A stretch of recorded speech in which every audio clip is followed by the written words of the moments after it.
WBTR.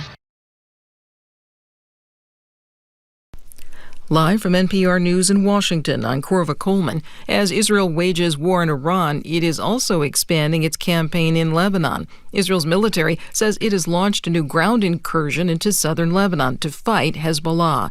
Israel is also preparing for possible ceasefire talks with Lebanon, as NPR's Daniel Estrin reports from Tel Aviv. The Israeli military says it has begun limited and targeted ground operations against Hezbollah, sending troops across the border into parts of southern Lebanon where Israel has not previously operated during this current war.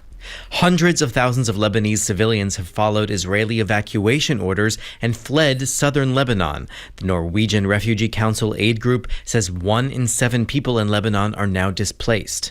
A person briefed on the matter, not authorized to speak publicly and speaking on condition of anonymity, says Israel intends to gradually increase its ground incursion deeper into Lebanon, while at the same time there are behind-the-scenes efforts to try to hold direct ceasefire talks between Israel and Lebanon. Daniel Estrin, NPR News, Tel Aviv. President Trump says he'll hold a news conference today. He did not name a time. He's been pushing U.S. allies, especially European nations, to help reopen the Strait of Hormuz. It's essentially been closed since the start of the war in Iran. Several vessels have been attacked in the Persian Gulf region, including oil tankers. White House spokeswoman Caroline Leavitt told Fox News Trump is continuing to talk to other leaders. The president is speaking with our allies in Europe and also many of our partners in the Gulf and Arab world to encourage them to step up to do more to open the Strait of Hormuz. And our NATO allies especially need to step up. That may be more unlikely. Several NATO member nations are expressing skepticism. Australia says it won't send ships. Japan and South Korea say they are reviewing the issue. A powerful blizzard is blanketing parts of Iowa, Illinois, Minnesota, and Wisconsin. From member station WUWM, Mayan Silva reports people in Wisconsin are being urged to stay home. In a large part of the Central Plains through the upper Great Lakes region, there's heavy snowfall, dangerously high winds, and whiteout conditions. Some areas of Wisconsin have had more than 2 feet of snow, with more expected by the time the blizzard is done. But meteorologist Kevin Wagner with the National Weather Service in Milwaukee says in other areas, it's not necessarily the amounts that are the big issue. It's the blowing, drifting, and the strong winds accompanying with the heavy snow. Meteorologists are warning people about dangerous wind chills as some areas deal with power outages due to heavy snow or earlier sleet and freezing rain. For NPR News, I'm Mayan Silver in Milwaukee. You're listening to NPR News from Washington. Good morning. With the latest from the GBH Newsroom, I'm Henry Santoro. National Weather Service has put Massachusetts under both a wind advisory and a flood watch until 8 a.m. tomorrow, St. Patrick's Day. Forecasters say winds will whip across Massachusetts as it is flooded with heavy rainfall. The flood watch already has started. The wind advisory begins at 2 this afternoon, and do watch for sustained winds up to 35 miles an hour with gusts up to 65 expected. The high winds could also lead to power outages. And on the Cape, the Steamship Authority has waived cancellation fees both for today and tomorrow. The China-based company that has a train-making factory here in Massachusetts is laying off 142 employees effective today. Mass Live reports it's because uncompleted subway car shells that it needs from China are being blocked by U.S. Customs. In January, a spokesperson for CRRC said over 160 employees would be let go, but on Friday that number was revised down to 142. The cuts leave 288 employees still working at the 204,000 square foot plant located in Springfield. Company is also making rail cars for Los Angeles and the upcoming 2028 Olympics. Bruins are in New Jersey for a game against the Devils tonight. The Celtics host the Suns at the Garden, and we're just about a week away from opening day of Major League Baseball. The Red Sox play the Orioles later today. It's a 6:05 start. Rain, wind, and 60 degrees. We're at 54 right now. This is GBH News. Support for NPR comes from NPR stations. Other contributors include the William and Flora Hewlett Foundation, investing in creative thinkers and problem solvers who help people, communities, and the planet flourish. More information is available at hewlett.org.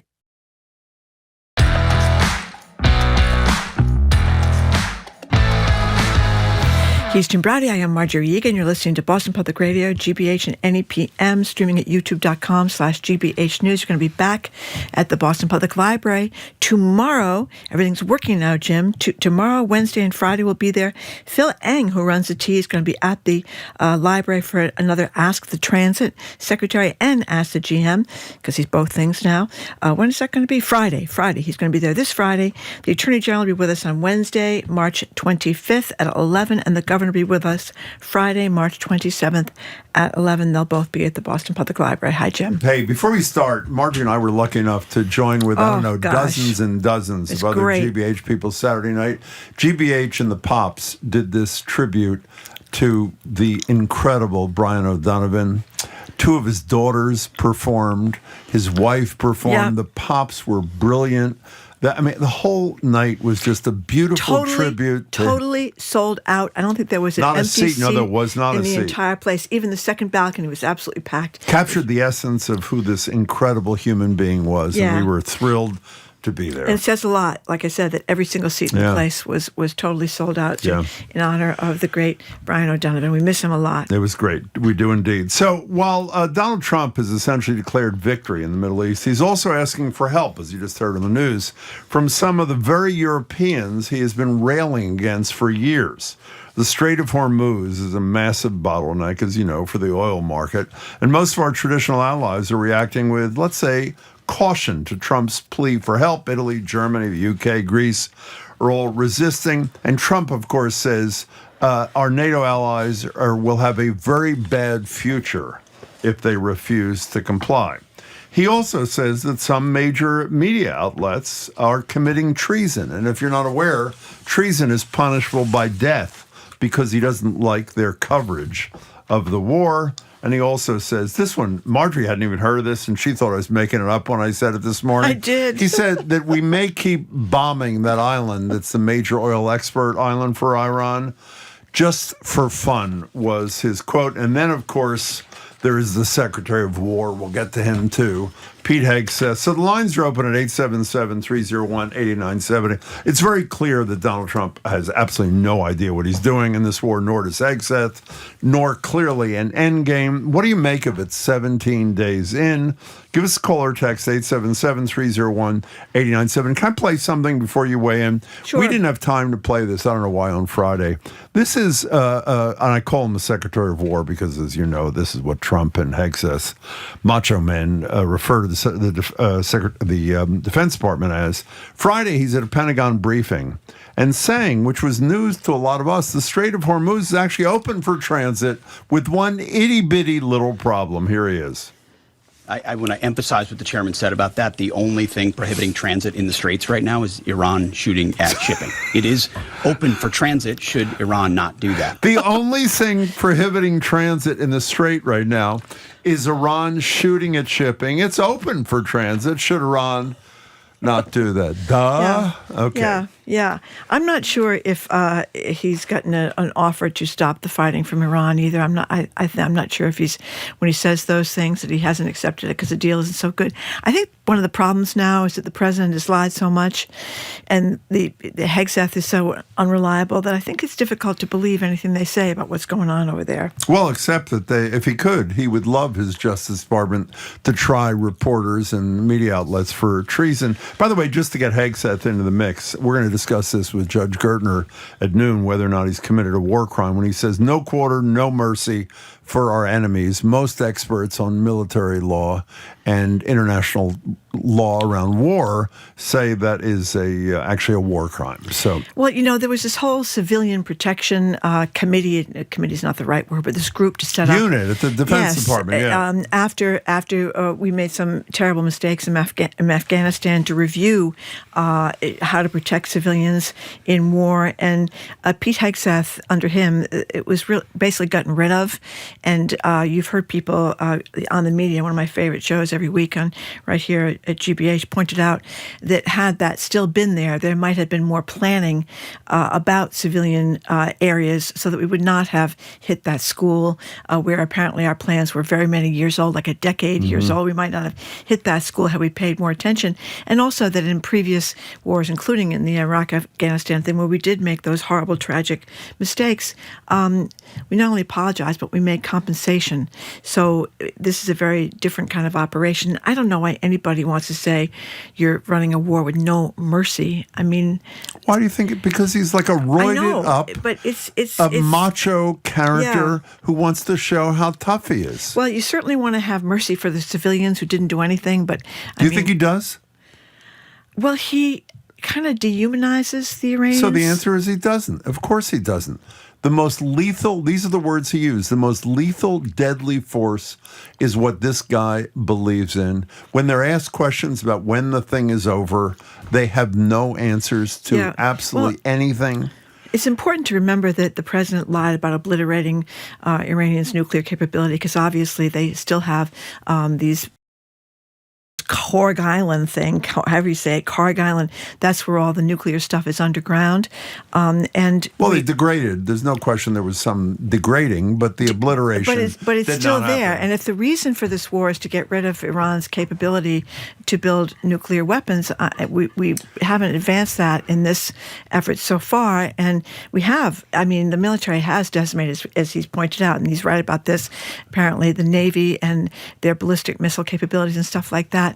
But those missiles were not a threat to America. Numbers 877-301-8970. Anonymous texter, capital letters, stop calling him Secretary of War, Jim. It's a made-up title. He gave it to himself, and Congress has not approved it by using it.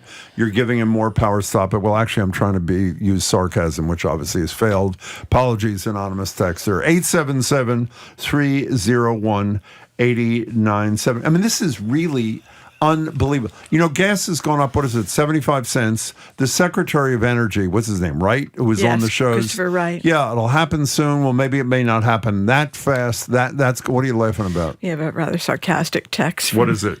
Why doesn't Trump ask his Board of Peace for help? That's an excellent idea. Well, he has asked the European nations that he's kind of antagonized for many months now to help out with ships. I started a war without with consultation with you, but now you have to help me so I can bring gas prices down in the United States. Is that not his message? Well, he told the Brits he wasn't interested in any help after the war has started, but now I guess he is interested in their help. And I think after these months of antagonism, you can understand why some of the European nations are not jumping into this opportunity. Just for fun, he says, in a phone call with Kristen Welker, the host of NBC's Meet the Press.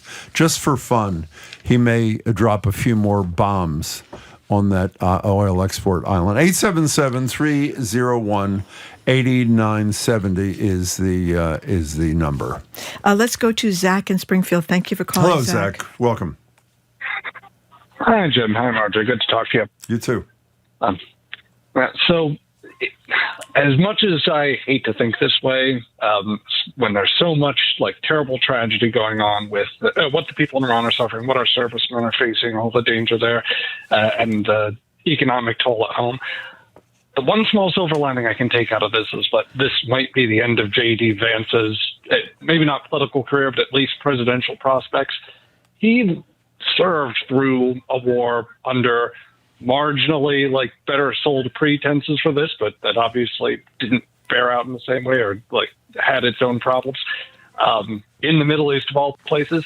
And he has said nothing about this. And I don't think he's going to say anything else. Well, by the way, I sincerely hope he is done after that. There are a number of stories this weekend, which you've probably seen, Zach, saying he is hiding out because there's great soundbite. I think it's from 2024. I think it's from 2024, maybe 2025, saying one of the reasons, I'm paraphrasing, Trump is the right man for the right time is he's not going to engage in these foreign entanglements. He couldn't have been more explicit. He's a big isolationist, is he not? He is, yeah.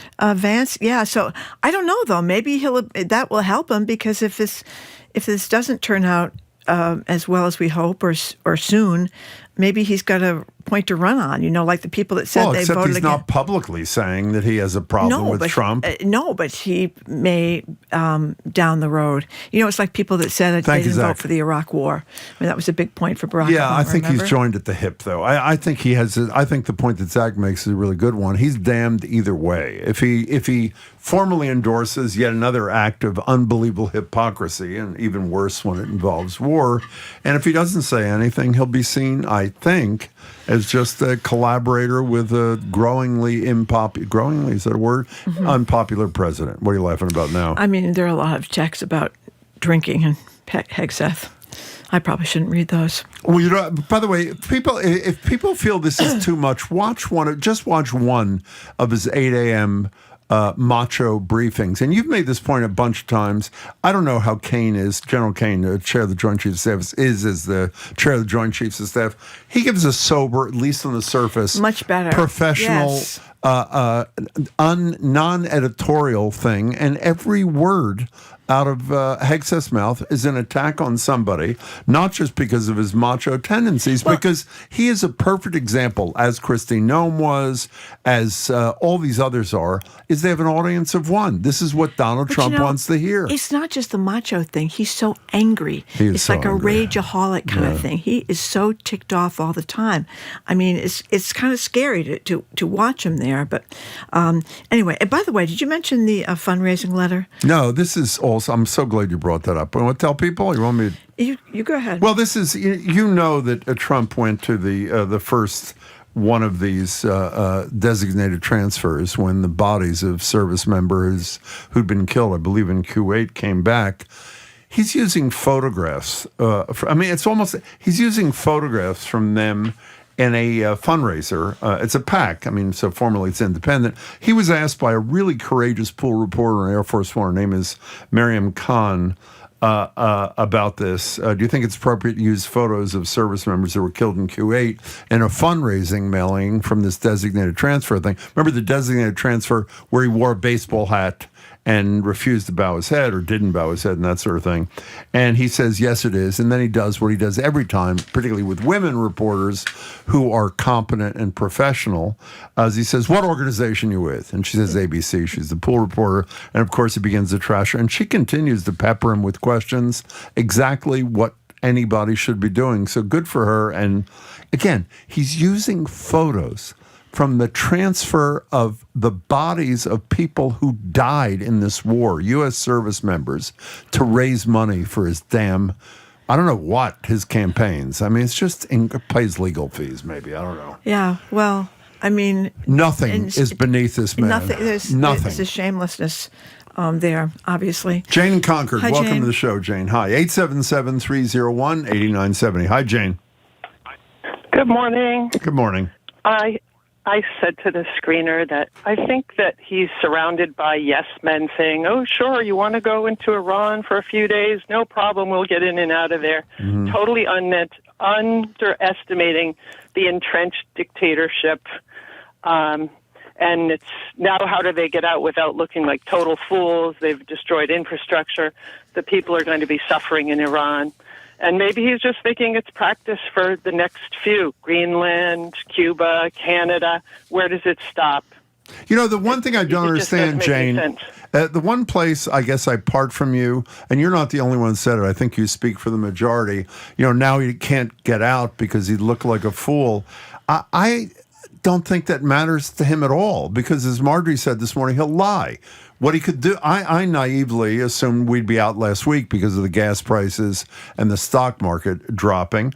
And what he'd say is we did more than everything. In fact, we did more than any military and any president done in U.S. history. The problem is the Iranian people are too scared to step up and blame them or blame our European allies for not joining us. So that's the only part that's a mystery for me. Other than that, you're spot on. Jane, thank you very much for the call. How do you feel? I mean, why hasn't he cuts and runs, the taco president on so many other things in light of the fact, I think it's fair to say the stock market and gas prices are the two most important things to him, plus enriching his family, the three most important things. Why hasn't he ended this? I don't know. I mean, it's quite hard to get around the fact that he talked about how the main threat to the United States of America was the nuclear weapons possibility in Iran, and they're leaving without dealing with that. Well, he wouldn't say that. He'd say problem? now they're totally obliterated. I know, but I don't. Maybe people would believe that a second time. I don't know. I mean, maybe they will, because I was listening to a report about Trump saying he's been totally exonerated in the Epstein files, and I thought, who could possibly believe that? At the same time, we learned that a 13-year-old a woman now who was 13 years old at the time she accused Trump of forcing her to do horrible things. She got a settlement. So I guess people can overlook it. Let's stay with what you said for a second. The exoneration line is a wonderful example. Yep. He didn't say it once, by the way. He said over it and repeatedly. Over and over. Totally if he said that, and I think even the most ardent Trump supporter listening would acknowledge, while he hasn't been, there hasn't been charges brought against him for any allegation, including out of the interviews with that 13-year-old at the time, when this allegedly happened, he's not been exonerated. Everybody knows that. So if he could do that is much of a bald-faced lie, why can't he say total and complete victory? And by the way, Khomeini's son called me today, and he said, we totally surrender, and I accept the total surrender. Now I'll leave it to... I mean, of course he can do this, and that's the mystery to me. I don't know why they haven't getting out, unless they just think, as he said, it's just for fun, dropping a few more bombs on people. In this NBC interview, he talked about all these countries having committed to help them in the Strait of Hormuz. Yeah. But then he wouldn't name what countries were. I wonder why that is. That had made the total commitment. And then he also said that Iran wants to make a deal, but he refused because the terms aren't good enough. My point. In light of the fact that he's willing to lie about anything, why doesn't he lie and get out? Hopefully for him, gas prices will come down and people's 401ks will be better funded. Our number is 877-301-8970. We're in the third week of the war, and we're talking to you about it. Where do you want to go? Jeff and Hingham, thank you for calling. Hey there. Hi, can you guys hear me okay? Perfectly, thanks. Great. I just wanted to bring up the quote from an old congressman, and I can't remember his name, that all war is a failure of diplomacy. And it just underscores how Trump has always been a lousy deal maker, despite what he said. And the other thing I want to just bring to the fore is how we're not talking about the deaths of Iranian civilians or people in Lebanon. And I don't understand the calculus of war. I can't understand how one American serviceman is worth more than a civilian in a foreign country. Well, you're certainly right about Lebanon. I mean, I guess the Israelis are saying they want to get rid of Hezbollah, but I get Hundreds nervous. of thousands of people have had to evacuate. Hundreds of thousands. So it's very after Gaza. You're concerned. It's horrible. I mean, Jeff, it's horrible. Jeff, that was John Dingell, that great line, former congressman from Michigan, who did that great line about diplomacy. I mean, Trump is arguably the worst negotiator ever, and if anybody else negotiates a good deal, a la Trump and Obama and Kerry, then it's crappy because he didn't do it himself. Thank you very much for your call. 877-301-8970 is the. You know what he also said when he was trashing the European nations and saying there's going to be big trouble ahead for NATO if he doesn't do it. He talks about how he's helped NATO so much with the situation in Ukraine. I mean, it's just it is like he's living in this parallel universe. And again, as I've been saying, and you said ages ago, very few people talk about the fact that there's a real issue about whether or not, forget whether you disagree with his policy or not, whether he has the competency to be leading the country. I mean, it's just, he couldn't get elected to the Cambridge City Council today, I should say. Well, of course, he probably could never get elected, but you know what I mean. There are a lot of stories over the weekend that said the military, including this Kane, the head of the Joint Chiefs, warned about the Strait of Hormuz, warned about Iran's ability to retaliate with drones and mines, et cetera. And that's what was set Hegseth off the other day. Was it the Wall Street Journal? I think that ran the story about how they underestimated, was the word that was used, the dangers of having the strait shut down. And he, of course, says that they hadn't anticipated or underestimated. I'm wrong, actually. Underestimated. And obviously they did, as evidenced by what is going on here. However, as we heard a few minutes ago, let me read it to you so we don't have to play it again. The only thing prohibiting transit in the strait right now is Iran shooting at the shipping. Other than that, everything can just go right through. Carolyn Saugus, hi. Hi. Hello. Hi. Hello. I just wanted to say that Trump's history, even in his first term, I remember there was an interview where he asked some military guy, well, if we've got nuclear weapons, why don't we use them? He has no concept. He just wants to, it's like a little boy playing with his fake army. And he's a thug. And he will drive people into the ground and destroy them. And he just doesn't care who it hurts.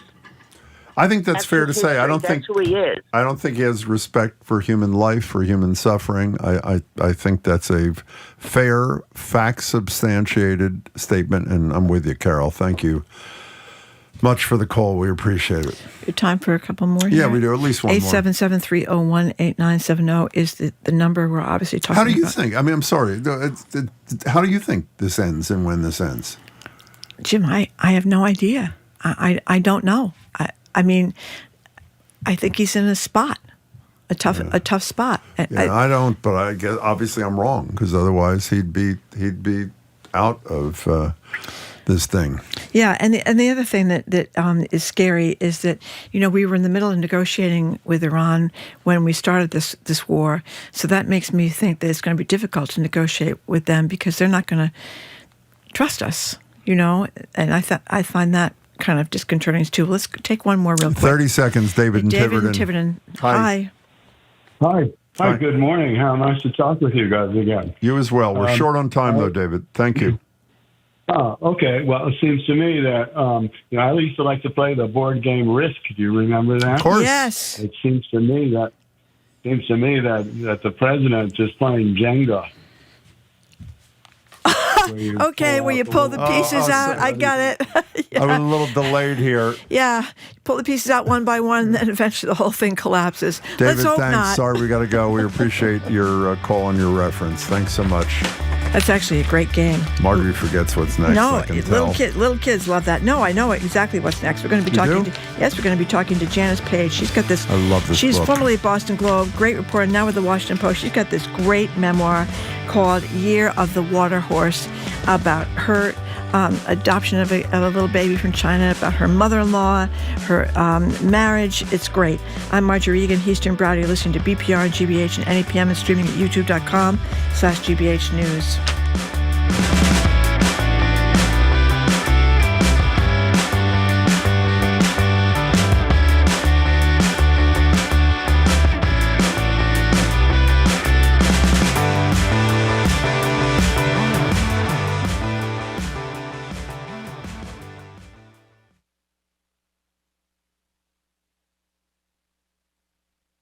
This year, we're getting to know each of the 26 gateway cities in Massachusetts, calling it 26 in 26. I'm Magdiela. If you're in Lynn, Lawrence, Worcester, Brockton, or Revere, I want to hear from you. What's our community like? What worries you? And what would you like to see more of in the news? Reach out to me. Visit gbhnews.org/gateway cities and fill out our questionnaire. That's gbhnews.org/gateway cities. Our programs are made possible thanks to you. And Johnson & Wales University, offering 3-year bachelor's degrees that combine academics with career preparation, helping students enter their professional fields sooner. Learn more at jwu.edu. And Landvest Christie's International Real Estate, an independent brokerage representing residential and investment properties for buyers and sellers across New England and the Adirondacks since 1968. More at landvest.com.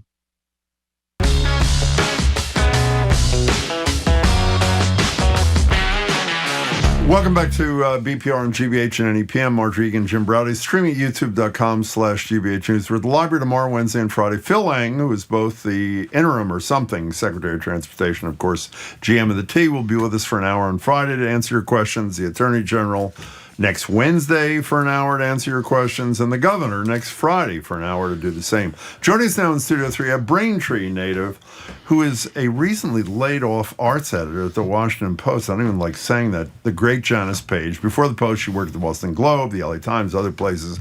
But now she's turning her journalist's eye inward towards something more personal, a spectacular memoir about her childhood, her love story with her husband's mother, and their adoption of a daughter from China. Her new memoir is entitled Year of the Water Horse. It's available wherever you get books, Kindle Store, Google Play Books, etc. Janice, congratulations. It's great to see you. Thank you so much. congratulations. This is close to his heart, as you know, because he's got 2 kids adopted from China. Even if it wasn't, I loved every minute of it. So thank you so much. Elaborate a little bit. This is a great story. Somebody put in one of the headlines of Massachusetts Memoir are your descriptions of Braintree and the Chinese restaurants and all Just that. the name Braintree going out nationally is going to cause a stir. So give us an overview. What were you doing with this book? It began life as a Boston Globe magazine piece after we had adopted our daughter Zoe. She was about 1, and I wanted to do a piece on. It was actually the nexus of this piece was suggested by the editor at the time. I wanted to focus on the White Swan Hotel, which is at the crossroads in Guangzhou, China.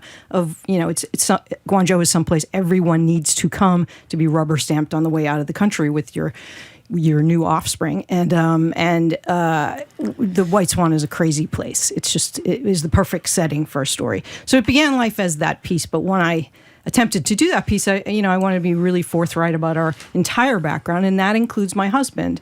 And my husband's family, his parents had fled mainland China during the Civil War, the Chinese Civil War, because he was part of the army of Chiang Kai-shek. And they were fleeing Mao, and they thought they'd be back within a year or two, and they left a baby behind. And there was something so poetic about taking a baby from a land where one had been left behind. Not that that's the reason we did it. It just had perfect symmetry. So it lent itself to a book. Do you ever think of naming the kid something like, I don't know, Solipity or something? You should always name your child something your husband can't pronounce because he's seen a TV show where the character is Felicity. So do you spend time thinking about what your life would be like had you not gotten a job as a waitress at the only Chinese restaurant in Braintree? What was it called? The Mandarin Garden? It was called the Mandarin Garden. Everything flows from that. Everything. I answered a classified ad. Remember those? For my 3rd job of the summer to make money to go to college. Wound up at this Chinese restaurant where the owner had decided to employ all white waitresses to try to lure the customers in. I love that. And it changed my life. And when I speak to younger people now, I try to really get across. At that age, when you're 18, 19, whatever it is, 17, you think you have a map. You think you have an idea. Many people just think, well, I'm going to go to college, and then I'm going to do this, and I'm going to do that.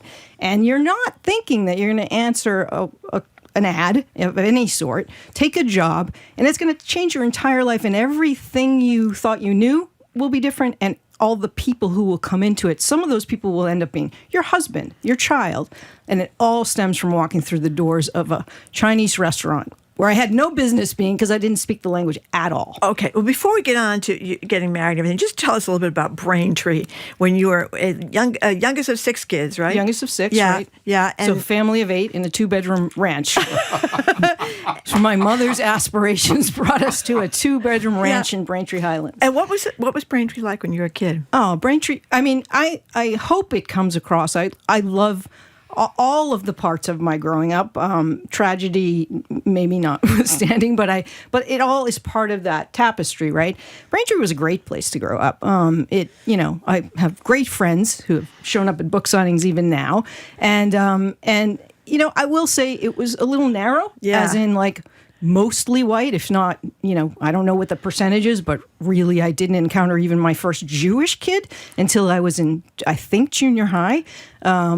It was white, and it was Catholic, and it was Protestant, and that was my world. Yeah. We had one black boy bust in on the Metco program who I adored, and that began to open my world. But really what opened my, the aperture of my brain was pop culture, was seeing things, some of them really stereotypical in film and television and, and in literature. So as great as that upbringing was, I would not say it was prepared me for like a global global mindset. Okay. So can we talk about this husband of yours? Yeah. And by the way, the moment I knew I loved this guy was when I think you describe it as he likes food so spicy that he wants to sweat, which is exactly my, and have tears come down your eyes. That is my standard. I don't understand that. Can you even taste the food at that point? Not really, but it's like a gestalt kind of thing. It's like a whole thing. Tell us a little bit about James and how you met him. James is a saint. You will find that out through the book, mostly because he stuck around until I was ready for him. He was just the most extraordinary person who waltzed into my world. And that verb is used intentionally. He knew how to dance. His brother had taught him all kinds of dance. He knew, he had his record collection was classical all the way to, punk rock and heavy metal. He watched foreign films, subtitled films that I had no knowledge of at that, not no knowledge, but I was really slow on the uptake. He was just, I won't say exotic because he was just a person who opened my eyes, and exotic has all these bad connotations. That's not what this was. When we first met, the thing I say in the book, and is really true, is because of his limited English at that point, I could not rely on all the crutches I had built up around talking a lot and using words and, using bigger words and whatever. It shrunk it down to its base level. And there was something really both beautiful and freeing about that, oddly. So we got to know each other on kind of that level, and he would introduce me little by little to all these amazing parts of his cultural life. So if he was so great, why'd you refuse his first marriage proposal? Yeah, you get two, right? You know what? When guys refuse or have commitment phobia, nobody says very much to them, right? But that was I was prioritizing my career and Where was the first? my I life. can't remember. Where was the first proposal again? When did it happen? Right. The first proposal was in bed. The first proposal was naked. And and first of all, that's the worst story to have to tell anyone after that fact. I wasn't, so focused on the story, but everything about it, the timing was so off. We were about to go to Taiwan to meet his family. I did not realize that he had sort of thought, we'll be engaged when we go over there. I'm actually very grateful he didn't do it there. Instead, he did it in front of that trip. And I just wasn't ready. That's the bottom line. And he is such a secure man. He just stayed around knowing that I would be ready eventually. I said I love James, but I have to say the character that I will never forget from this book is his mother. Is this woman? Tell us. Yu Ying. Oh, my God. His mother really, she's so special that I really had limited conversations with her because of, she lived half the way around the world and we only went a half a dozen times or so. But when I did, she would answer my questions, which began just as, curiosity. And I did know she had I did come to know that she had an extraordinary story. So I thought that this is something that every Taiwanese person knows, this fleeing mainland China and landing there. But really no one I knew that. But she just had an economy of words and a sense of humor and a way of answering the questions that was really illuminating, even though it was sparse and even though it was translated most of the time to me. That's the voice of Janice Page. Her fabulous memoir is called Year of the Water Horse. I'm sorry, Margaret. Yeah, tell us, it was many years, though, before you knew that your husband had this... he left out. That So tell us about what happened with your mother-in-law and this little girl. Yeah, so when I encountered James, I thought he was the last of 5 kids in his family. He had 1 sister and 3 brothers. And then one night, out of the blue, I can't remember how many years in, but... I do, 12. You said it in the book, 12 years. I was going to say 10, but 12, okay. It's something that just, again, this is common where he comes from. It is part of many families' history that they left people behind. And what happened there was his mother was fleeing. His father was already in Shanghai. He was... His mother was in a region near Guilin, and it was a dangerous journey to get there, and being caught would have been, really bad for everyone. So that plus the fact that the grandparents wanted a member of the family to stay behind, even though she was tiny at the time. She was, just not much more than a toddler. So his mother, Yu Ying, left the daughter to show behind, and really thought that within a year or two they'd be back because their forces would come back and retake the mainland from Mao. But it ended up being 40 years because that's how long it took for Kissinger and Nixon and all that stuff to happen, where the gates opened up again and travel became more commonplace, and they then hired a person to look for this baby who was now not a baby. Would you have written this book had it not been for the parallelism between her experience with her firstborn and you adopting an abandoned kid in China? I don't think so. I had no desire to write a memoir. In fact, I was allergic to the idea of it because journalists don't write about themselves this way. We're taught we're not the center of the story. We are the vehicle for the story. So that was my hardest hurdle. Like, what do you mean I'm the main character? I'm so sick of myself. Are you kidding me? I had so much more of my mother-in-law's story in the book to begin with. But when I got initial feedback from my agent and from really trusted friends, it was that they didn't want me to leave the room so fully, and that her story was important to them, but important to them as it came through my lens. And that actually was also ultimately freeing because I never want to appropriate her story or pretend that I, am any sort of expert. I'm not Chinese. I'm not trying to be Chinese. It was really her story as it came to me through all the really almost problematic prisms that are in my brain because of pop culture. Janice Page's memoir is Year of the Water Horse. Just because, just growing up, I knew people that had to give up their babies, teenagers, that kind of thing, or I did stories about women. I've always thought that sometimes women who so-called abandon their babies get a bad rap because I think a lot of them are tortured by that and didn't really want to do it. So talk a little bit about that. Yeah. I mean, here's the thing. We will never know. Well, I don't know what never, but we're not likely to know what the origins are here, right? Everyone's just going to assume that Zoe, our daughter, was given up because her mom and dad wanted a boy. That doesn't necessarily ring true.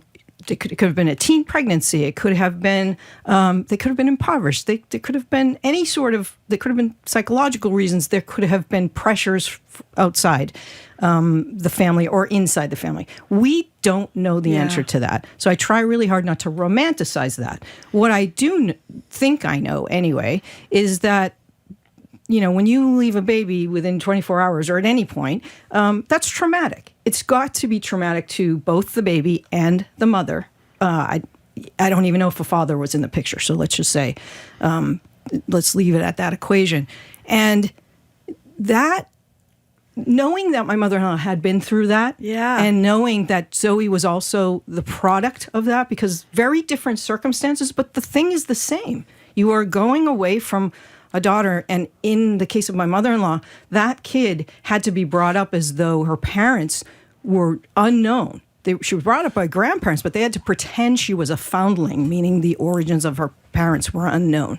So it's the same. Also, I don't want to give this away because it's one of the most moving parts of the book. When you find a note and how your husband handles this with your kid is just so beautiful. And so, by the way, this book is one of the funniest books I've read in ages. It's a lot of humor.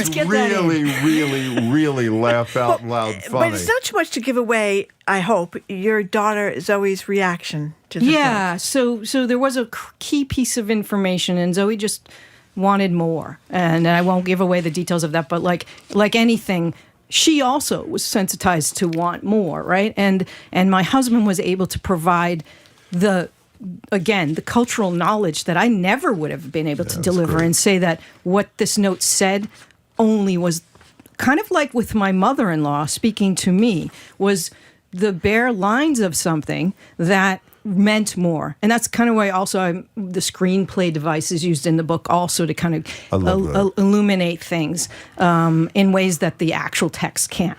So can we change gears for the final minute here? I hate to end on a downer. Oh, no, yeah. How are you reacting to this nightmare at the Washington Post? We have friends, a former colleague of ours, Christina Quinn. Yeah. Also, I mean, how are you dealing with this? You know, first of all, I'm lucky. I've had a really long, amazing career. I'm not done yet in any stretch, by any stretch of the word. But I feel really lucky.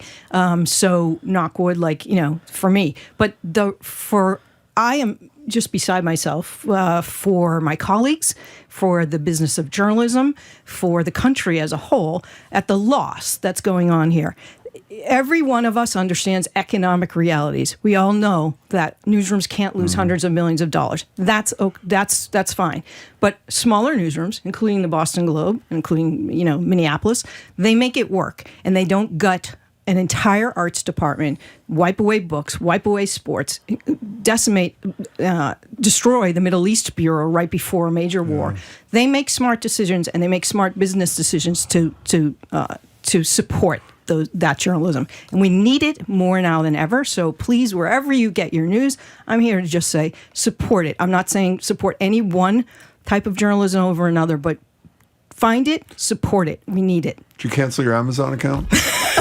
You don't have to answer that question. Janice, your book is spectacular. I hope congratulations. What a great job you did, Janice. It's been my pleasure. Thanks so much. Thank you so much. We've been speaking with Janice Page, journalist and author of this great new, funny and touching and romantic and very engaging. You did a great job. Year of the Water Horse, available wherever you get your books. Coming up after this quick break, somebody else from the Boston Globe, travel writer Christopher Muther is going to talk about airplane rules, how the war impacts those, jet fuel costs, and a bunch of other things. I'm Marjorie Egan. He's Jim Browdy. This is BPR, GBH, and NEPM.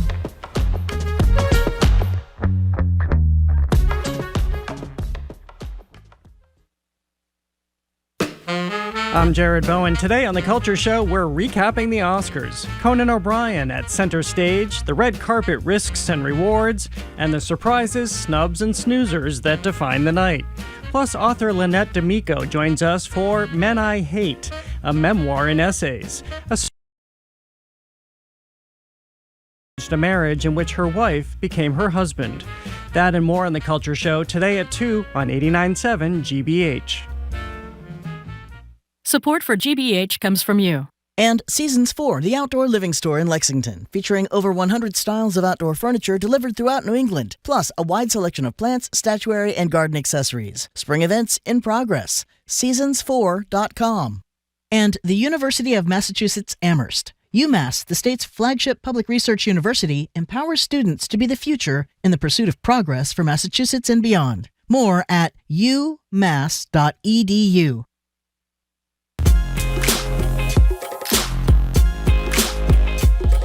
Welcome back to BPR on GBH and NEPM. Marjorie Egan and Jim Browdy, streaming at youtube.com/GBH News. We're back at the library tomorrow, and I'll go through these quickly. We have 3 Ask These scheduled. Phil Lang, obviously the Secretary of Transportation and, of course, the T. He's this Friday. Attorney General a week from this Wednesday. The Governor a week from this Friday.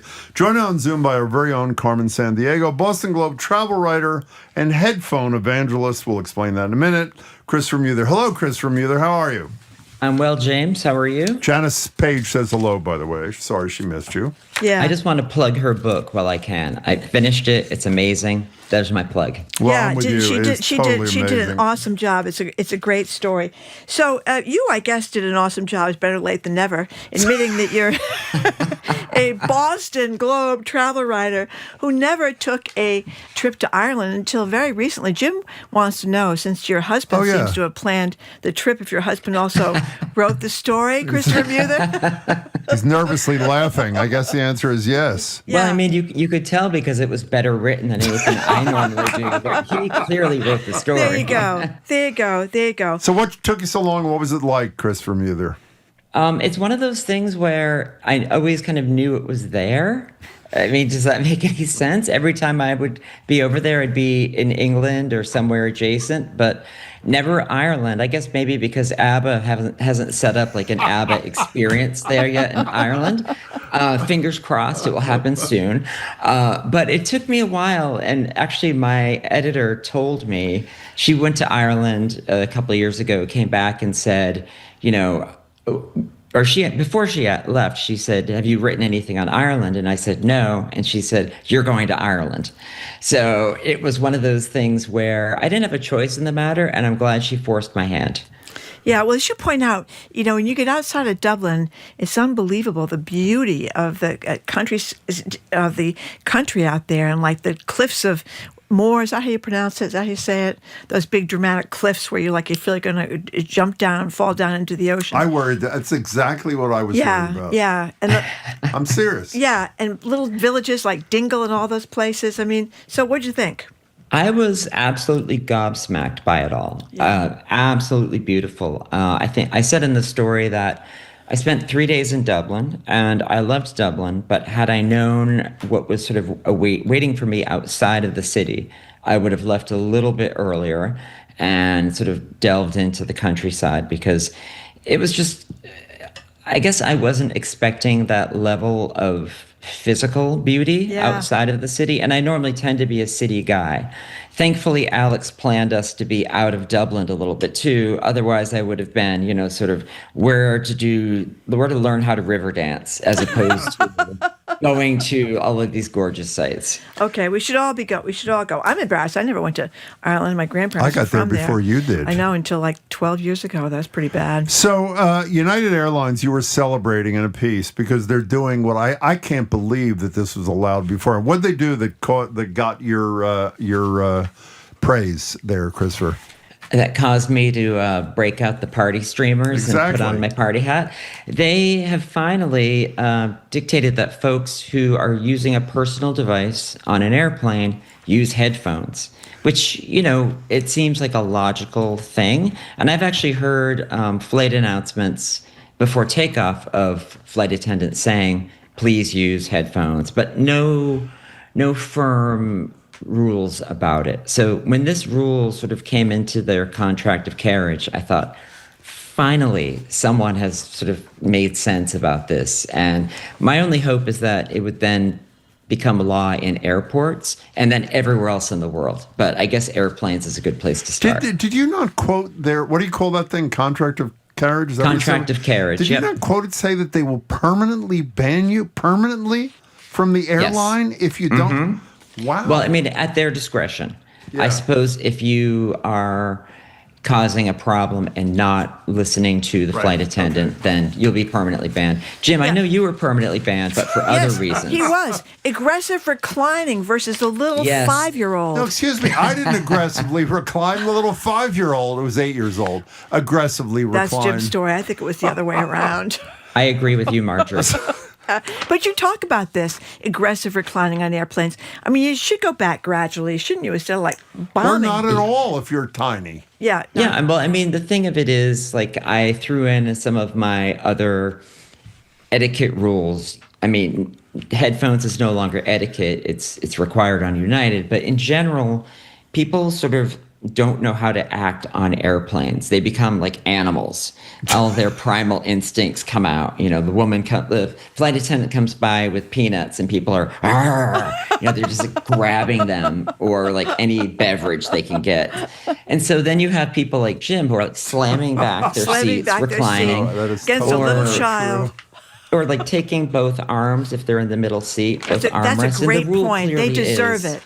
Yeah, if you're in the middle seat, you get both. If you're if you're on the aisle or the window, you don't get both armrests.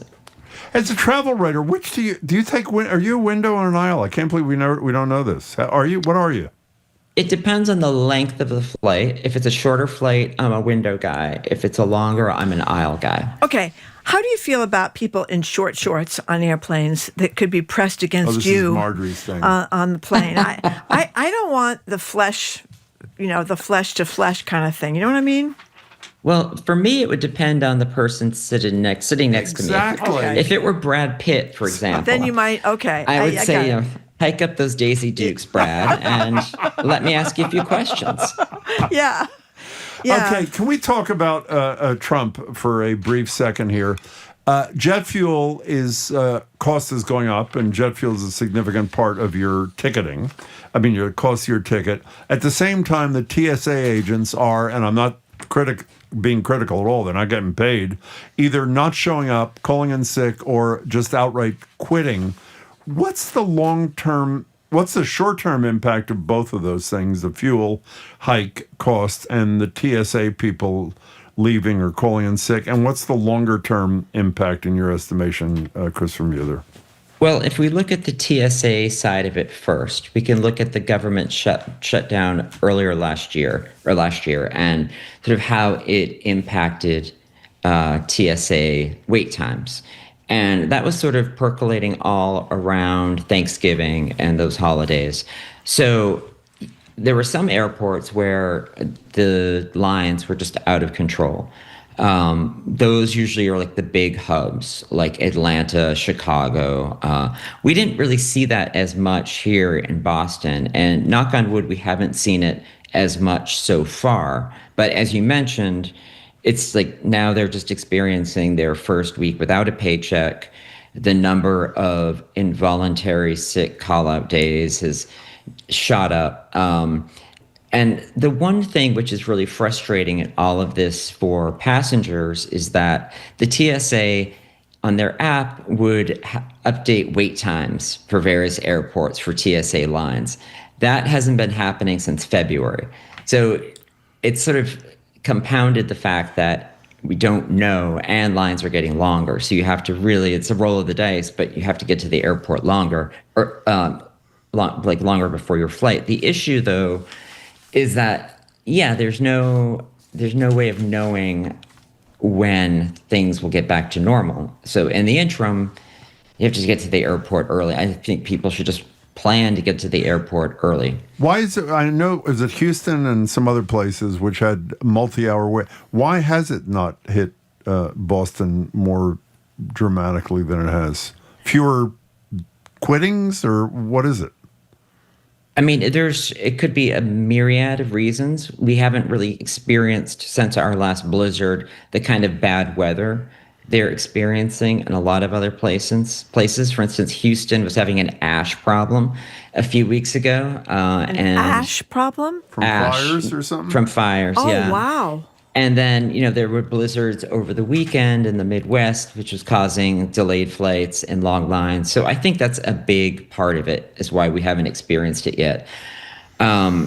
But yeah, there's no crystal ball for knowing how this is going to go, much the way as you were asking about the war and fuel prices and ticket prices as a result. There's no real way of knowing how long-term that's going to play out, because we don't really have a firm idea of how long the non-war war is going to continue for. Well, the one thing that would seem to me to be, I'm of the belief that let's assume the war is over and, the expectation, and Trump says prices are going to go way down, maybe even lower. I assume we're going to see price gouging, and the gas companies are going to say, well, it went up 75 cents, so let's drop it 40. People will be grateful, and we'll price gouge the other 30. And on the TSA front, you're going to have to hire a ton of people for jobs that are open. So the point I'm trying to make is the impact of this, of both, has potential to last well beyond the end of the war for airline travelers, no? Yes and no. I would prefer to say that you're entirely wrong, but you have made some semi-valid points there. On the TSA front, think about after the last government shutdown, how quickly things went back to normal. They did. Okay. Well, I mean, if you've flown between, let's say, November and last week, or before the current government shutdown, things sort of recovered quickly. On the fuel side of things, it's hard to know with summer coming up exactly what's going to happen, because travel and airfare is a game of supply and demand, and summer is inevitably going to go up anyway. So it's, again, wait and see. I think airlines are sort of buffering more than they will at the gas pump, just because they're not going to scare off potential flyers. That's a fairly decent point, Chris Muther. So, it's fairly decent. Okay. Christopher Muther, apparently inbound travel to the United States from other countries is down. What's one story in the Globe says 5.4%. But Canadians have really shunned us to the point where Governor Healey's out there talking about it, and we're trying to fix it. So what is the state of affairs?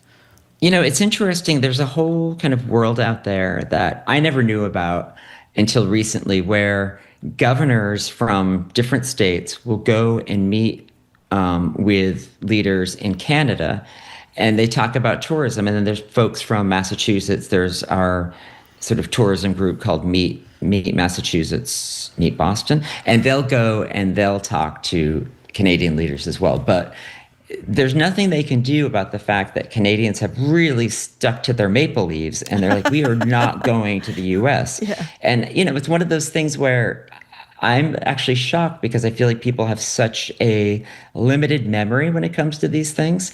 But the numbers have been consistently down, like 30%, just not coming. And when you translate that, it is billions of dollars. Like, yes, in the U.S., but even locally.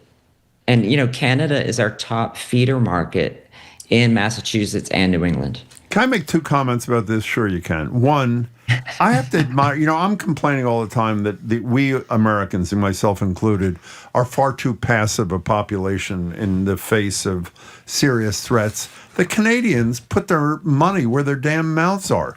The President of the United States insults them relentlessly. He referred to the Prime Minister as governor yet again the other day, you know, part of that 51st state BS kind of thing. And the Canadian people said, you treat us like crap, we'll show you what we think about. I mean, so I don't want to see anybody suffer in the tourism industry or anything else financially, which I know they are, particularly in New England, I guess, and Michigan and places like that. The Cape, so many people in right. and Maine. But they're acting based on principle, you know. And so let's ask this one, long-term here. Trump's here for 3 more years. The potential for this to be a long-term problem is huge, no? Yeah, I mean, new numbers just came out of Canada today, which shows that even year over year, you know, you think people might, you know, kind of forgive, or I really miss going to the U.S., I miss going to Disney. The numbers are still down further this year than they were from last year. Like, people are like Canadians are not forgetting. And even when you're in grocery stores up there, there'll be labels on everything, made in Canada, made in the U.S., and you'll see the made in U.S. products are sitting on the shelves, whereas made in Canada stuff is being purchased. So it's, again, I admire the Canadians for really sticking to their principles on this one. Very quickly, the bomb threat on the JetBlue flight turned out, I'm not belittling how terrorizing that can be, it ended up being a nothing, right? Yes. A nothing. Okay. But yes, those things can be super terrifying, especially, you know, sort of on the onset when you don't know what's going on. By the way, our staff just voted, and this was unanimous. I hope this makes you feel good. They just voted that other than Marjorie's backdrop when she's broadcasting from home, you have the drabbest backdrop of anybody who zooms into our show. Yeah. All beige. Yeah. Every single That's like thing me. is beautiful. I'm all very pale yellow. I kind of find it peaceful, but Jim ridicules it every time. In my defense, I'm not in my home. Where my are kitchen's getting renovated. I'm at a friend's house. Which friend? So, Which friend? His name is Jay. I will pass along to him that his place has won blandest setting for GBH radio. Kitchen renovation, though, very exciting. Remember that brilliant guy that at the beginning of COVID, when we all started using Zoom for the first time, used to rate everybody's Zoom Oh, that's background? right. That That's was right. brilliant, whatever Yeah. that Room was. Raider. And I will let you know, Raider, Jim, right, what? that I scored a 9 out of 10 on Room Raider thanks to my lunchbox collection that was displayed behind me. This guy does not have a lunchbox collection, so he lost. Okay. He lost. Yeah, it's minimal. It's a minimal kind of thing, right? Minimalist. Yeah, minimalist kind of thing. Good All to see you, I Chris. like it. Take care. See you soon. Thank you, Christopher Muther. Take care. We've been speaking with Boston Globe travel writer Christopher Muther, and we are saying goodbye right now to those of you listening on NEPM. But thank you so much for tuning in. The Fabulous 413 starts at 3 o'clock this afternoon. We're going to keep going here in Boston after this quick break. We're going to talk with retired federal judge Nancy Gertner. We're talking about the fact that voting rights in America might be kind of hanging by a thread here, and whether Trump and Hegseth have committed war crimes with some of their activities involving Iran, etc. I'm Marjorie Egan. He's Jim Browder. You're listening to BPR, GBH, and NEPM. We are streaming at youtube.com/GBH News. Nancy Gertner up next.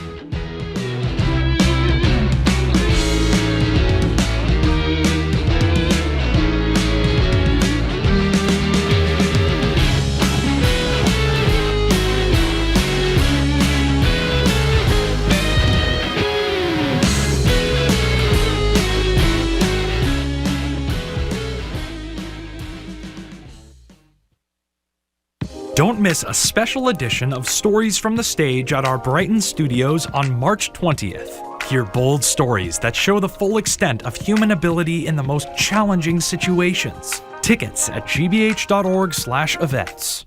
Funding for our programs comes from you. And Mass General Brigham Health Plan, providing helpful digital tools, world-class providers, and coverage that help you live in the moment. More at massgeneralbrighamhealthplan.org. And the DeMoore McKim School of Business at Northeastern University, where graduate students can build vital business skills through experience. Business Bootcamp Series, April 13th through 17th. northeastern.edu/business bootcamp. You're listening to 89.7 WGBH HD1 Boston. Online at gbhnews.org. GBH News. What matters to you?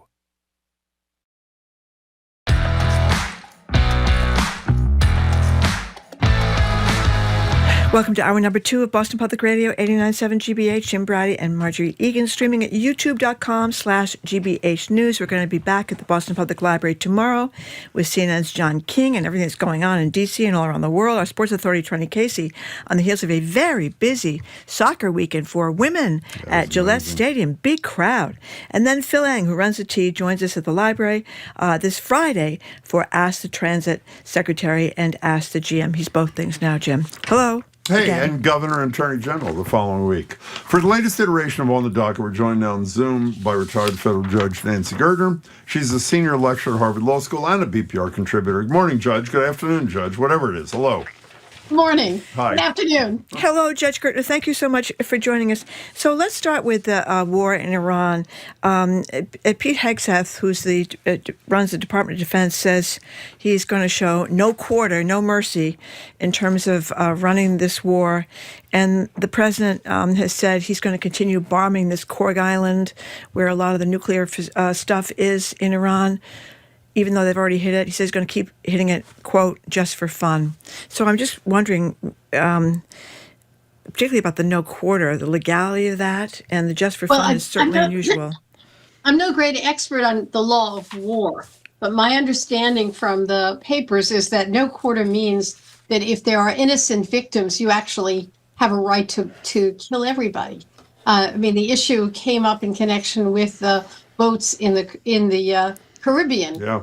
You know, if there were survivors of their bombing, a no quarter order means you don't have to save them. You don't have to keep innocent people alive who have been wounded. I mean, what it suggests to me is that Hegseth doesn't know what the hell he's talking about. Or doesn't care. I mean, there are no constraints. Not only we're going to talk, I know you don't like this topic, but no constraints often for unconstitutional behavior, and surely no constraints for war crimes. I mean, we have a guy who, with the International Criminal Court, I think is indicted, Putin, who is Trump's best buddy. We reduced the sanctions. So, and by the way, well, one thing you do know about is the First Amendment back home. The chairman of the FCC threatens to take away the license of broadcasters who are have critical coverage of the U.S.'s role in the war in Iran. I mean, I have two feelings about that. On the one hand, that is so preposterous that no rational broadcaster can. I mean, what he's saying is not that there's an equal time provision which applied to local stations who put political candidates on. What he's saying is there is an equal content provision, so that if you criticize the Trump administration, you have to have people on your program who are, pro the Trump administration. That was not even the case at a time when the fair use doctrine was in effect. I mean, this is completely made up. No broadcaster has the obligation to make the content equal. To be able to, if you said a bad thing about X, you have to make sure you say a bad thing about Y. That is a preposterous position. And it will have an impact, although sometimes I wonder whether when they're so outrageous that anyone listening knows this can't be true. Well, the issue to me is not so much a legal impact, because unless I'm wrong, the places he mentioned specifically, New York Times and Wall Street Journal, he has no jurisdiction over. They're not broadcast entities. No. Obviously, Murdoch, who owns the Journal, also owns broadcast now, but that's not it's not really even the issue. But the trickle down impact when the head of the FCC says things like that, if you are a broadcast outlet, or like is CNN, chilling, it seems. It's cable, but it's the chilling thing is the same there too. Right, but I guess what I'm saying, I mean, maybe this is being too naive. When what they say is so out of the zone of what is lawful, it's easy to say that's ridiculous. It seems to me the more dangerous stuff is the things he said about for example, the Paramount purchase. That was a different issue because they actually had control. They had some approval obligations.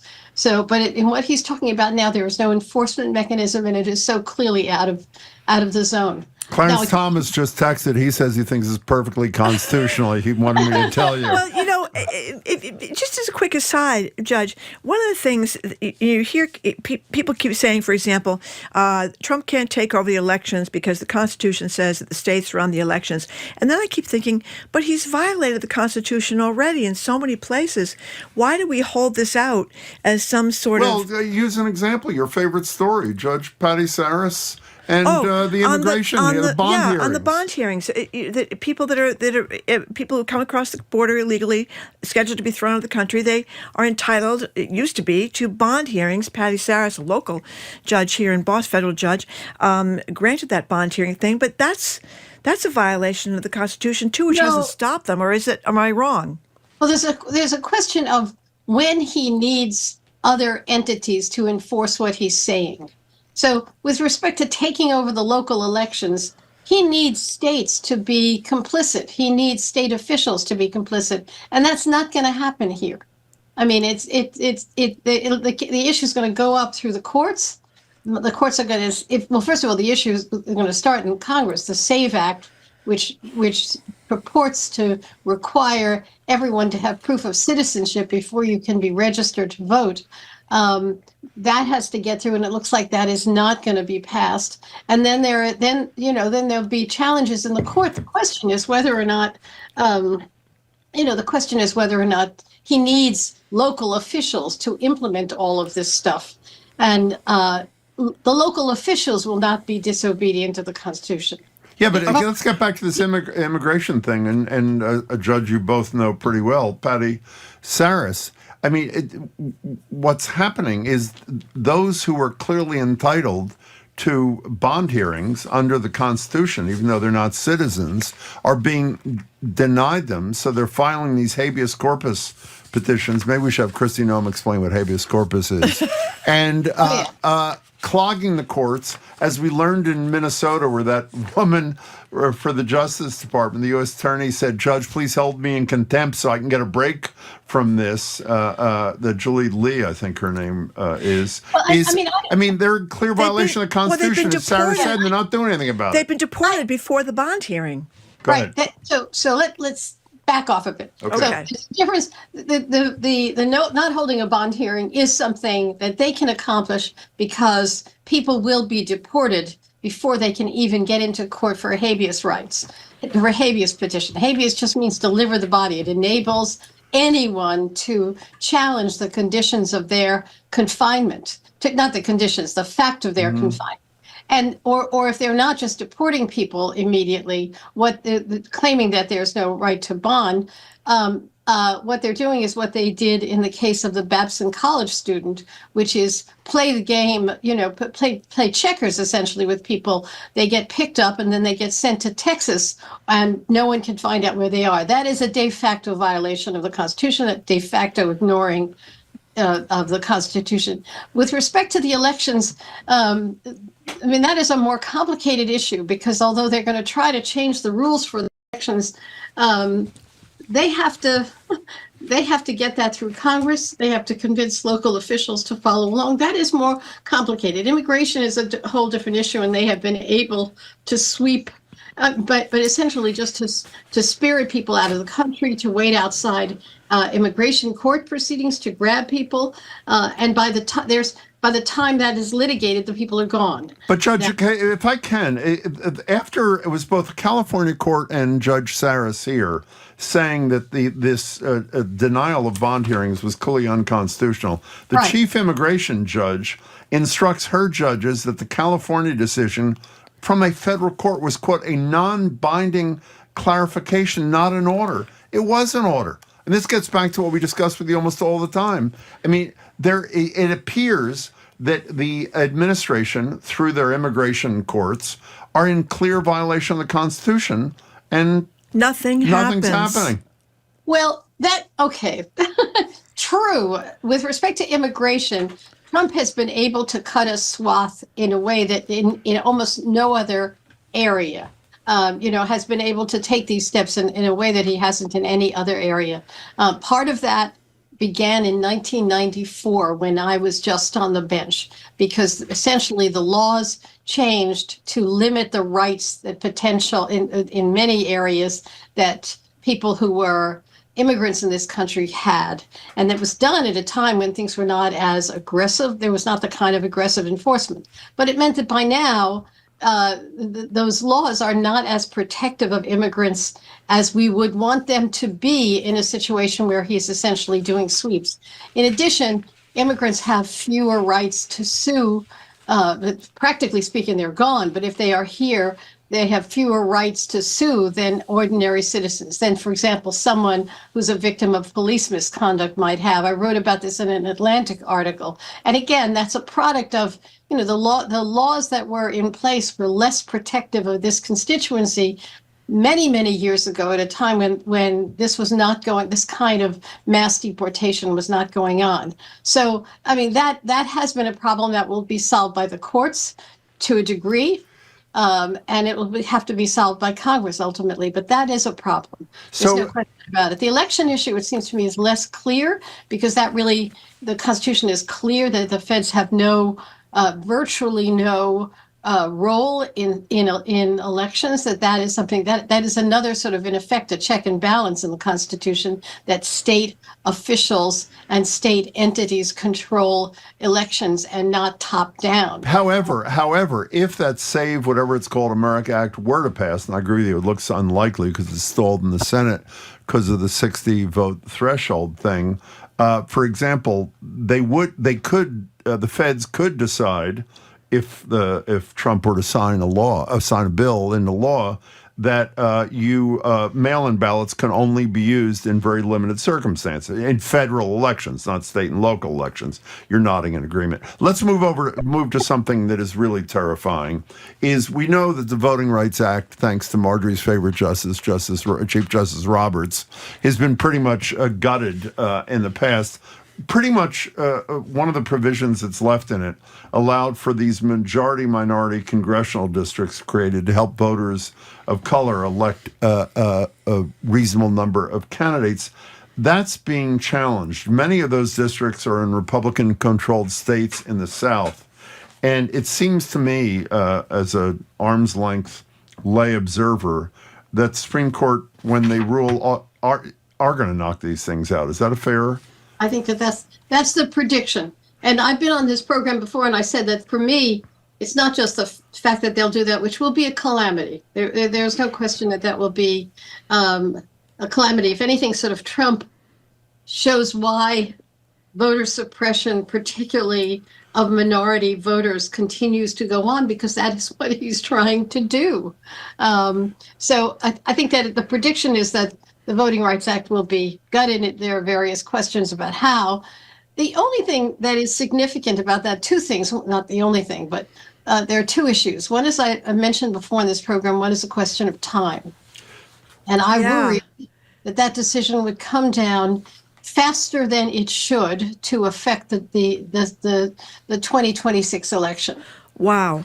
So they will rush something else through that Trump wants. But it's already March. Yeah, exactly. Who knows? Who knows? I mean, in other words, there are decisions that the court takes their time issuing in June. A June issuance of the decision would not affect the 2026 election. Anything sooner than that could well. Well, could you explain something? If you say June could not, as a practical matter or as a legal matter, let's assume they don't rule till their usual time in June, and a state decides, well, we were ready for this. In anticipation of this, we have all the mechanisms ready to go. Our redistricting proposal is going to be voted on tomorrow afternoon in the House and the Senate, and Governor Blank is going to sign it. A state could decide to rush. They won't be precluded, right? Would not be precluded, let's say if it comes out in June, but there will be legal challenges. And then there is, I've forgotten the name of the case, but there's a policy about not affecting changes to the electoral process too close to an election. Well, let me ask you one last, maybe this is what you mean by legal challenge. So District X exists at a majority minority district. They declared unconstitutional and essentially gut the Voting Rights Act. And by the way, some observers say as many as 19 seats in the House could switch from to a Republican column, which obviously is huge. How can it even arguably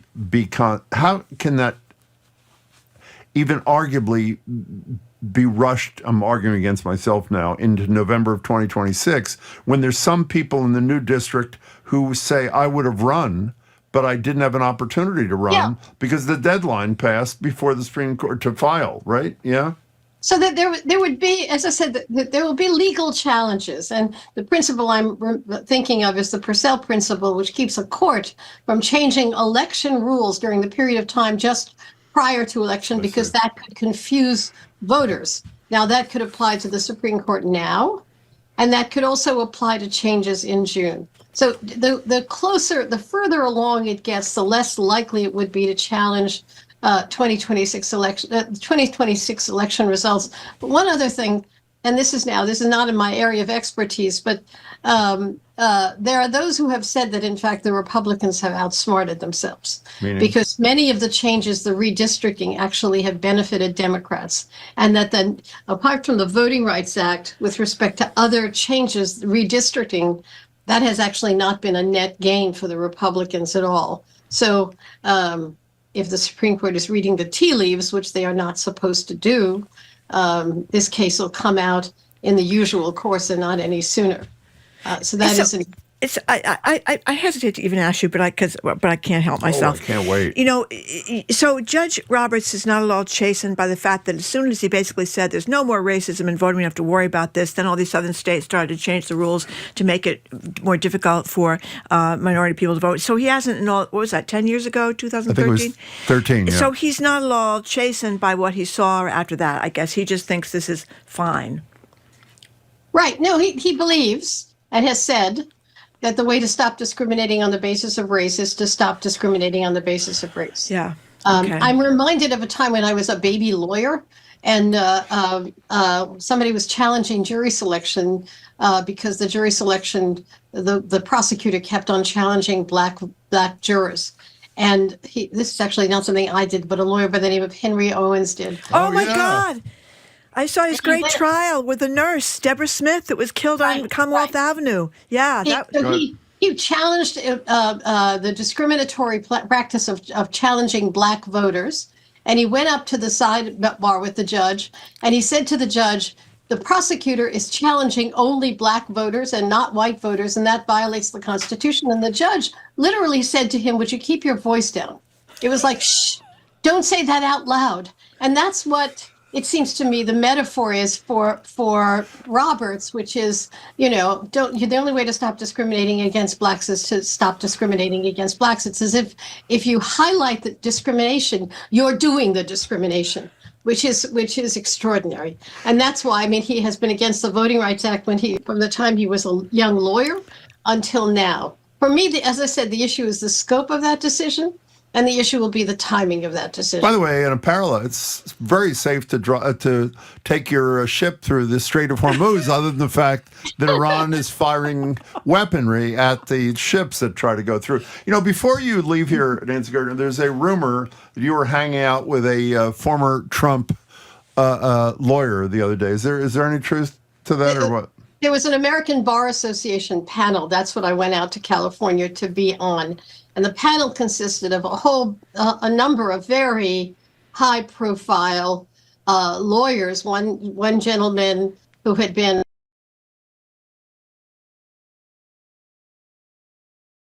as prosecutors before Trump was elected, and one person on the panel was a guy named John Lauro, who had represented Trump in the January 6th indictments, and we sort of had a thing.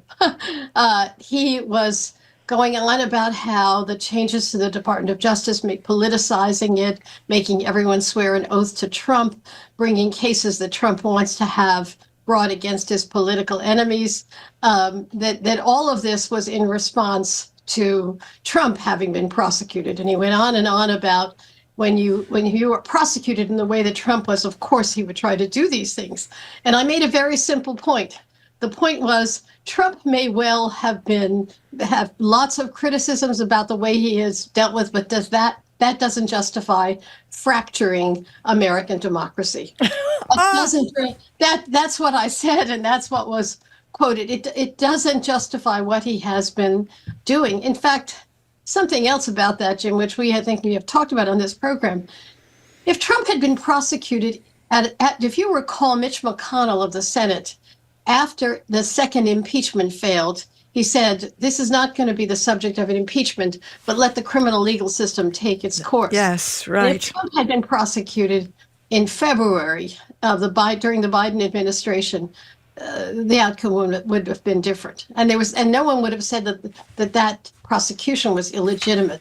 But the bottom line was that here was a lawyer, a very prominent lawyer, a very good lawyer, using Trump's vengeance theory. You did this to me, and therefore I will do this to you. Only what he has been doing to us far exceeds anything that was done to him, and what was done to him, in my view, is legitimate. So yes, I stuck my neck out, which is what I'm entitled to do as a retired judge who loves to talk. Well, we're glad we have this retired judge with us quite regularly, Judge Gertner. I'm glad you put him in his place, Judge Gertner. That's great. Good to see you. Take care, Judge. Be well.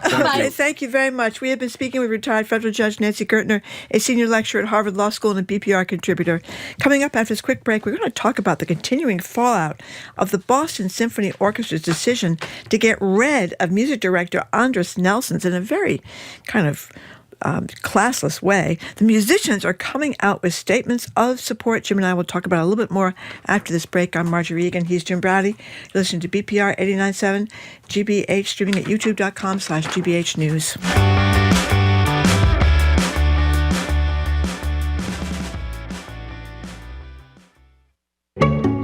I'm Edgar B. Herwick III. Today on the Curiosity Desk, messaging around GLP-1 seems to be everywhere. In doctors' offices, grocery store shelves, and especially on TV and film.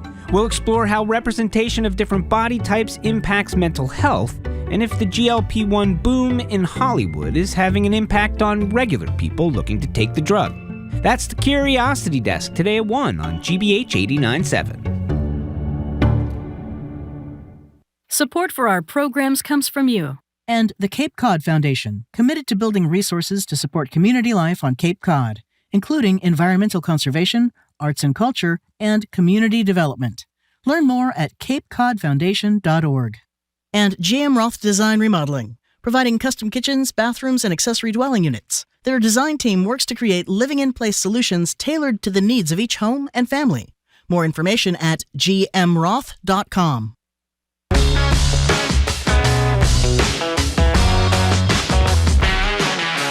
Welcome back to BPR and 89.7 GBH. Margery and Jim Browdy, streaming at youtube.com/GBH News. Tomorrow at the library, CNN's John King zooms in.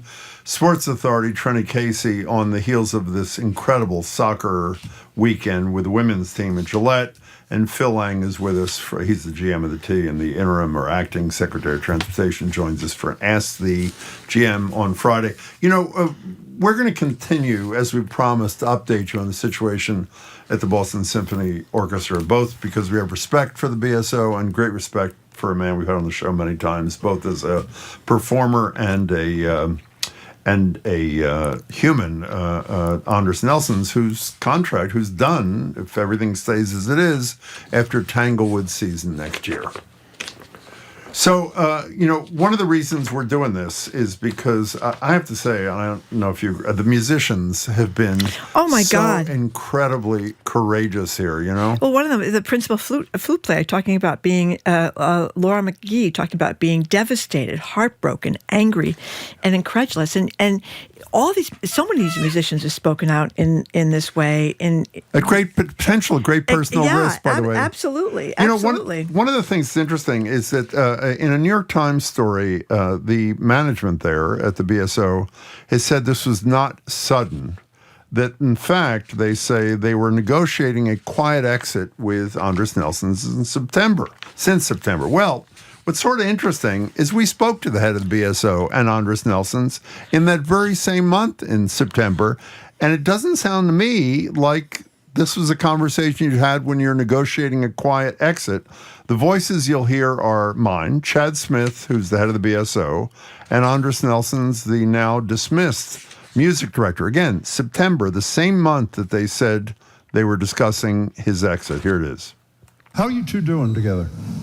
He's the best. For those who know, Chad is relatively new. 2 years? How long have you been here? 2 years. 2 years, like this week. And 12. 12 for you? 12. Yeah. So are you really this is a pretty critical relationship, right? Yeah. Do you really like him or not? I do like him. Do you like him? I like him, yes. You do? Okay. I just want to be clear. And you're working together, okay? Yes. I think we're working as a team, and exactly. and the whole team of BSO, and it's a big team, and we want to be open to listen to each other, and also to be listening and to be democratic and share the opinions and exactly. Okay, so Chad Smith, in the same month they're allegedly negotiating an exit, says he's the best, meaning the guy that he was negotiating the exit allegedly with. And when Andres says we're working together great, we're a big team, says exactly. So the last thing we'll do today, if I may. Yeah, a little bit. Can you read a little excerpt? Yes. This is a guy who has been with the BSO a mere 52 years. Michael Zaretsky put out a letter. He's a member of the viola section. Can you read just a little bit of what he had to say? This is to the trustees, the board of trustees. Yeah. As I believe many of you know, I was born and grew up in the former Soviet Union. He talks about during his long career, he's worked with many eminent conductors. In short, he says, my musical memories, especially with the BSO, are countless and fulfilling. Even so, playing under the baton of Anders Nelsons for the past 13 years has easily been one of my greatest joys. An artist of his magnitude, warmth, musical acumen, pure commitment to artistic excellence stands out among actor conductors of his generation in Anders' hands, orchestra standards. The symphonies of Brahms, Beethoven, Shostakovich, Tchaikovsky sound fresh and revelatory as if the composers themselves directly conveyed instructions. The new music he introduced to our repertory is both invigorating and relevant. God, that's just a piece of it. And Michael Zaretsky ends with this: the termination of Anders' contract, when the bond between orchestra and conductor is undeniably at its highest, is nothing less than a complete erosion of the BSO's traditions and values, as well as embarrassing and hurtful. At a time we should celebrate and elevate the contributions Maestro Nelsons has made to the sustaining the BSO's world-class reputation, we are instead left asking why he will not be leading the orchestra into its future. By the way, there are already a handful of musicians who had the courage, as I say, at potentially great personal cost, to make statements like this to the board of directors. Anders returns. His first performance will be Thursday night, and we're going to stay on top of this, as I say. out of respect for him, respect for the institution, and the chair of the board, Barbara Hostetler, and Chad Smith, who runs the operation there. They have an open invitation to respond to any of these statements and any of this news. Well, you know what, too?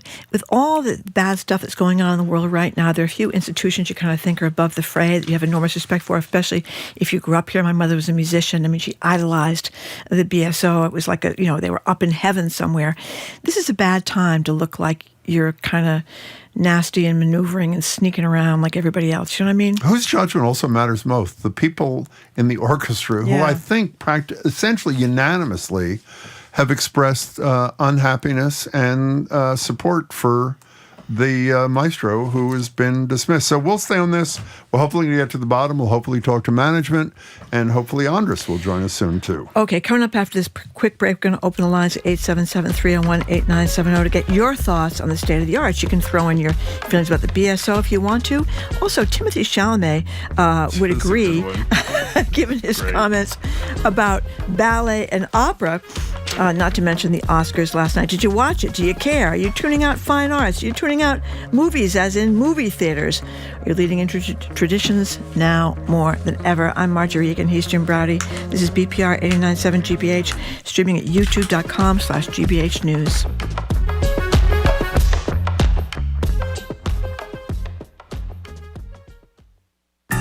"75 years ago, millions of Americans tuned in for a viral television first, the tackling of organized crime and political corruption in cities like New York. When you went to see him, you were conscious of the fact that he was a gangster, weren't you? I was conscious of the fact that he had a reputation for being an outstanding bookmaker. I'm Elsa Chang, a look back at America's introduction to the mafia on All Things Considered from NPR News. Today at 4, here on GBH News 89.7. Our programs are made possible thanks to you. And Explo, from international law to studio art. Explo's summer program helps middle schoolers to find their spark. Day and overnight options at explo.org/summer. General enrollment deadline, April 1st. And the Office of the Massachusetts State Treasurer. The Unclaimed Property Division is holding unclaimed funds. New properties are added often. To see if you have unclaimed money, you can visit findmassmoney.gov.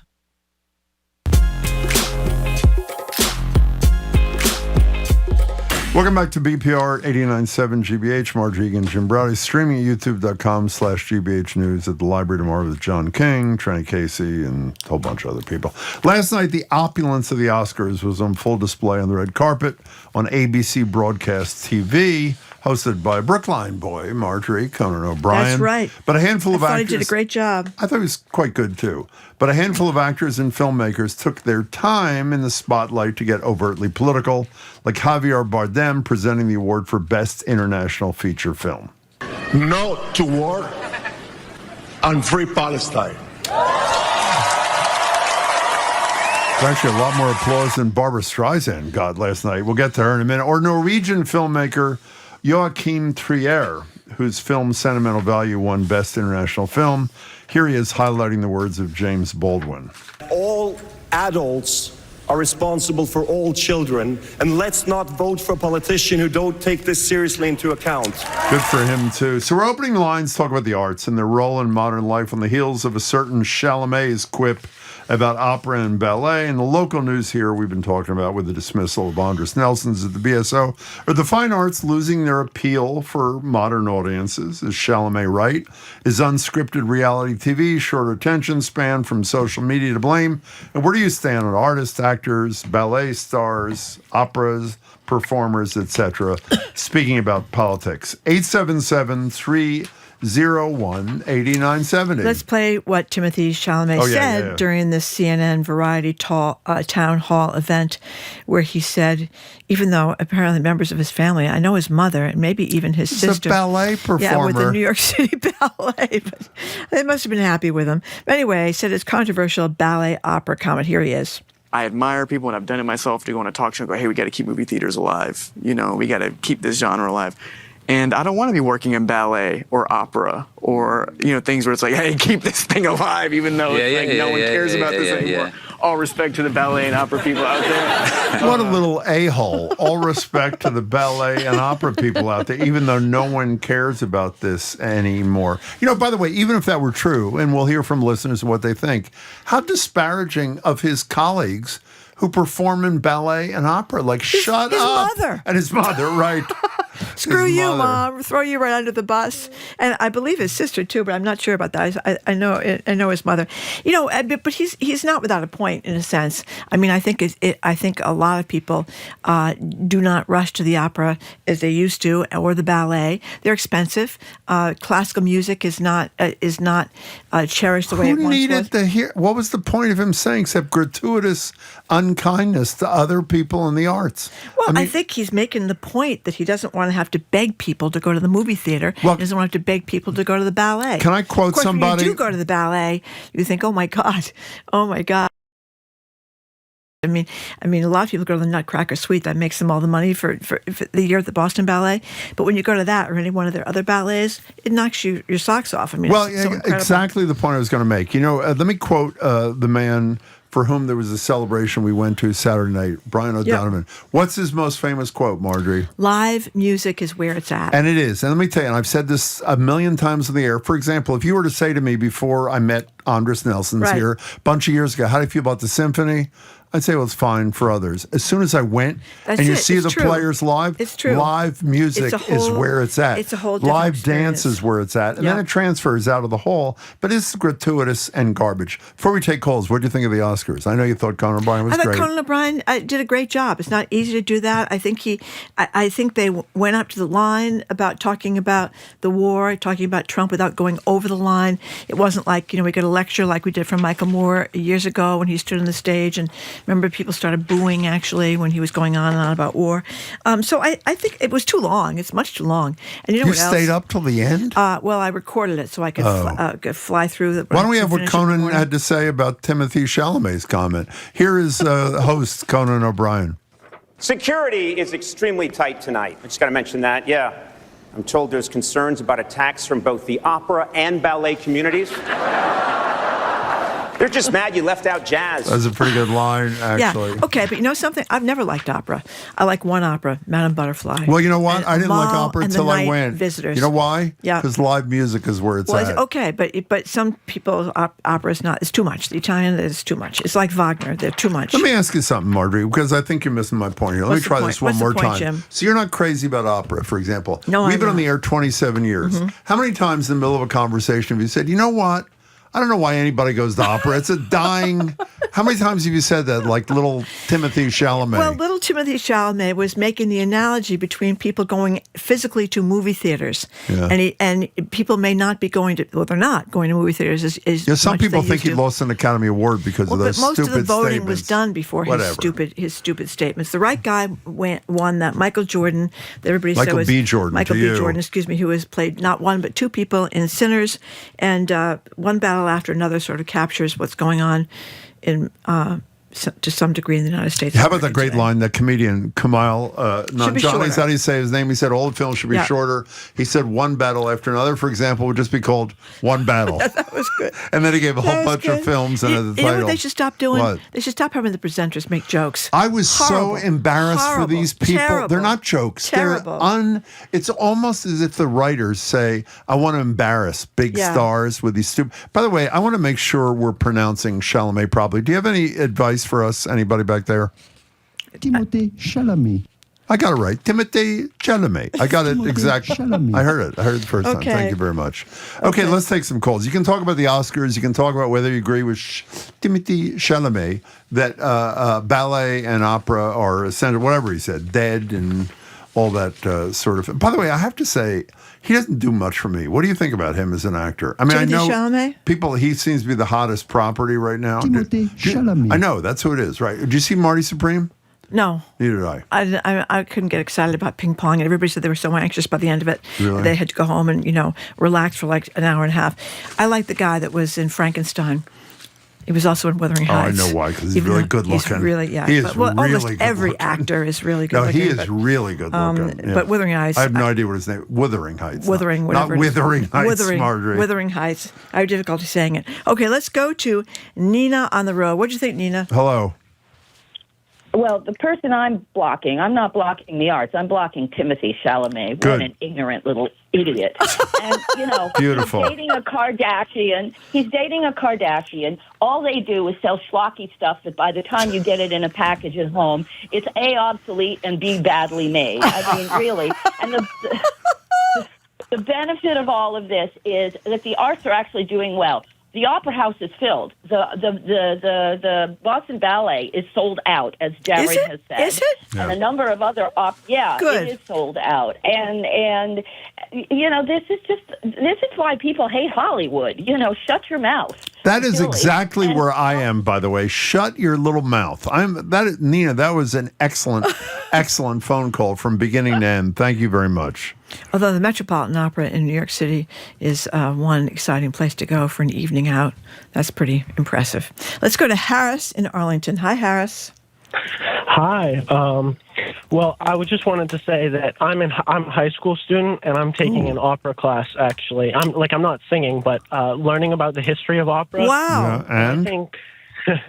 Well, I think a lot of I didn't like opera before, but it's made me love operas. And I think a lot of the reason people my age or like millennials and whatnot aren't going is because we don't have that arts education in schools.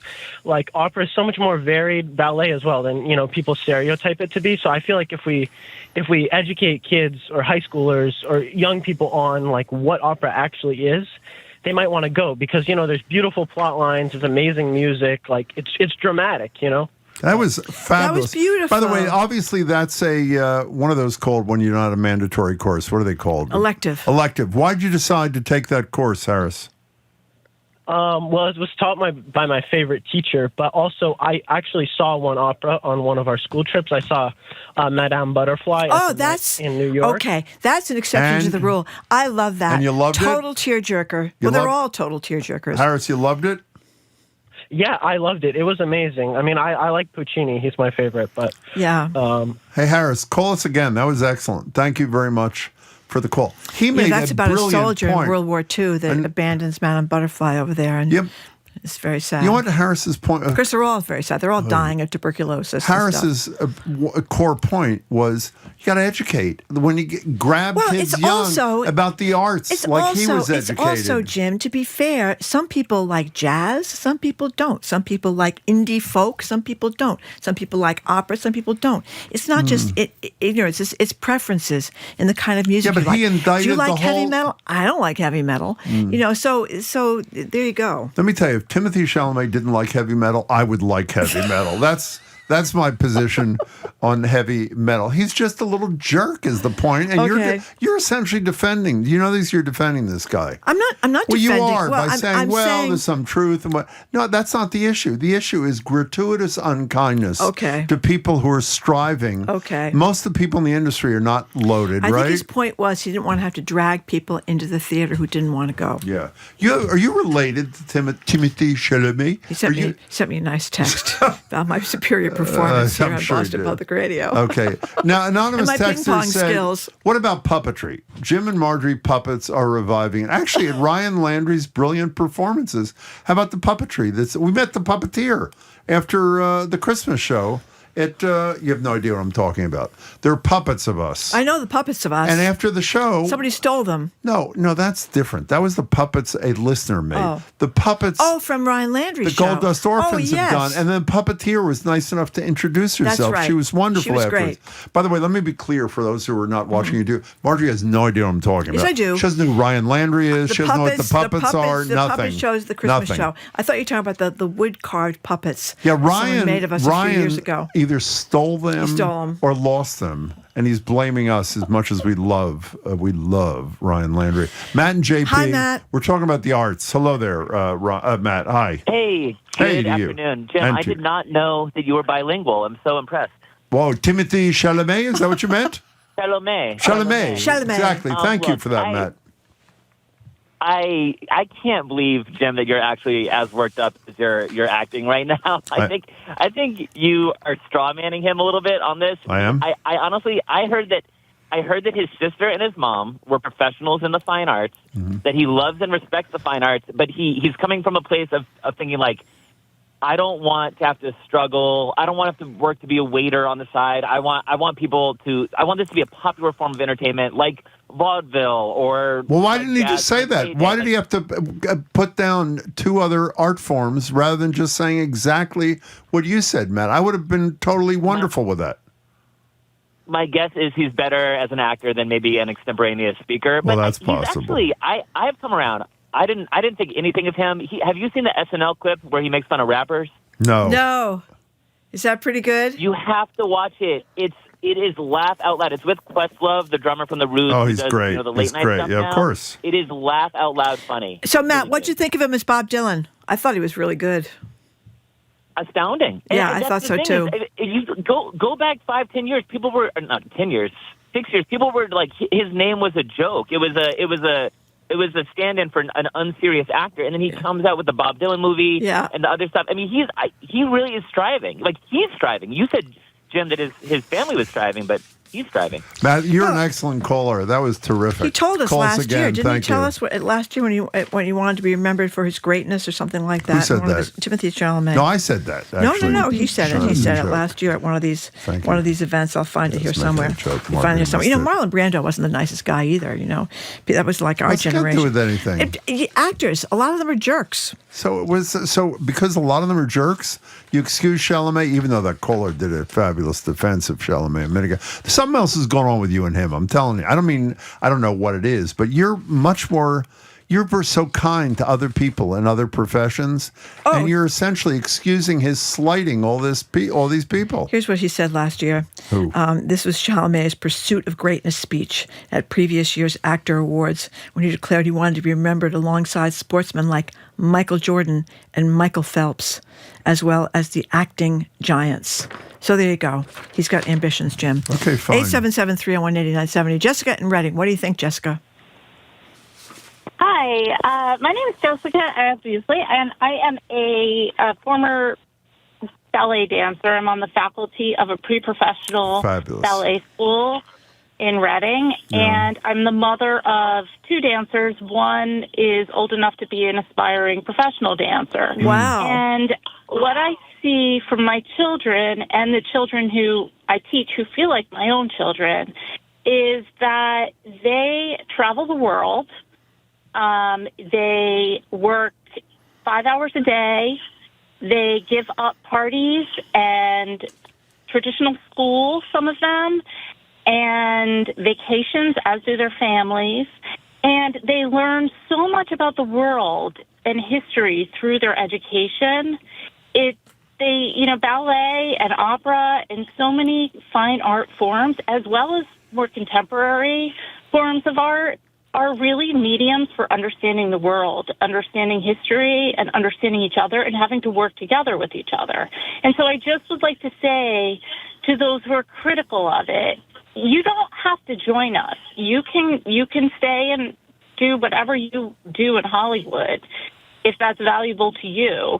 But there are those of us who are going to continue this, and we're not going anywhere. You are fabulous, Jessica. Go ahead, I'm sorry. We hope that people will come and support us in the arts, because it really does help children to be inspired and to grow in so many ways, just like everything else, just like football and baseball and everything else. There's no reason to take each other down. We should be trying to reach each other in whatever way possible. I was trying to make the same point, but I didn't make it as beautifully as you did, Jessica. That was fabulous. Maureen from Plymouth. Remember Peter Cassis, one of our colleagues here? Yeah, of course, former editor of the Phoenix. Professional ballet. I know that. I forgot about that. My niece, professional ballet. Why don't you badmouth his kid then? She's in Berlin. Why don't you badmouth your niece? I'm not going to badmouth them. I think it's great. Timothy Chalamet thinks your niece is a piece of whatever. Here's Maureen from Plymouth texting. He does not. The best description of Timothy Chalamet was given by Nathan Lane when he was interviewed, calling him a schmuck. Can you say that on GBH? Well, I just did. That's what Nathan Lane did. I'm just quoting Nathan Lane. Yeah, Nathan Lane always did a lot of great ballet on the side. I don't think Nathan Lane is doing any ballet. Remember we were following the ballet dancers up the stairs in kind of a stalking kind of way? They were both from Russia. We did an event for this is horrible. What was the name of the organization that we did the event for? Was this Silent Spring? Silent Spring, fabulous organization. Yep. Deals with environmental chemicals Breast in your cancer. house. They're terrific. It's a spectacular organization. Check them out. And at the pre-thing, 2 young Russian dancers. Yeah. We didn't know they were the Russian dancers. Well, we knew right away. Walking ahead of us. Because they walk differently. Oh, my with those God. incredible, the posture and the grace with which they walk is pretty impressive. You can tell somebody's been a dancer. Now, here's a texter who says, Timothy Chalamet has said out loud what 99% of the population is thinking, and I'm a lover of the arts and a musician as well. So I hope he just heard, he wrote that before that brilliant call from this woman a couple of minutes ago.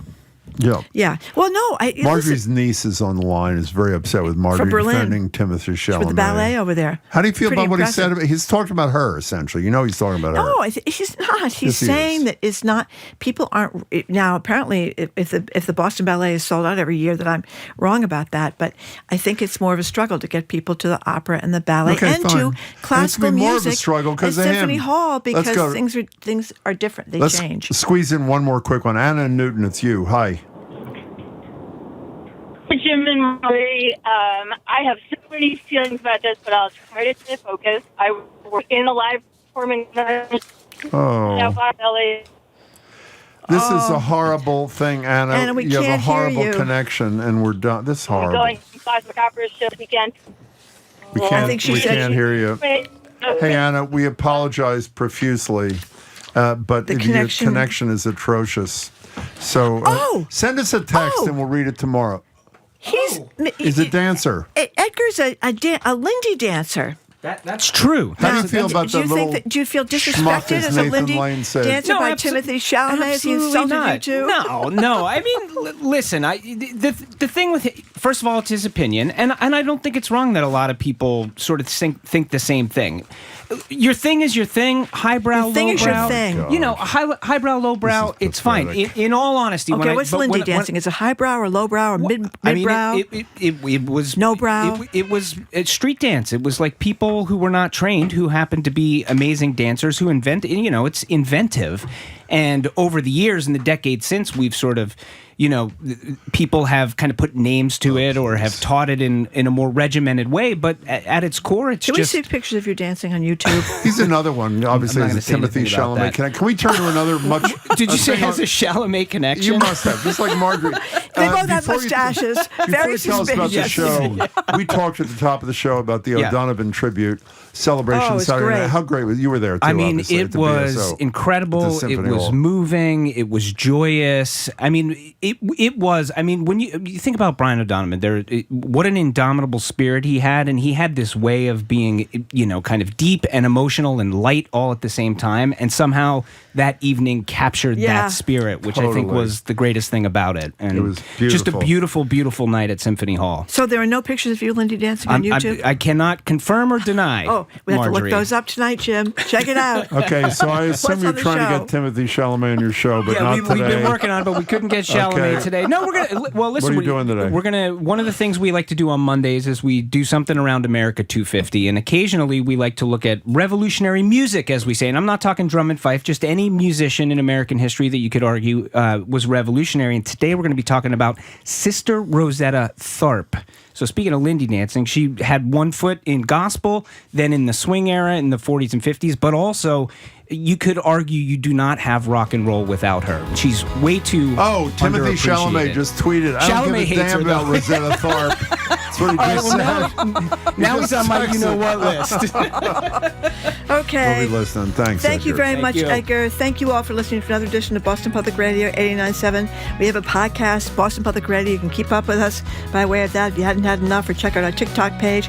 Tomorrow, we're going to be back at the Boston Public Library with CNN's John King, Tufts food man Corby Cummer, NBC Sports 20 Casey about that huge turnout for the women's sports soccer game at Gillette over the weekend. We want to thank our great crew, Zoe Matthews, Nicole Garcia, Hannah Loss, Bradley Lewis, and Patrick Lally ran our YouTube stream. Our engineer is John the Claw Parker. Our executive producer is Jane Bologna. Stay tuned for Lindy dancing next with the Curiosity Desk. Edgar B. Hurwick III, that he starts right after we are done here on 89.7 GBH, and Jared Bone, the Culture Show, starts at 2. I am Marjorie Egan. I am Timothy Chalamet. I will be back tomorrow. I think you can fit him in one of your pants legs, Jim, actually. He is a little guy, and I have no problem with that. He's teeny tiny. No, I'm with kidding. a mustache. I'm kidding. I don't want to be sizist. Okay. And everything else. I hope you join us tomorrow. We're at the library tomorrow. We're at the library tomorrow. See you tomorrow. at the library tomorrow. All Bye. Right, bye. Bye.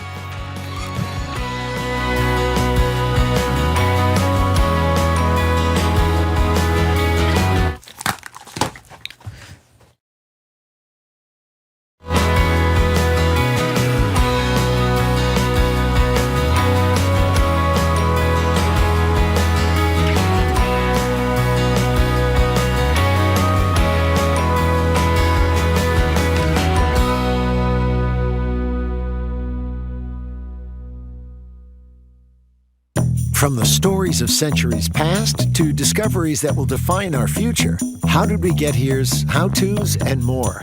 Journey with us down the rabbit hole on the Curiosity Desk.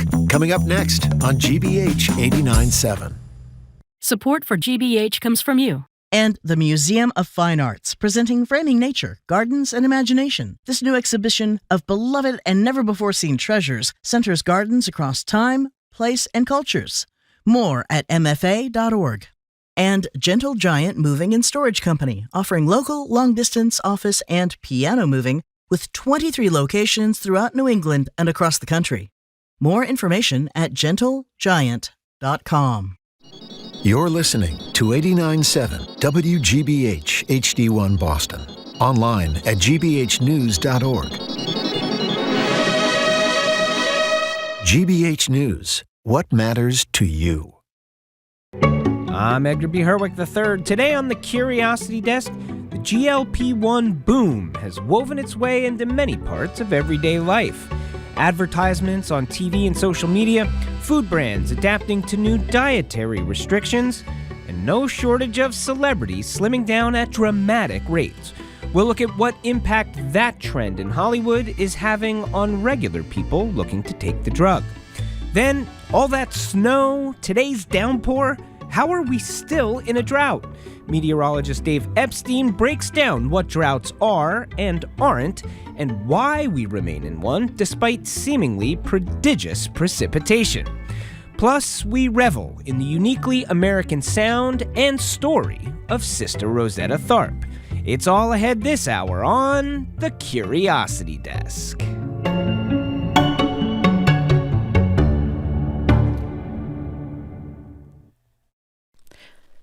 Live from NPR News, I'm Lakshmi Singh. President Trump's calling on countries to help reopen the Strait of Hormuz, where the Iran war's blockade on oil shipments is resulting in soaring gas prices in the U.S. We strongly encourage other nations whose economies depend on the Strait far more than ours. We get less than 1% of our oil from the Strait, and some countries get much more. Japan gets 95%. China gets 90%. Many of the Europeans get quite a bit. South Korea gets 35%. So we want them to come and help us with the Strait.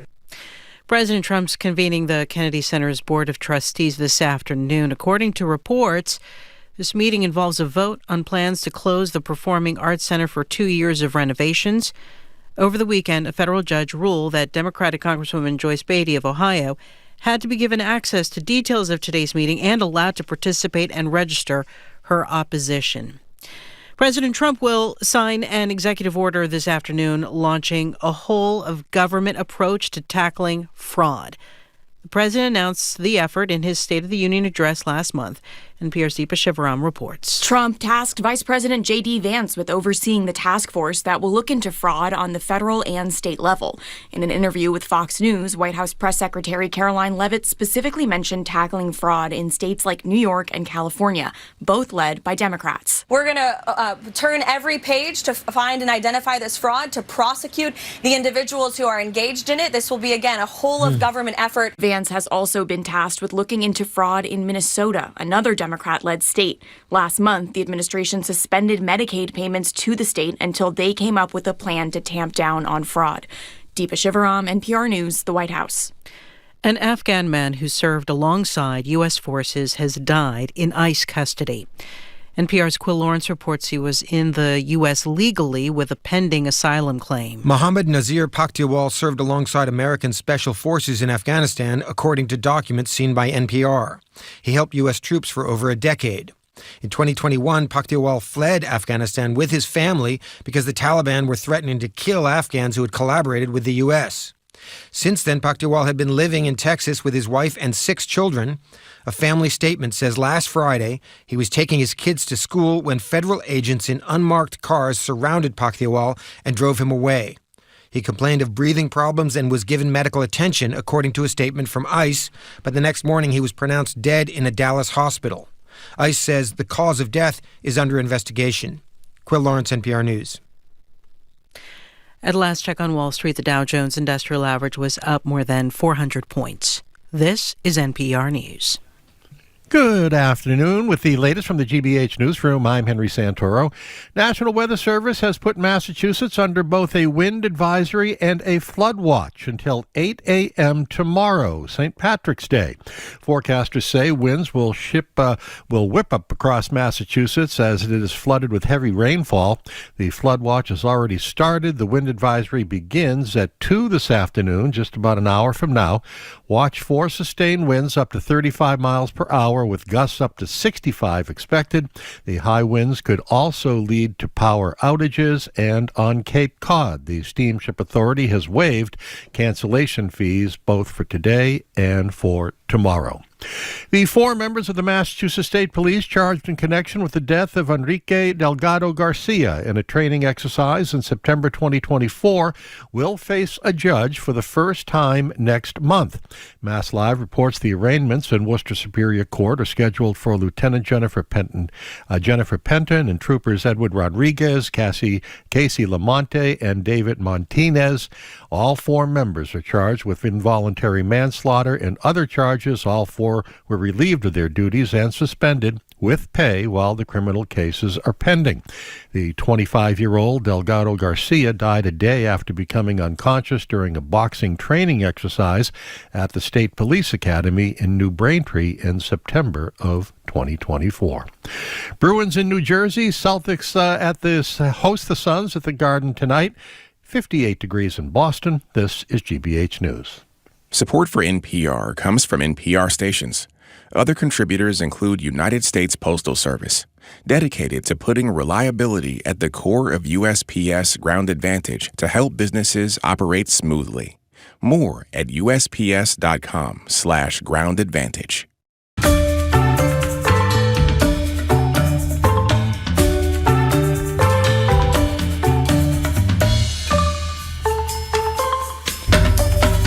You're listening to the Curiosity Desk on GBH. I'm Edgar B. Herwick III. We're streaming live at youtube.com/GBH News.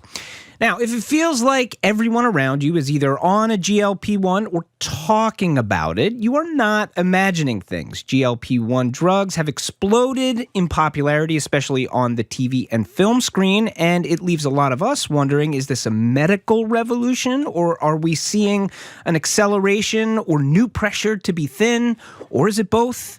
To help us sort through all of this, we have 2 guests with us today. Dr. Mara Gordon is a family physician and writer based in Philadelphia who writes NPR's Real Talk with the Doc column, and Rachel Rodgers, who's an associate professor at Northeastern University. She studies how society shapes the way we feel around our bodies. Welcome to you both. Thanks for having us. Yes, thanks for being with us at the Curiosity Desk. Also, we've got the phone lines open. Have you felt pressure to take a GLP-1? If you're on one, we'd love to hear your experience. Give us a ring at 877-301-8970 or weigh in with a text at that same number, 877-301-8970. Dr. Gordon, I want to start with you. You've described yourself as an anti-doctor diet. What does that mean? It's an anti-diet doctor. I think. I'm sorry. Did I say? Yep. Pro-doctor. Very pro-doctor. Yes, pro-doctor, anti-diet doctor. Sorry. Thank you for that. Thank you for that. Great start today. It's all good. It's all good. So I describe myself as an anti-diet doctor, which I define pretty simply, which is that I don't yell at my patients to lose weight. And you'd be surprised at how radical that is. I think a lot of doctors have really trained in a culture that sees weight loss as synonymous with health in a way that it isn't always. That doesn't mean I'm not willing to have discussions about body size with my patients. I'm a general family doctor. All comers come to my practice. Many of my patients want to discuss weight loss, and totally fine by me, but I usually just don't push it. And I think that's something that doctors could, in general, probably do a little more of. What would you say? I mean, as a practicing doctor, how have you witnessed? I don't know if the rise of GLP-1s. How does it impact what you're seeing? What are you hearing from your patients? Well, if you'd like to take a look inside my inbox, you can see approximately 25 prior authorizations for GLP-1s that have accumulated since 8 a.m. this morning. Oh, wow. I'm exaggerating, but I'm exaggerating. But there's a lot of demand. And it's really exploded, I would say, since 2021 was when the real practice-changing article came out in the New England Journal of Medicine that really demonstrated that using these medications at high doses, much higher doses than we had previously been using for diabetes, could be used in people without a diagnosis of diabetes expressly for the purpose of losing weight. And I would say since that article was published in 2021, the floodgates have really opened and people are very interested in using these medications. Can we talk briefly about, the fact that these are prescription medications, right? And we just talked about the fact that they are out there everywhere. I mean, this is not the only prescription medication where we see plenty of advertising on television around, but it does feel it is this sort of complicated piece, which is, in theory, I suppose the idea is the medication is prescription based because your doctor is the person who's supposed to sort of suss out, hey, this might be a good medication for you. And yet it feels like these are kind of available to anybody anywhere. Yeah, I think over the last decade probably, but it really feels sort of acute since the pandemic. I think we've seen, as a primary care doctor, I have noticed two particular trends that I think make it seem that way. One is just the explosion of online information about health, much of which is misinformation, I would say, but just sort of the influencer culture where health topics are just discussed all day, all night, 24/7 on social media. And then two is the rise of direct-to-consumer telehealth, which, has been around for a while, but I would say really exploded in popularity during the pandemic. And it serves many important purposes. I use telehealth with my patients. It's an amazing tool, but it does sort of contribute to the perception that you can just go online and sort of buy whatever medication your heart desires. So, Rachel Rodgers, I saw you nodding. Dr. Gordon just said influencer culture, and that falls squarely into your orbit. So, can you talk a little bit more? Can you expound a little bit more about that influencer culture and how you're seeing the use of these GLP-1s kind of trickle down through society right now? Thank you. Yes, I was nodding because she really hit it on the head. So one of the things that we've seen occur with the expansion of social media is the blurring between what is marketing and what isn't, and people's increasing difficulty in being able to parse that out.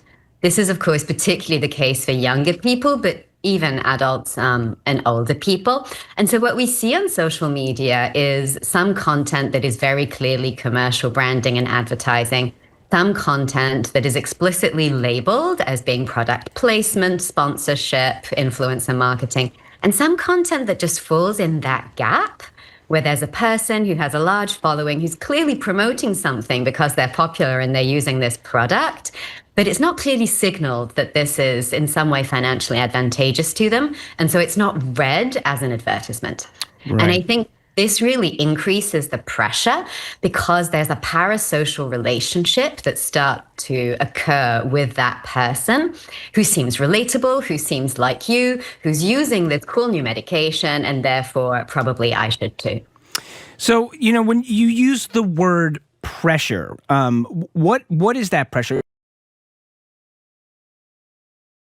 Is that pressure about a particular body type? I mean, even just the term cool new medication is just kind of like, it's just, what do you do with that? Yes. Well, many layers. The way that I like to think about it, appearance is a business, but it's not a neutral one. It also serves gatekeeping purposes. So that body, the one that we're referring to, is increasingly the same body all over the world, and it symbolizes the characteristics that come with power and privilege.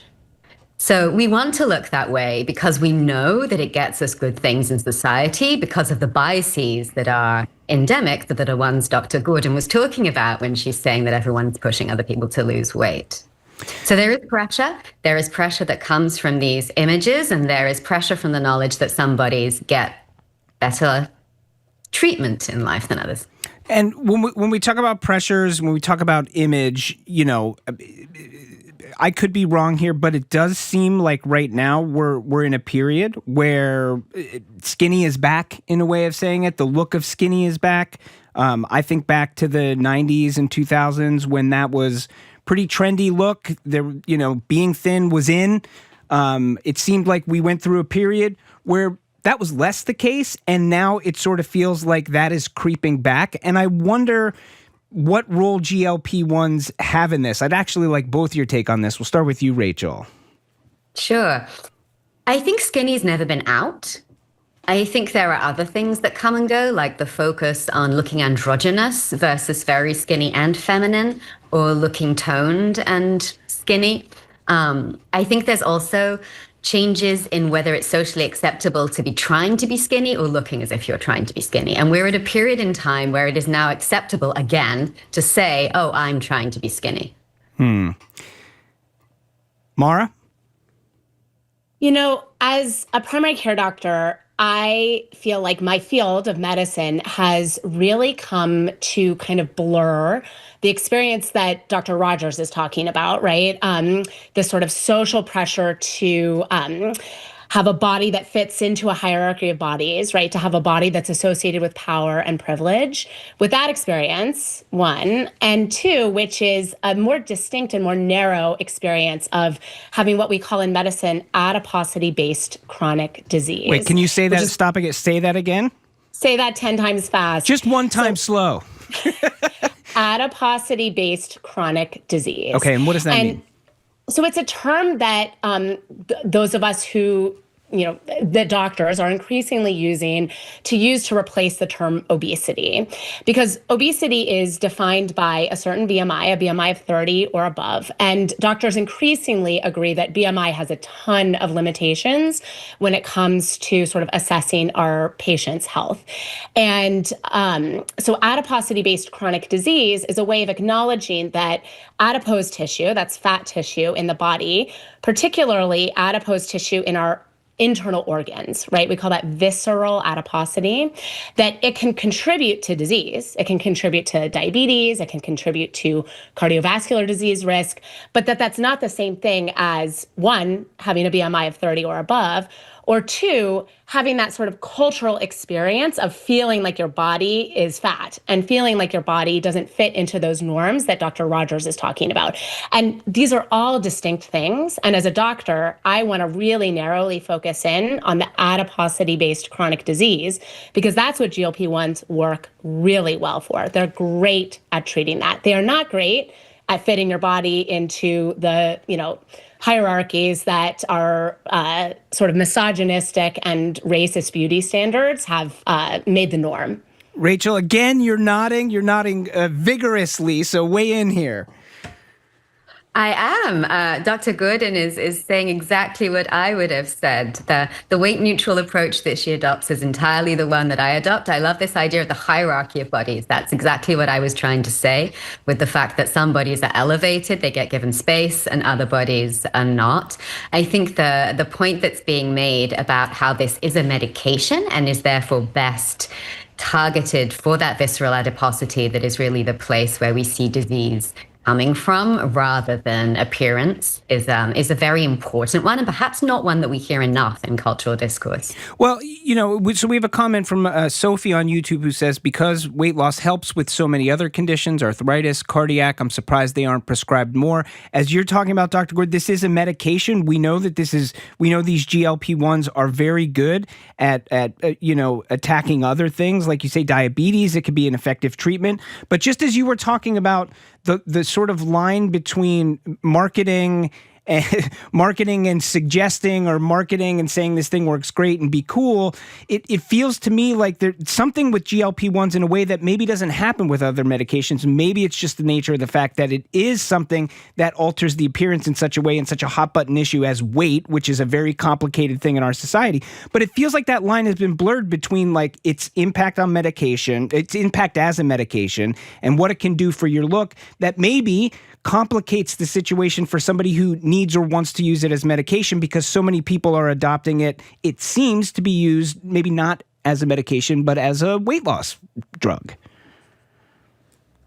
Yeah, and I'll say that the lines are very blurry and it's tricky. I mean, as a physician, I've struggled with this, right? I have patients come in saying, I just want to be healthy. I just want to be healthy. And we have to really pick apart what that means. It's very complicated. It's very personal.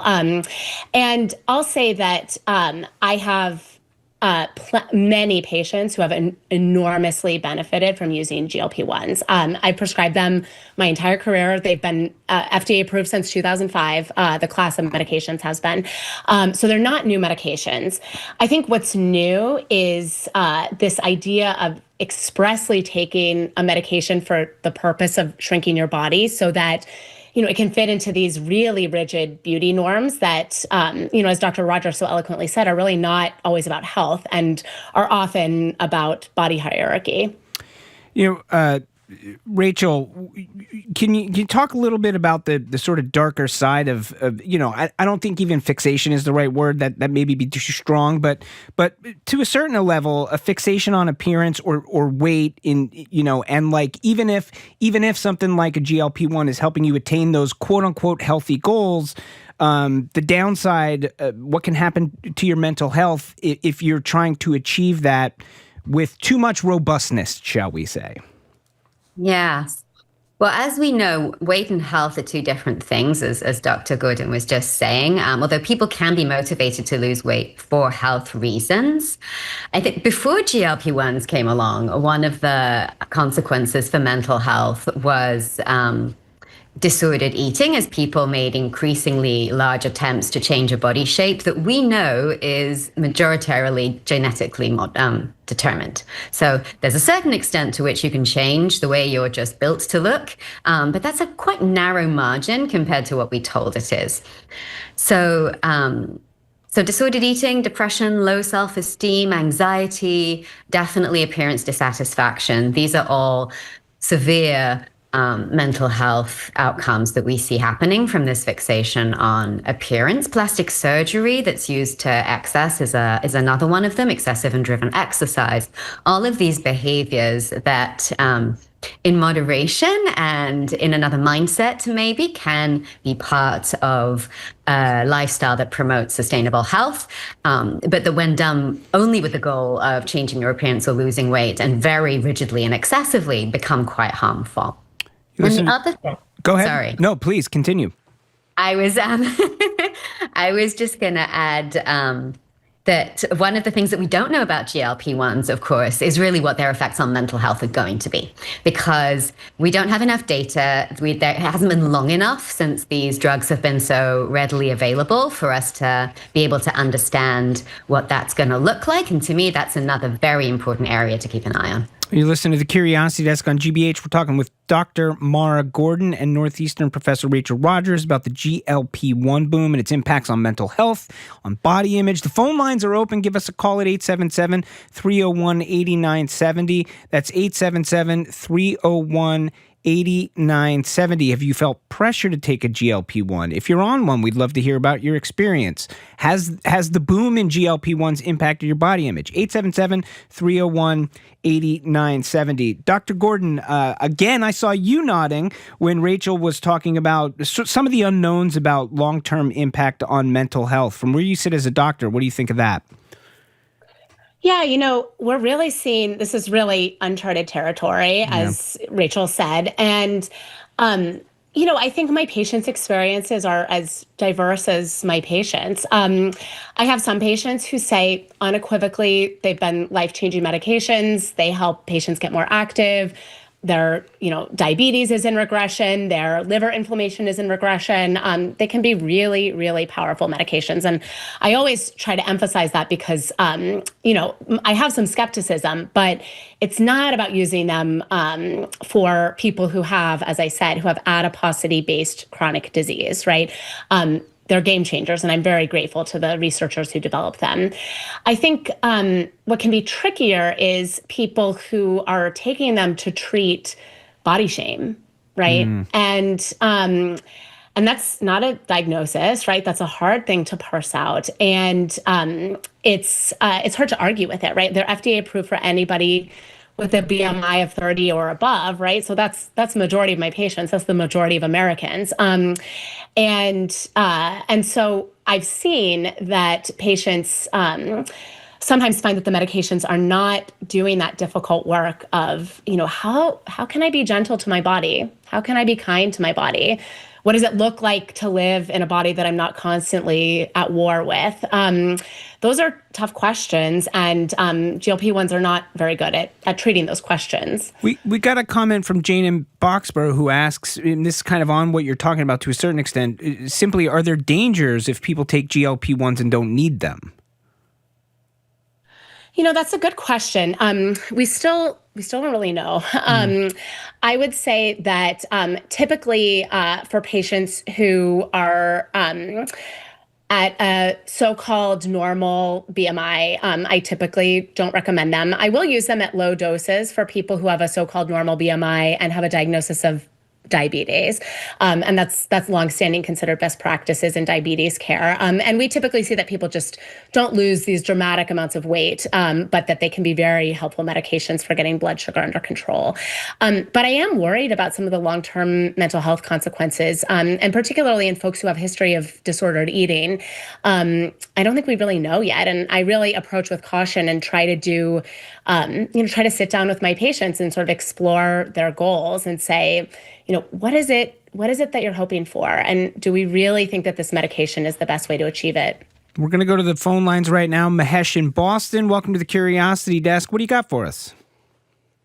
I am a dentist, and I saw a lot of patients be on it, and they lost a lot of weight. They were feeling great. So I, having fought obesity all my life, I asked my physician, I've been on it for the last 6 months and I've lost 40 pounds. It seemed unsurmountable, but it basically cuts the food noise. And I see that, my activity level has gone up. So I want to keep up with, this new me, so it's helped me a lot. And I can't, say well enough about this drug. Thanks, Mahesh. Thanks for sharing that experience. So good experience there from Mahesh. As you were saying, Mara, there are plenty of good experiences and stories of good experiences out there when it comes to this. Absolutely. They are really, really useful medications. I think where I urge a little caution with my patients and with my fellow doctors is, I always say, I have so many thin patients who hate their bodies just as much as my bigger bodied patients hate their bodies too. Like, I just think the experience of body shame and body dysmorphia is so ubiquitous in our culture. It's almost just become normal, right? That it's normal to say, oh, I hate the way I look, or oh, I look so ugly in that picture, right? And I think that these medications, sometimes people are looking to them to sort of solve these longstanding mental health concerns about, about their body shame. And I will say, from my clinical experience, that they have not been particularly effective at treating that. And so some of my patients find that they still have disordered thoughts about food, that they still have, hateful thoughts about their own bodies, still feel really preoccupied with their appearance in ways that, feel really inhibiting in their daily lives. And that's where I want to just sort of urge a broader picture and just say, maybe this is a big cultural issue, not a medical one that a medicine is going to solve. Speaking of cultural issues, Rachel, I wonder what what you make of the role of celebrities here. I mean, you kind of said you said sort of cool medication earlier, which really struck me, and I think about the complications around these drugs in particular when it comes to celebrities. On the one hand, you have folks like Serena Williams, who's an athlete, and Oprah, who have been very upfront and have said this is a medication I have taken. This has been good for me. It's kind of, I don't want to say it's become a joke, and obviously you don't know with people, but people see like celebrities who are losing weight, who are looking gaunt, and you'll turn to your friends and be like, look, they're on Ozempic. Everybody's on Ozempic. So it's it's out there. This is a prescription medication that is like infiltrated the celebrity culture. That has to be impacting us more broadly. Yes. I think the celebrity piece is a real tension because we all know that celebrities have things available to them to modify their appearance that we don't, right? They have a personal trainer, they have a home chef, they have all these things that most people do not. But they don't necessarily talk about that. And that increases the unfavorable comparisons when we forget that they actually live in a completely different world to us. And we look at them and think, well, I don't look like that. So in some ways, the transparency is a good thing because now we understand that there's a reason that they look like that and that we don't. But the problem here, I think, is that if you're a celebrity and you say, I do something, whatever that thing is, you are now promoting it because you're using your persona as a platform to associate it with this product.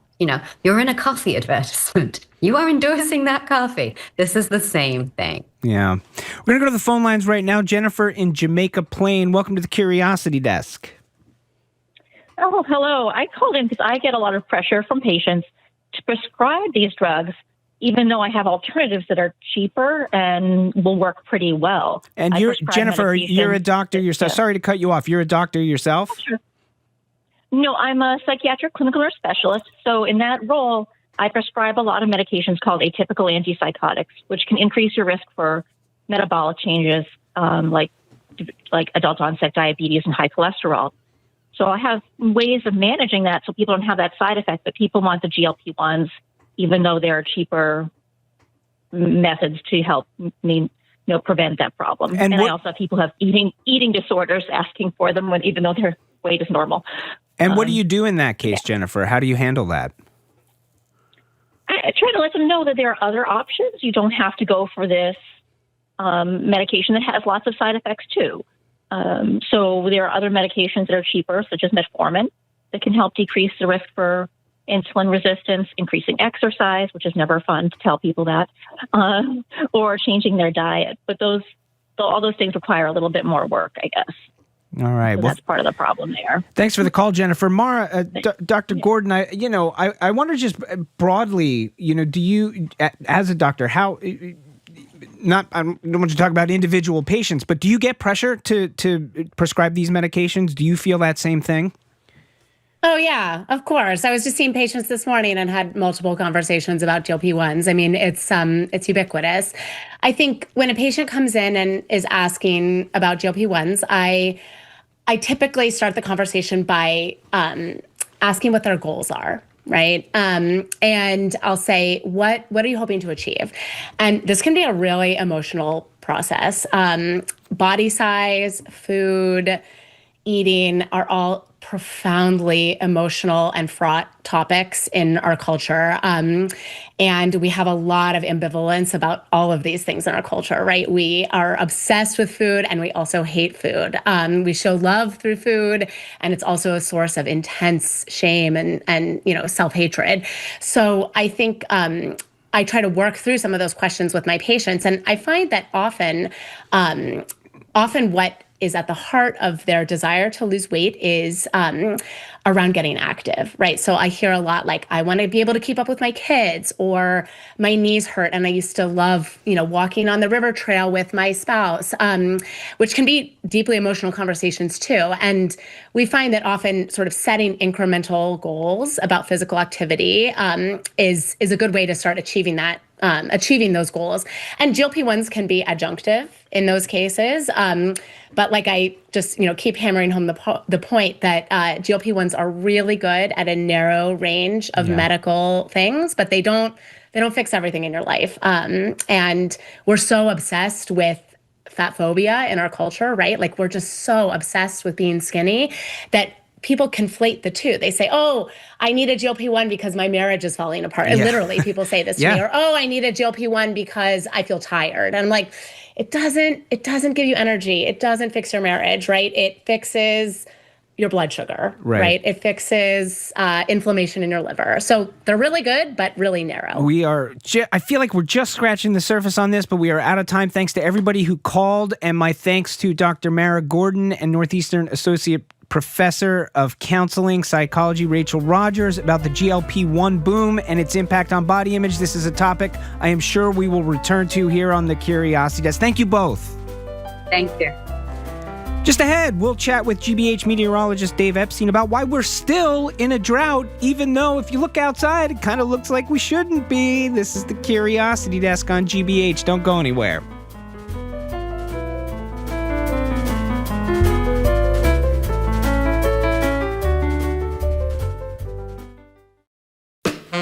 I'm Jared Bowen. Today on The Culture Show, we're recapping the Oscars, Conan O'Brien at center stage, the red carpet risks and rewards, and the surprises, snubs, and snoozers that define the night. Plus, author Lynette D'Amico joins us for Men I Hate, a memoir in essays, a searching book about relationships, growth, and how she managed a marriage in which her wife became her husband. That and more on The Culture Show today at 2 on 89.7 GBH. Support for our programs comes from you. And MIT Federal Credit Union, committed to helping members grow their balances while keeping them accessible with their high-yield money market. Memberships open to the public. More at mitfcu.org, federally insured by NCUA. And Cambridge School of Culinary Arts in Porter Square, offering private cooking events for your next team-building activity, family reunion, birthday party, or night out. You can learn more at cambridgeculinary.com.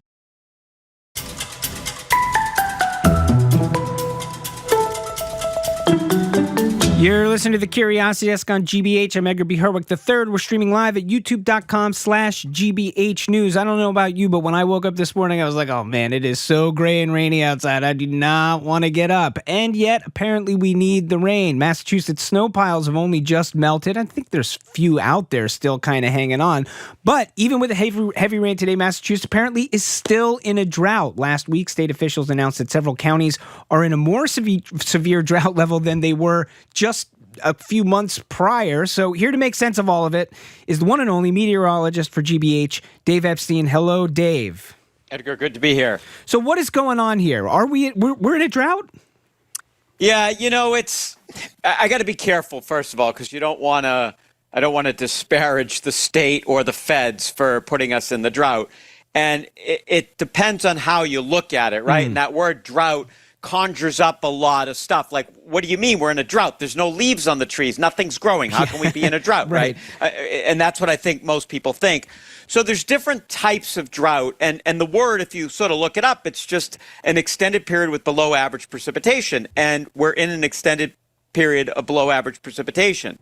And I think that people think of a drought as, tumbleweeds going down Commonwealth Avenue. Yeah, absolutely. Right? I mean, that's what I was going to ask. I mean, when you say drought and I go, what are we talking about here? Are we talking about that when the spring comes, my lawn's not going to look very green? Are we talking about the rivers are going to be low? Are we talking about the fact that the reservoir is going dry? Like, as you say, it's like what is a drought and what isn't a drought? Yeah, so there's different types of drought. You've got sort of meteorological drought, like you expected to have 45 inches of precipitation over a year, and you ended up with, let's say, 30. That's a huge deficit, so you're in a drought meteorologically. Then there's agricultural drought. Farmers are going to be planting here in a fairly short period of time. People will be putting in peas and lettuces and all that stuff. And if the topsoil were dry, then seeds might not germinate. And then you have hydrological drought, where you look down underneath everything, right? And how far do you have to dig down to get to water? And that's really what is the primary sort of drought right now, is that you have to dig down fairly far to get to water, a little bit below what you'd expect this time of the year. And that's what, frankly, state officials are, one of the components that they're looking at is that. Because if you went out and it was warm enough and you planted seeds, there's plenty of moisture in the topsoil right now. Yeah, you're listening to the Curiosity Desk on GBH. We're speaking with GBH meteorologist Dave Epstein about why we're still in a drought. Dave, one of the things you are so good at, which I really appreciate about your work, is putting things in context. A period like this kind of a quote-unquote drought that we're seeing now, how common is that for us here?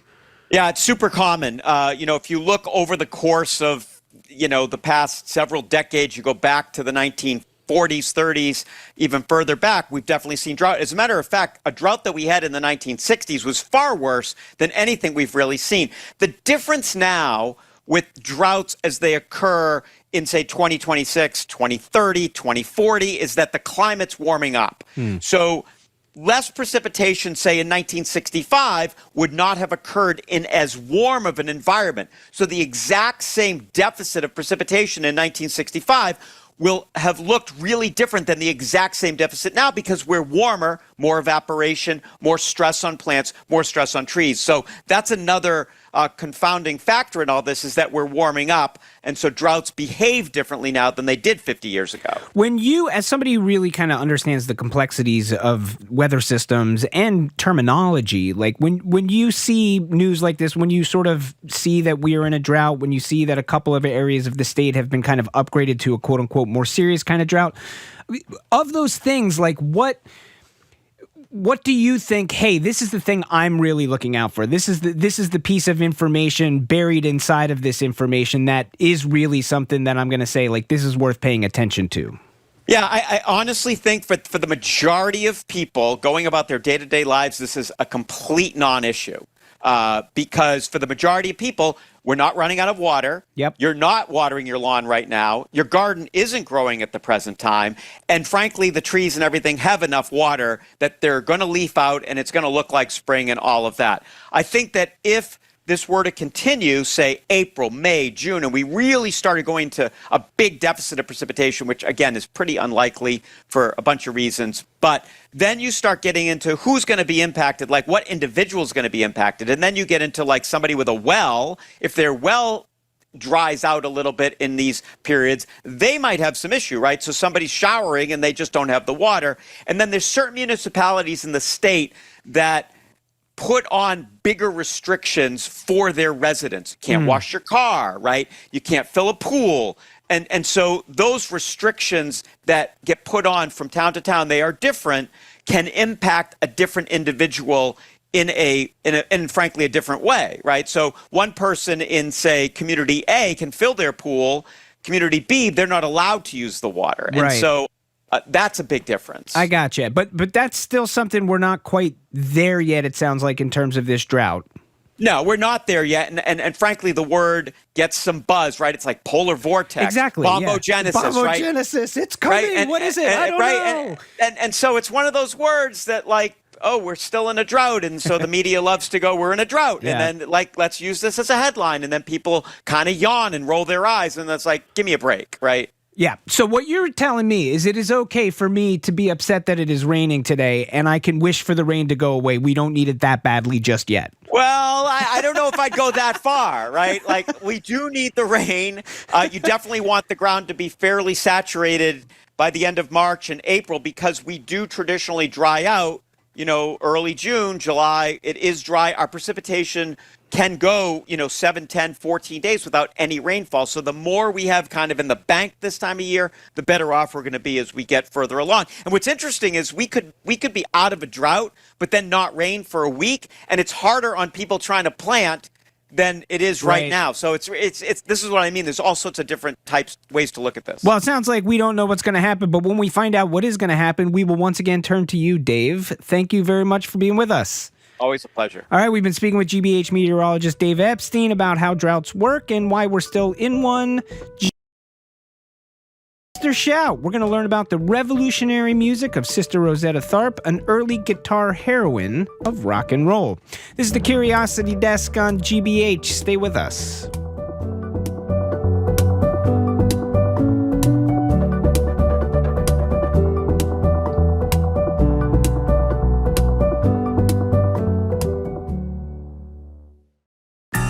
"75 years ago, millions of Americans tuned in for a viral television first, the tackling of organized crime and political corruption in cities like New York.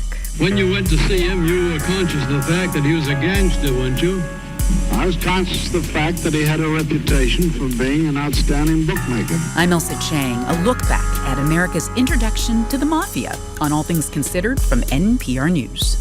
Today at 4, here on GBH News 89.7. Support for GBH comes from you. And Babson College, where students can learn to lead with impact and become a driving force for change. Babson's graduate virtual open house is on March 18th. Registration at babson.edu/gradopenhouse. And Porter Square Books, hosting Ibram X. Kendi with Congresswoman Ayanna Pressley for Chain of Ideas, a book charting the harmful rise of Great Replacement Theory, March 31st. Info at portersquarebooks.com.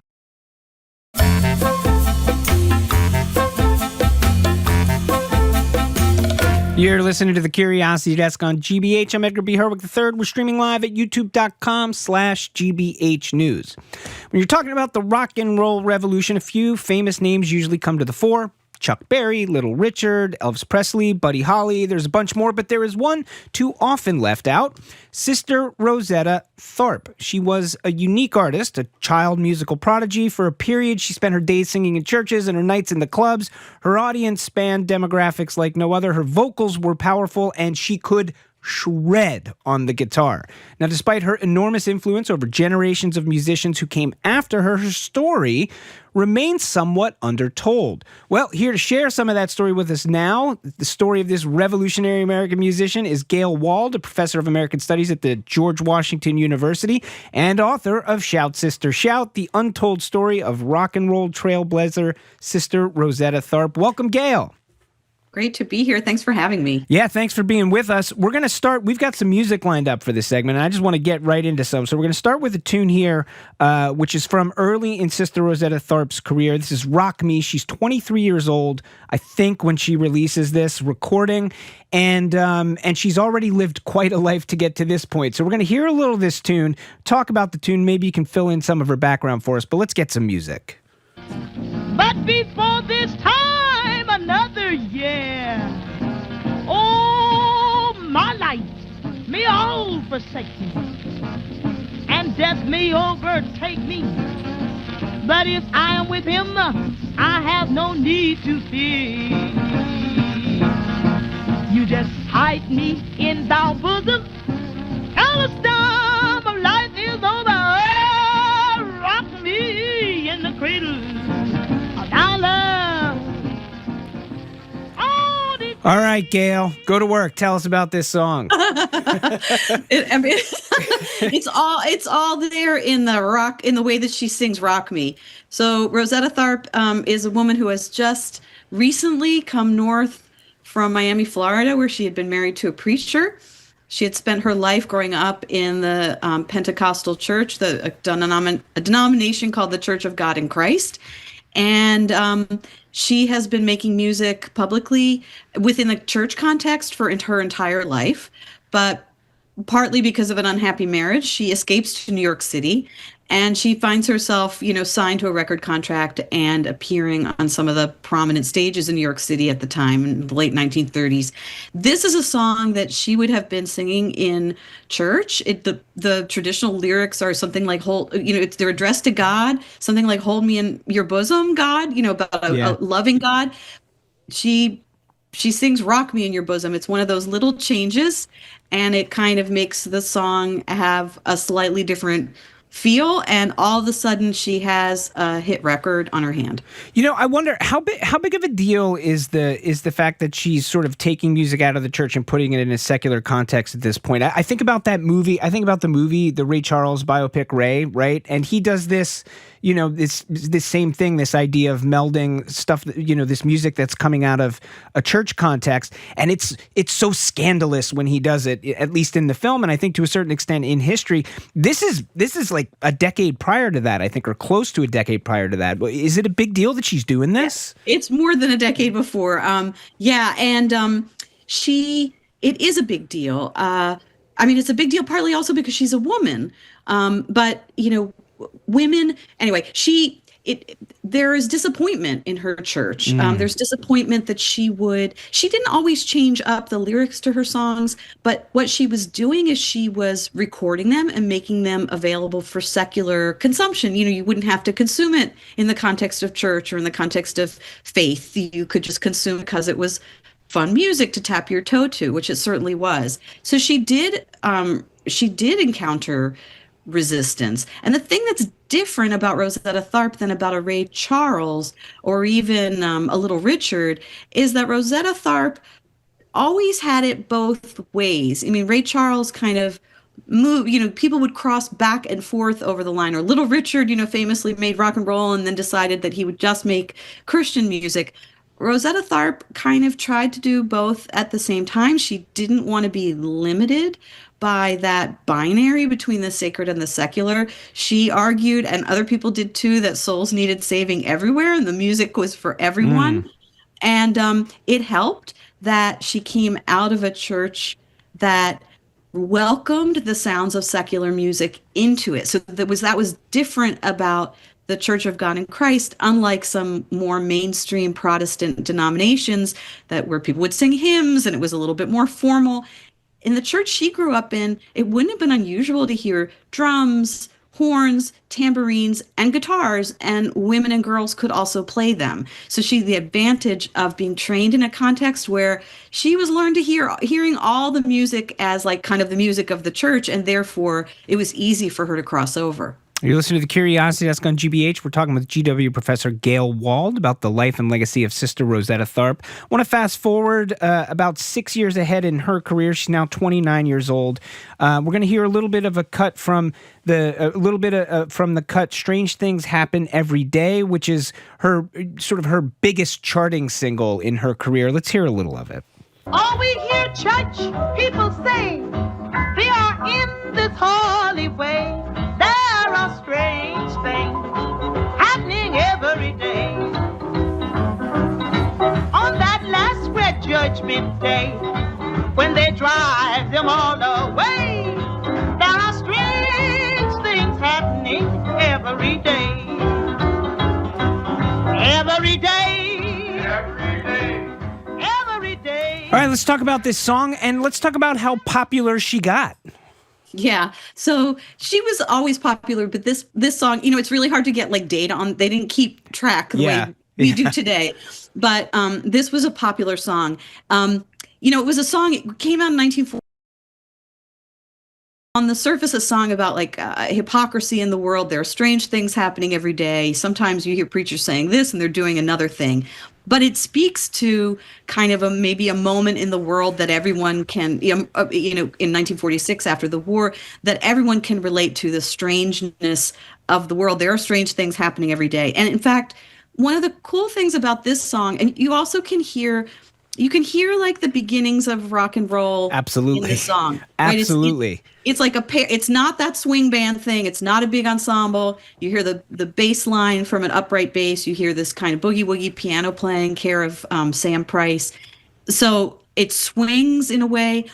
But this was a song that DJs in places like Memphis were playing in the 50s, a decade after it came out. Which is how figures like Elvis Presley hear it. I was going to say, put a finer point on that, because they're like luminaries, or people who, like we talked about in the beginning, people who we think of as like quote unquote architects of rock and roll, who are hearing this track and her music in particular, and that's an important ingredient in the development of the art form. Absolutely. So when Elvis Presley went to Sun Studio in Memphis to kind of fool around before he made a recording, people would play Rosetta Tharpe songs. These were songs that everyone liked. Johnny Cash always cited Rosetta Tharpe as his favorite singer. So this was a kind of a lingua franca for a lot of that generation of musicians. They all knew it. They all admired her. And how about her at this point? Is she enjoying the spoils of fame? Is she rich? I mean, what is her life like through this period where she's really at the height of her fame? Look, in some ways, as a Black woman doing this work, and also working in the church, which is not in the sacred world, which is not a world that is, kind of well-paying necessarily, but she's doing very well. She buys a house in Richmond. She travels well. She can afford to buy her own bus, which is not just to travel with, which is not just a symbol of having made it, but it affords her comfort at a time when she couldn't. Driving while Black was problematic. She couldn't necessarily go to hotels or restaurants. So she has the comfort of her own bus that she can afford. So she's doing very well. There's a beautiful picture of her that I love that's in my book, of her and her singing partner, Marie Knight, kind of dripped in furs. And, so you see her presenting herself for her fans. There it is, presenting herself for her fans as a kind of, elegant woman who's really made it, and therefore aspirational. Can we talk briefly? I mean, we don't have nearly enough time to get into this story as much as I would like to, but can we just briefly talk about, this huge spectacle and event of her third wedding, which happens in a stadium, which is kind of a concert, but also is a real wedding? Like, I mean, you want to talk about somebody who's like flexing their fame at this point, and just really a huge draw. It's mind-boggling. In 1951, Rosetta Tharpe got married to her third husband, Russell Morrison, in a baseball stadium in Washington, D.C.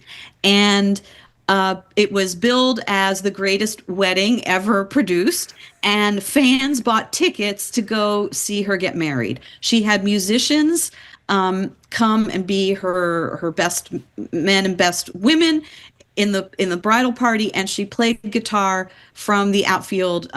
She played electric guitar from the outfield in her wedding dress, and there were fireworks, and people sold stuff. So this was a gigantic spectacle. The funny thing, I mean, there's many funny things about it. One of them is that this wasn't something Rosetta Tharpe at that point. It came out of a sense that she had to move her career along. The 40s are turning into the 50s. She's got to think of a new way to keep people interested in her. And some promoters in D.C. have the idea of, well, let's stage a wedding. Well, that's a good way of getting some. It's amazing. And she says, cool. And she goes and finds a husband. I mean, the story is that she didn't have... Wedding first, husband second. That's so good. And he was happy because he got a good deal. Yeah. He got a very good deal. This is one of those examples where, the men that she married managed her, so they were the ones who got to work for her. But it was covered in Ebony magazine. It got national headlines, and it was recorded by Decca Records that put it out as like the wedding album of Rosetta Tharpe, with a real local pastor doing the honors. So we're talking with GW professor Gayle Ward about the life and legacy of Sister Rosetta Tharpe. We're nearly out of time, but I want to play one more cut and just talk briefly about the fact later in her career. I mean, you just talked about her influence on that kind of what we think of in America as the sort of first generation of rock and rollers, but she gets embraced in England. And there's, thanks to Granada TV, we have this amazing concert footage of her giving this concert in England. And she then gives, has huge influence again on that generation of British invasion artists who come here and transform rock and roll here in the United States. I want to hear a little of that because we talked about her playing electric guitar. Here's her playing some electric guitar. I mean, there's so much to say about this, but one thing is she was part of a generation of African-American musicians who were touring Europe and Britain at that time. There was a lot of interest in Black American music, and they had these package shows like rhythm and blues and gospel and soul music together. And Rosetta Tharpe was on those tours, and that is how she came to the in addition to her records, she came to the attention of a young generation of artists who would constitute our British invasion. So that it's a really important piece. And there have been more and more artists who are now coming out of the woodwork and saying, oh, I wasn't there, but I saw that on TV. Yeah. Yep. All right. Well, if you want to get more about Sister Rosetta Tharpe, and I can't imagine you don't, I got an idea for you. There's a book, Shout, Sister, Shout, The Untold Story of Rock and Roll Trailblazer, Sister Rosetta Tharpe. That book is by our guest, Gayle Ward, Professor of American Studies at the George Washington University. Thank you so much for being with us on the Curiosity Desk. Thank you. And in studio with me now is none other than one Jared Bowen. Jared, is the day after the Oscars, and I am so excited for your show. Yes, we're going to be talking about the Oscars with Callie and Lisa Simmons and going over Conan O'Brien, what the big wins were, and I'm eager to hear their opinions because, of course, everything was up for grabs. I'm eager to hear your opinions as well. We'll find out in just a moment. And then Lynette D'Amico has written a book. It's called Men I Hate, and it took her a long time to come to accept her lesbian identity, and then she wonderfully found herself in a loving relationship, but then her wife became her husband. So she addresses her point of view and what this churned up in her own thinking in this new book. And we'll talk about Midnight March, which is a new exhibition at MassArt Art Museum by Masako Miki, where she takes this Japanese folklore and spins it so that we get these very fluffy-looking, huggable-looking creatures. Excellent. Another action-packed show from The Culture Show and Jared Bowen coming at you in just about a minute and a half, so don't go anywhere. As for us, that's it. The Curiosity Desk is produced by Aidan Connolly, Rachel Armani, Olivia Corcio, Hannah Loss, and Nicole Garcia. Patty Daniels is the rock to our roll. Our live stream director is Patrick Lowley. Engineer John LaClaw Parker. Special thanks to David Goodman and Andrew Massawa. We will be right back here in 23 short hours on GBH 89.7 and streaming on YouTube. Until then, listen to some Sister Rosetta Tharpe. I'm Edgar B. Herwick III. Stay curious out there. What's trending? What's interesting? What's going on around town? We're talking all things arts and culture on The Culture Show. Next on GBH 89.7. Funding for our programs comes from you. And Subaru of New England. The all-wheel drive 2026 Subaru Crosstrek Hybrid is designed for New England terrain. Subaru retailer locations at SubaruofNewEngland.com. Roadshow is celebrating Women's History Month by spotlighting lasting contributions from outstanding women with an array of iconic treasures. Guess the top find on Antiques Roadshow, tonight at 8 on GBH2. You're listening to 89.7 WGBH HD1 Boston. Online at gbhnews.org. GBH News. What matters to you? I'm Jared Bowen. Coming up on The Culture Show, after the most unpredictable Oscar race in years, Paul Thomas Anderson's sprawling political satire One Battle After Another won the night, including Best Picture. Close behind was Ryan Coogler's blues-soaked vampire thriller Sinners, with Michael B. Jordan winning Best Actor, while Jessie Buckley took Best Actress for Hamnet. Now that the red carpet has been rolled up, we're recapping Hollywood's biggest night at the movies. From there, writer Lynette D'Amico spent years coming into a lesbian identity, not what her traditional Sicilian-American family expected. Then after 20 years in a same-sex relationship, her spouse transitioned and her wife became her husband, upending their terms of marriage, life, and understanding. In her new book, Men I Hate, D'Amico addresses the rupture with rawness, anger, and love. And we enter a nocturnal universe by way of Midnight March, an exhibition now on view at the MassArt Art Museum, where artist Masako Miki reimagines menacing Japanese mythology as a world populated by soft, playful, otherworldly characters. That's all right now on The Culture Show. The Culture Show is made possible in part by a generous contribution from the Fiducia Fund, proud to support this station's arts and culture programming.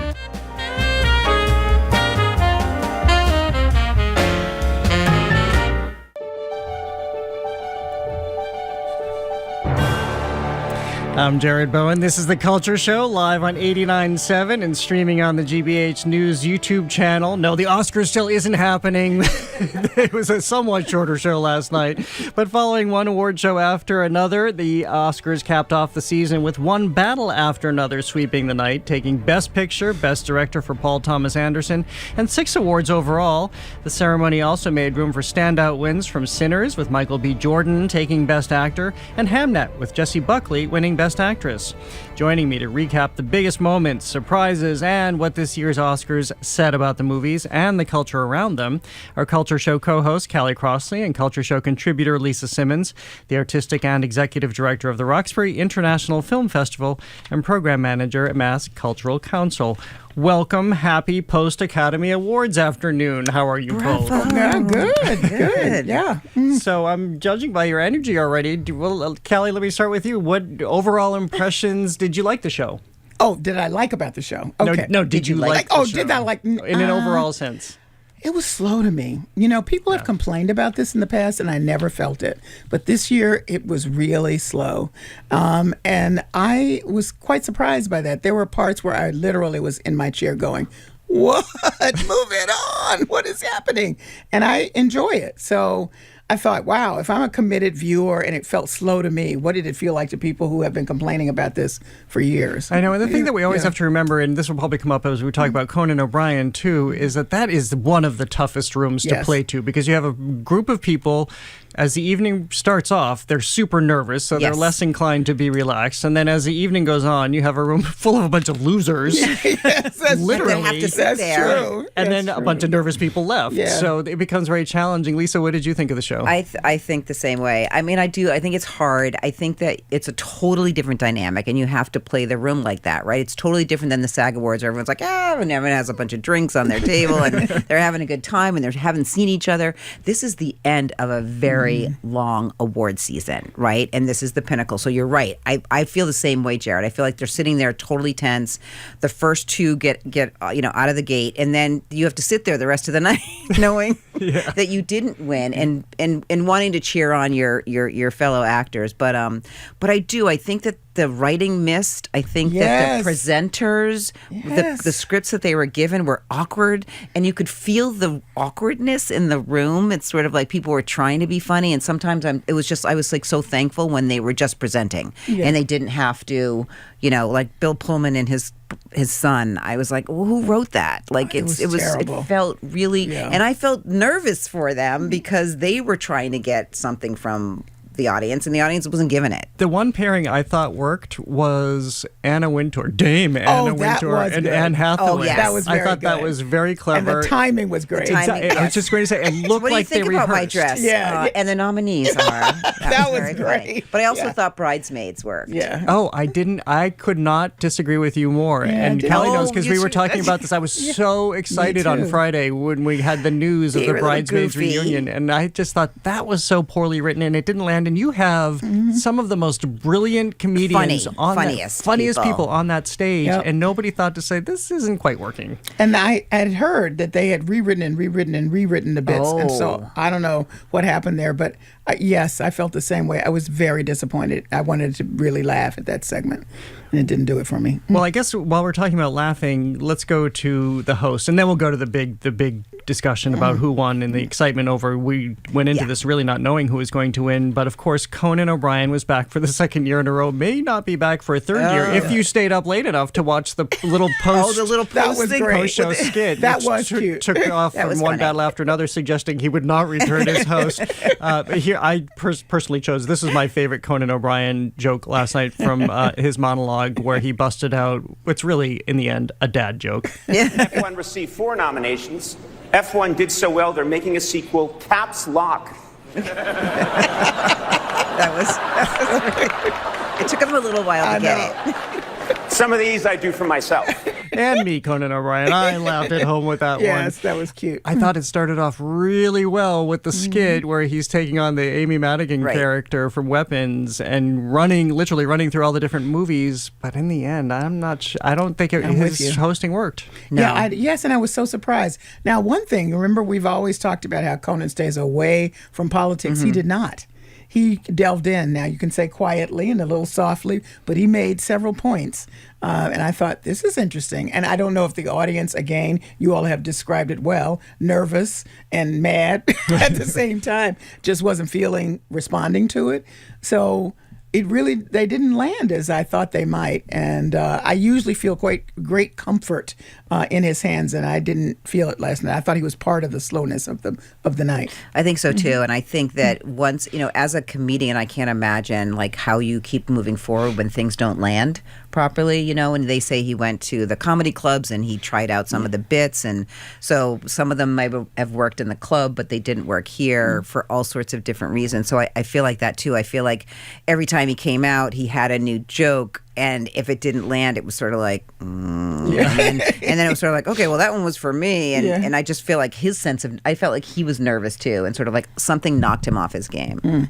And the other part I was waiting for was what was he going to say about Timothy Chalamet? Because of course, everybody has been talking about it, including us here on the Culture Show, talking about what Timothy Chalamet said about the classical arts, ballet and opera, where nobody cares about them. And I thought even that joke didn't land. And there was that one other person who stood up there, and with Timothy Chalamet sitting right in the front row. I think it was one of the documentary short winners who said it too. Exactly. But even there, you're reminded that this is Hollywood. I guess there's collegiality at the end of the day, and there's only so much, unless you're Ricky Gervais, you're going to take down people in your own town. Yeah, right. Exactly. No, I thought his joke about security, and there may be the people from the opera and the ballet outside. It wasn't guffaw, but it was cute.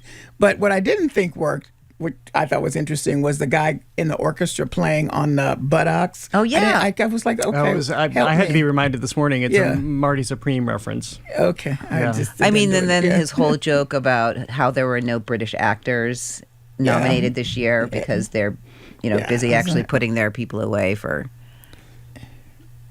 Yes. For bad things like this that this country doesn't do. I worked that one worked. Yeah, that one did. Yes, but it was very interesting. Yeah. So anyway, let's move on to what made this year so exciting was the fact that other than Jessie Buckley and Golden, we didn't really know who was going to win at the end of the day. Whereas most of the time, it's pretty much Lisa Simmons. Jessie Buckley, I think everybody thought. That's right. I said having Jessie Buckley and Golden for song.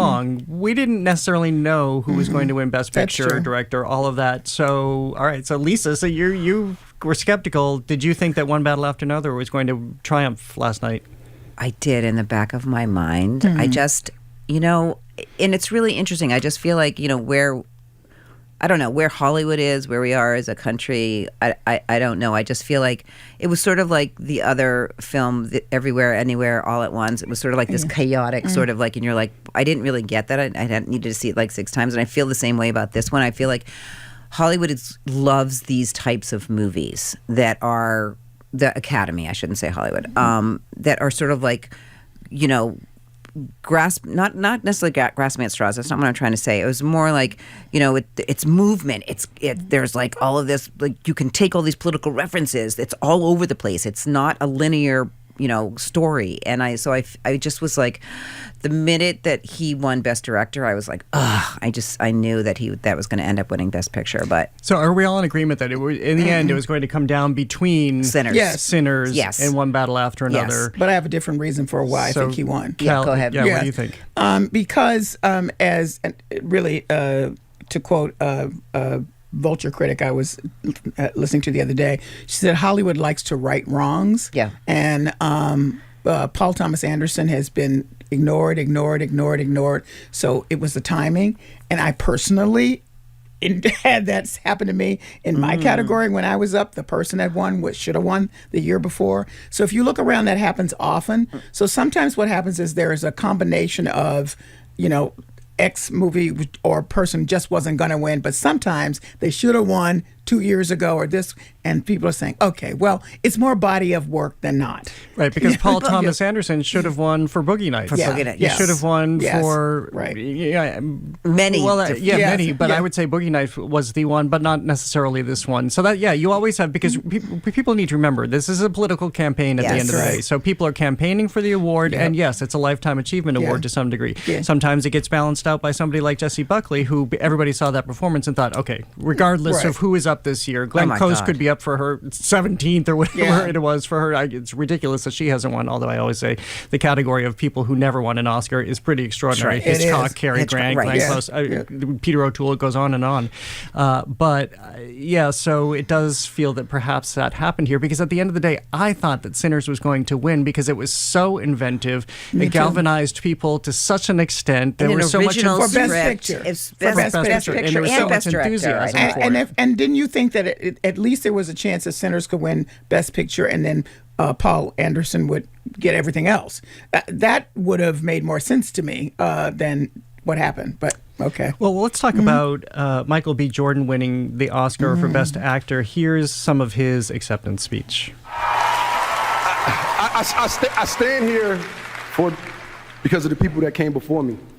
Sidney Poitier, Denzel Washington, Halle Berry, Jamie Foxx, Forrest Whitaker, Will Smith, and to be amongst those giants, amongst those greats, amongst my ancestors, amongst my guys. Thank you, everybody in this room and everybody at home, for supporting me over my career. I feel it. I know you guys want me to do well, and I want to do that because you guys bet on me. There was such an unbelievably dear speech coming from a man who just had gotten up from his seat sitting next to his mother, whom he honored there. Coming from a man who deserved this award from Fruitvale Station years ago. Talk about Lifetime Achievement. I mean, this is a man who's already deserved it many times over. But this met this moment, and also not one but two extraordinary performances. If you haven't seen it, he plays twins. Yeah, so I loved it for many reasons, all that you said. I love that he did what we call in the Black church call the roll. He called the roll of all the ancestors right there, and nothing makes people more excited about that. Also, he introduced a little bit of Black culture in the auditorium, because when he got up, he said, he referenced God and just said, God is good. And Black people in the audience said all the time. And if you feel it, if you go further, it's usually God is good all the time. So it was just, I enjoyed that as part of it. And of course, a shout out to his mother and all of the people. But it was special in so many ways, and he was most deserving. I was so excited for him to win this. After winning the actor award, I'm like, okay, now we're going into the Oscars. He's got that, carrying that buzz with him. And I just think it was right. It was completely and totally the right award for him to have it. And I love that he is so connected to his family and his mother, obviously, but he really is humble. And I think you're right. And you think about the relationship that he and Ryan Coogler have had since Fruitvale Station, and you could, in every role he's in, that they're together, you can see they're growing together, and that is what I love. And I love that he understands that his role and his work is to uplift the Black experience, Black people, and feeling proud of the work that he's doing. So I loved that call. I loved, I loved that the audience loved him. You know what I mean? When he got up there and they gave him a standing ovation, and he was just like so taken by that. And I'm like, oh my gosh, yes, Yeah, it's funny that you say that, because I realized partway through the ceremony who was getting more cheers and enthusiasm. I thought, no, now I understand what it's like to be in the Hollywood high school cafeteria, truly, because you understand, these people are popular. These people are really, really well liked, and it's distinctive. It's simply organic. That's all it is. So I started paying attention to that now at this, after staying up all night. I can't remember who else I cheered loudly for last night, but I started to notice that. There was another really significant win for Sinners, as much as one battle after another won so many awards. Sinners won for screenplay, score, acting, of course, and then cinematography. Here's Autumn Durrell Arkapow, who made history as the first woman to win Best Cinematography for Sinners. I'm so honored to be here, and I really want all the women in the room to stand up, because I feel like I don't get here without you guys. I really really, truly mean that. I have felt so much love from all the women on this whole campaign and gotten to meet so many people. And I just feel like moments like this happen because of you guys, and I want to thank you for that. I also love when somebody is really collected on stage. Like Michael B. Jordan was, she was. That shows so much about who the person is and even more why they should win. Lisa, I know you were very excited about this win in particular. So excited about it because, I mean, just like anything else, like, you know, the humbleness of her, that she has been working in this field that is male dominated for how long? Again, another Ryan Coogler, you know, connection. You know, she did Wakanda Forever. She did Rihanna's Oscar-nominated video. And I just feel like, you know, you don't see these people. These are behind-the-scenes people. These are people that you don't necessarily say, oh, that cinematographer. I mean, you do say cinematography is wonderful, but so to lift her up and for her to stand up there and have all the women in the room stand was so empowering. And, you know, I can't wait to see more of what she's going to do. I would add that first woman of color in the history of the Oscars to win this. And you look at the field of nominees and you know they're all at the top of their game. So what would make her stand out? I just want to mention one thing. She shot Sinners. It's a dark movie. She had to shoot all different skin tones. She's spoken about what she did to make certain that everybody stood out from that dark background. That's not often considered well when folks of color are on film. So she managed that with all the other stuff she had to do, you know, the movement, the outside, the whatever. And that couldn't help but, in my opinion, elevate her to steps ahead of her male competitors this time. You also walk away from that film with you have every sense of the feeling of that film, the colors of that film, which they also recreated in that fantastic musical number that was so great. Last night, that too. Was beautiful. I mean, I think the other thing, too, is that they shot on IMAX, and it's a very, very, very difficult camera to shoot on. So I also am like, wonderful to her to understand that, to know that, and that makes such a difference on the way that that a movie comes across, and so that's pretty incredible. Let's take a moment to talk about, we had previewed this on the Friday show too, the In Memoriam this year, which for even the people I remembered who died in 2025, it was excruciating because there were so many more people I'd forgotten about, like Val Kilmer. It was an epic loss in Hollywood. Here's Billy Crystal delivering his tribute, which started out the In Memoriam last night, to Rob Reiner and his wife Michelle Singer. My friends, Rob's movies will last for lifetimes because they were about what makes us laugh and cry and what we aspire to be. Far better in his eyes, far kinder, far funnier, and far more human. And when Michelle Singer entered his life, they were unstoppable. A gifted photographer, she not only produced films with Rob, but it was her energy that had them working tirelessly to fight social injustice in the country that they both loved.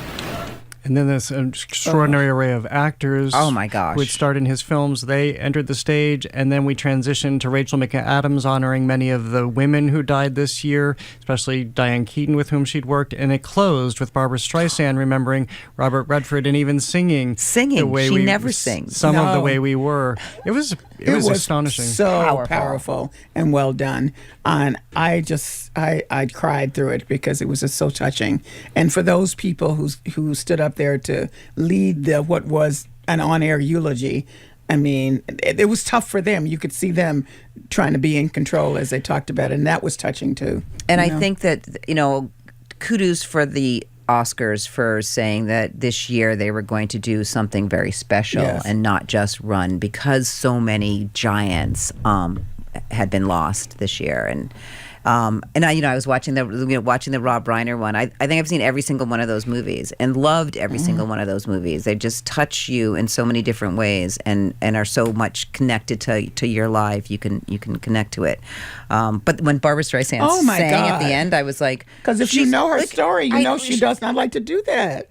She does not like to do that. She doesn't like to do that. That was incredible. No, and she likes to be in control too. So I'm sure she didn't love some of the technical difficulties that were happening. Why were they playing the piano. I don't know. And they her... were cutting away from her, and they should have just, they the just camera. We stayed can on even her. go. We can take a whole time to talk about the camera. But work on the I show. thought that it was all touching, and I too noted how much time they gave that. Mm-hmm. And in some respects, I think that was one of the best parts of the show last night. Yeah. They could have actually moved that up, as far as I'm concerned, in the show. Yeah. Well, before we close, any big surprises or snubs that you both are still thinking about this morning?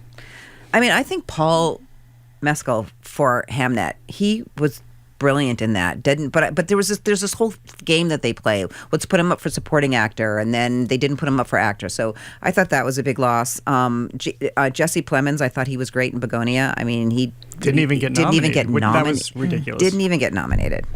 I'm just mad about Ryan not getting Best Director. I know. I mean, this happened to John Chu too. Whatever you think about Wicked, these things can't get done without the director. Come on, And Wicked not even getting nominated for anything. I didn't feel so bad about that, but I feel bad when this is an original piece of art that he brought to life. Knowing who to pick and all of that. Oh, we didn't mention the new casting category. Yes. And I will say that I thought that was very interesting. And I thought Sinners was going to win for that. Yeah. So I felt like it should have. We learned a lot. I know we've run out of time. Yeah. We learned a lot about the casting process. I will say I never quite understood what they did until last night. Oh, really? Which is great. Me too. Oh, we're not in the industry like you, Lisa. Yeah. Well, I'll say I wish I could have taken the tie that happened in that one category and moved it to Best Actor, because I would have loved to have seen Ethan Hawke and Michael B. Jordan win, because they both deserved it so much. Very good. You're right. So. Well, Callie Crossley, Lisa Simmons, thank you so much. This has been a fun post-Oscars conversation. Next year we'll have to watch them together. Oh God.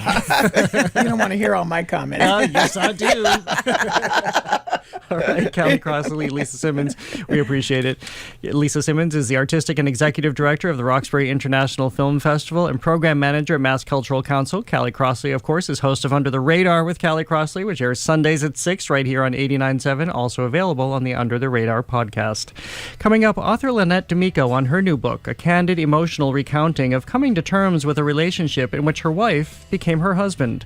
She's next on The Culture Show. Stay with us. The Culture Show is made possible in part by a generous contribution from the Fiducia Fund, proud to support this station's arts and culture programming.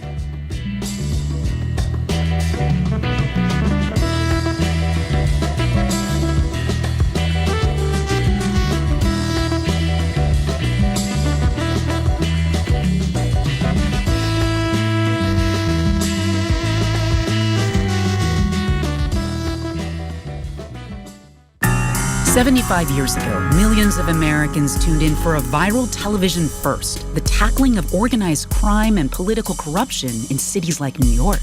When you went to see him, you were conscious of the fact that he was a gangster, weren't you?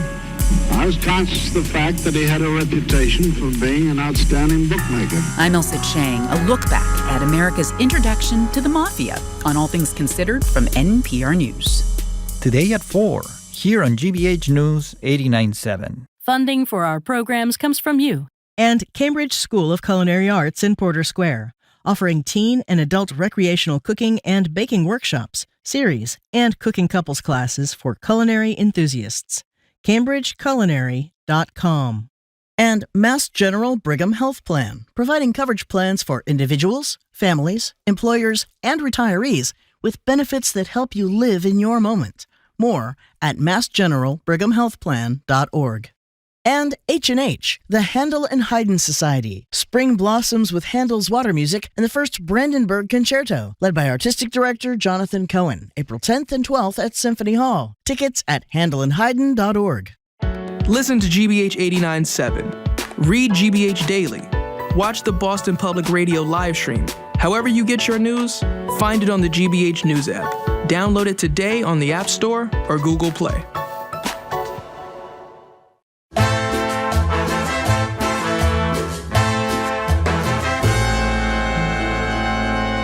I'm Jared Bowen. This is The Culture Show live on 89.7 and streaming on the GBH News YouTube channel. Writer Lynette Demic grew up in a traditional Sicilian-American family with a clear sense of how a woman's life was supposed to take shape. So for her, it was a hard-traveled road to accepting she was a lesbian. And it was then glorious when she found the partner who would eventually become her wife. It meant comfort, stability, and a sound relationship. Then it all changed. Demic writes about what came after in her new book, Men I Hate, a memoir in essays. Her wife became her husband as he came fully to terms with his own identity. Demic writes about the floor dropping out of their relationship, confronting whether she ever truly knew her partner, and what it meant to suddenly be coming home to a bro every night, someone so much the antithesis of what she ever wanted in life. The book is raw and candid and infinitely thought-provoking. On May 28th, she'll appear at Concord Art as part of the Independent Press Prose Reading Series. Lynette D'Amico, welcome to The Culture Show. It's a great privilege to have you here. Thank you, Jared.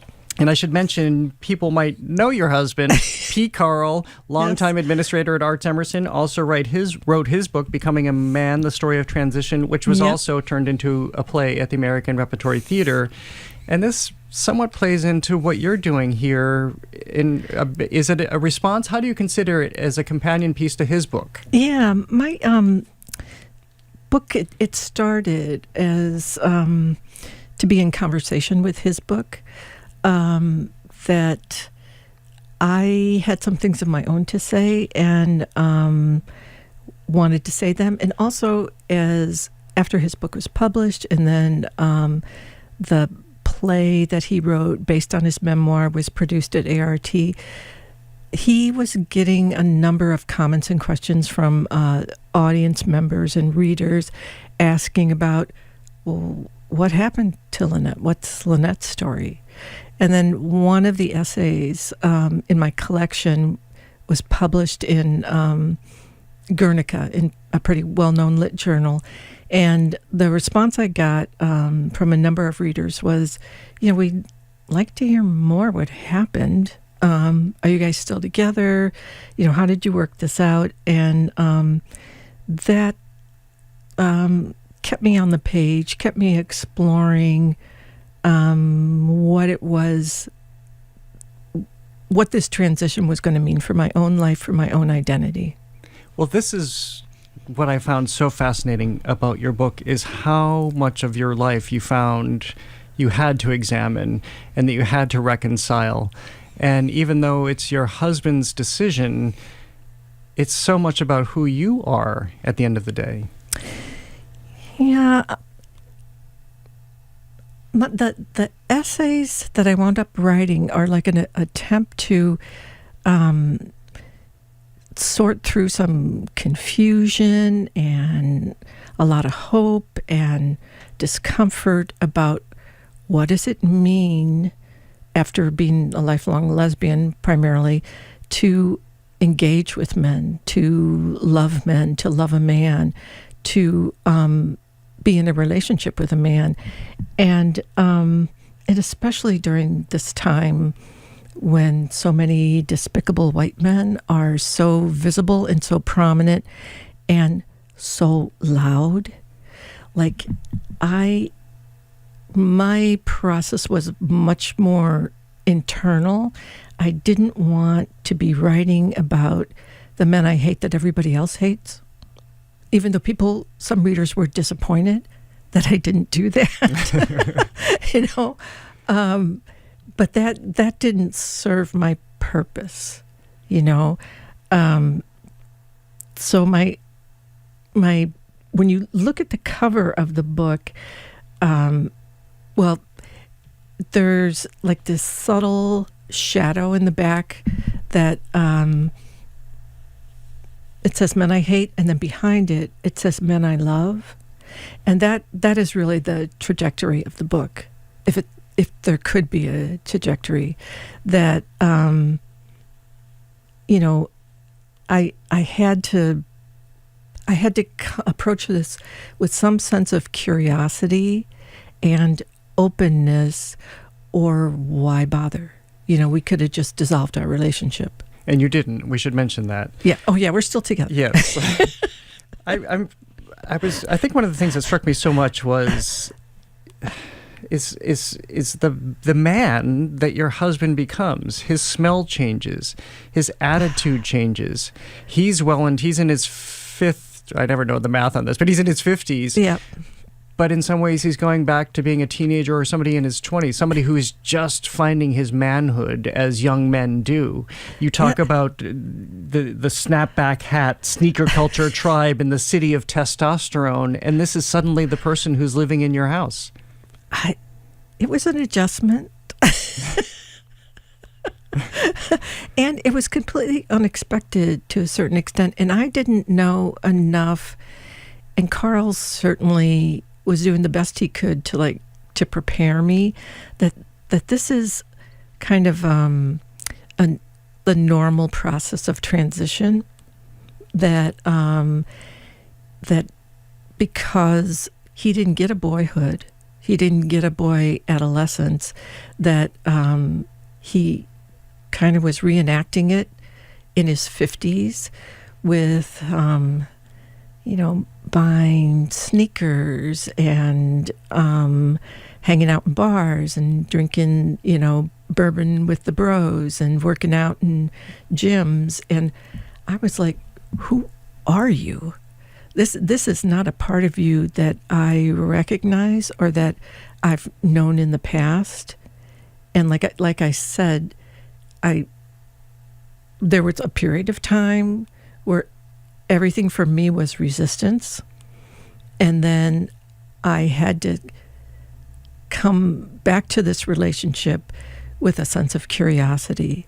And not just curiosity about him and what it means to transition, but also about my other relationships with men in my life, with family members or friends or some historical figures even. How was I going to parse some of these relationships, and where was I going to land with this? You're also doing this. I was very struck by this as well. You write in the book that you're at an age where you thought, I'm going to coast through the rest of my life, and then because there is an age difference between you, the two of you, and then this happens, and so you're doing all of this work all at a time where you think maybe you figured out a lot of it. I thought, I'm here, no boys allowed, and I'm set, But you're, I don't know, my feeling is as soon as you think, I'm comfortable, I'm set in life, something is going to come through and, flip that. So, and we had been throughout our relationship a number of geographical moves. Carl had changed jobs quite a bit. I had changed jobs.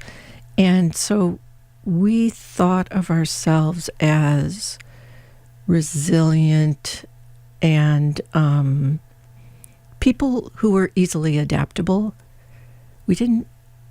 The only thing we had some trouble with was adapting to Boston. Uh-oh. Not the easiest people. Well, I kind of judge cities a little bit on how easy is it to do a pickup or a drop-off at an airport. Oh, boy.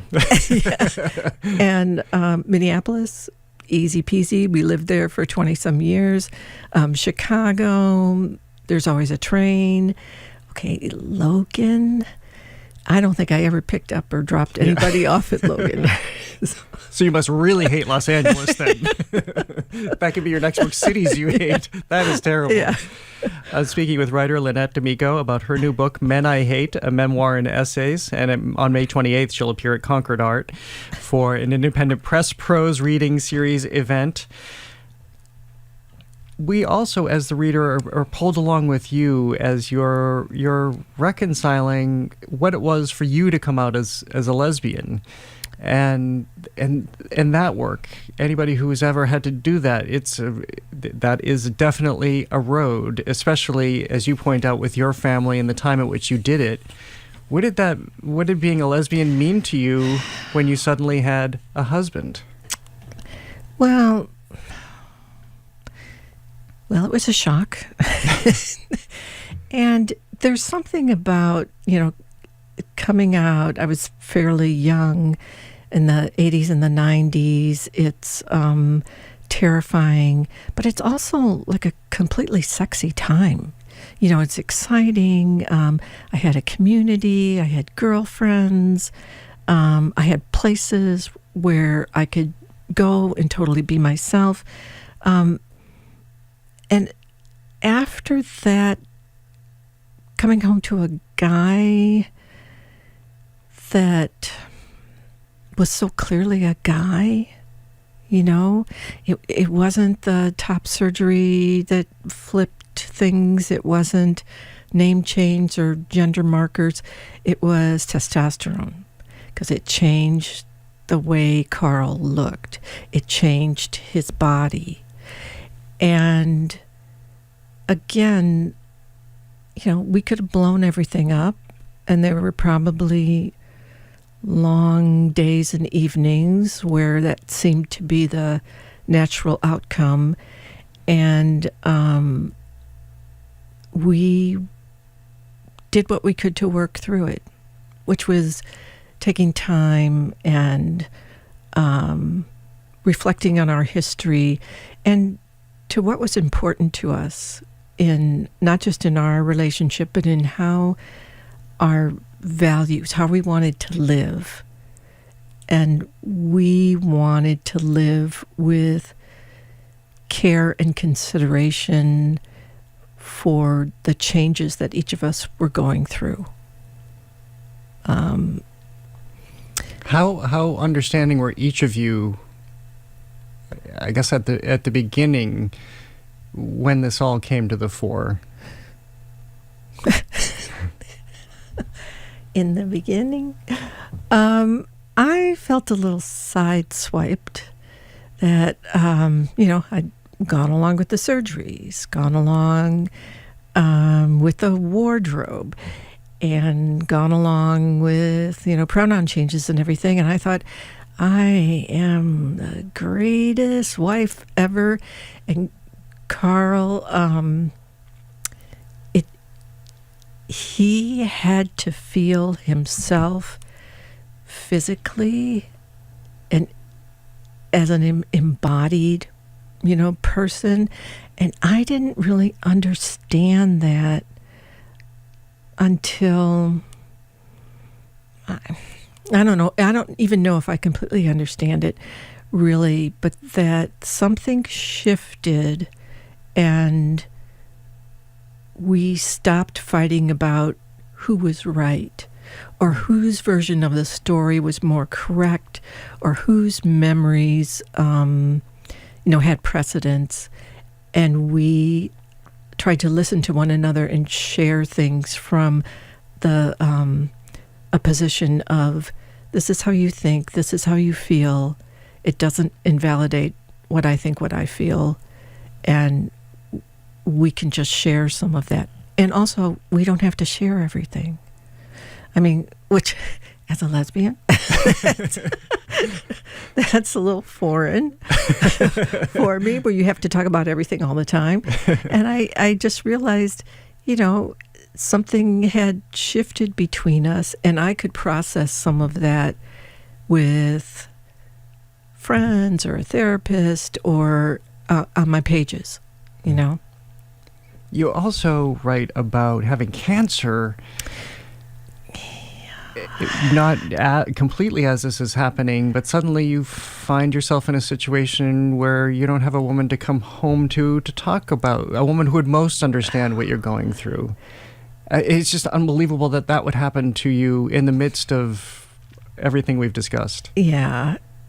And that Carl, who was desperately wanting to get a hysterectomy, did not get that this could be devastating to me. And so, you know, we did our requisite blow-ups. And he's Italian American too.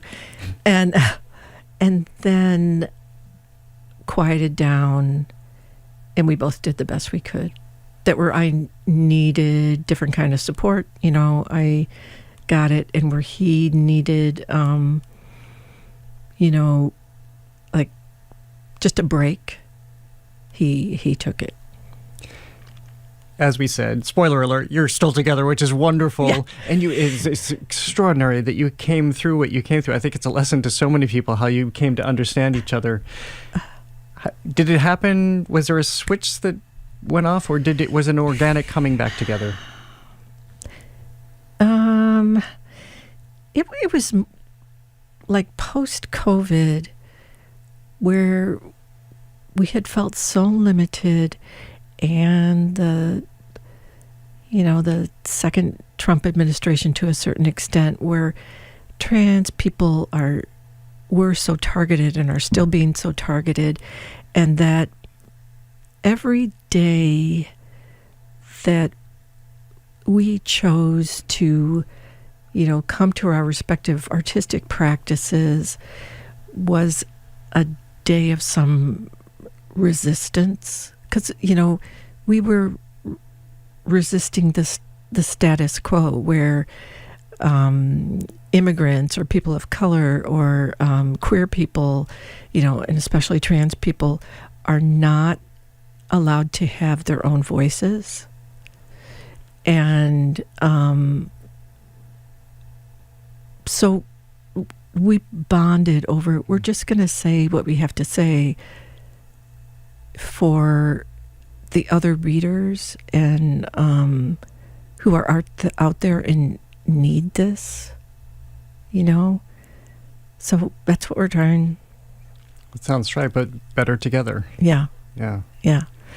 Lynette D'Amico, thank you so much for being here. Thank you for the book. I think for anybody, your book makes us confront ourselves, assumptions and our backgrounds and just, life. I think two people together is always like a sort of miracle, and I'm grateful for that.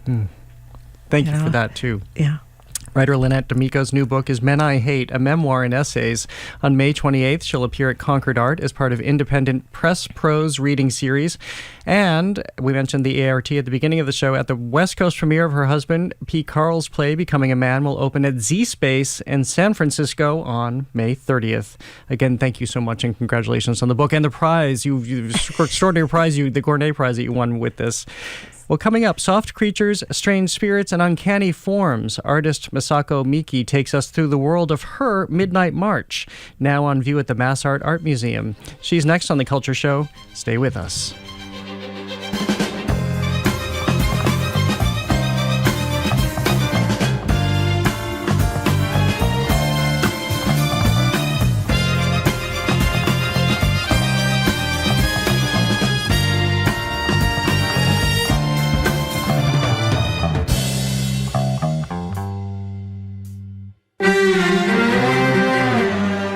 Rent is too high and the cost of owning a home is out of reach for many. Next week, we'll go from continent to continent to hear about the challenges of putting a roof over your head and to find out how different places are trying to get the cost of housing under control. First stop, Seoul, South Korea. That's next time on The World. This afternoon at 3, here on GBH News 89.7. Our programs are made possible thanks to you. And Music Worcester, presenting acclaimed early music ensemble The Sebastians, playing Bach's iconic Brandenburg concertos March 20th, kicking off Bach's Birthday Bash, a 4-concert weekend at Mechanics Hall. More at musicworcester.org.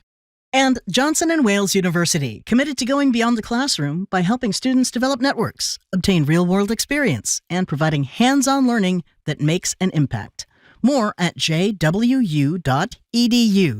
And MIT Federal Credit Union. Their mortgages are built around their members with personalized guidance. Memberships open to the public. More at mitfcu.org. Federally insured by NCUA, NMLS number 39923.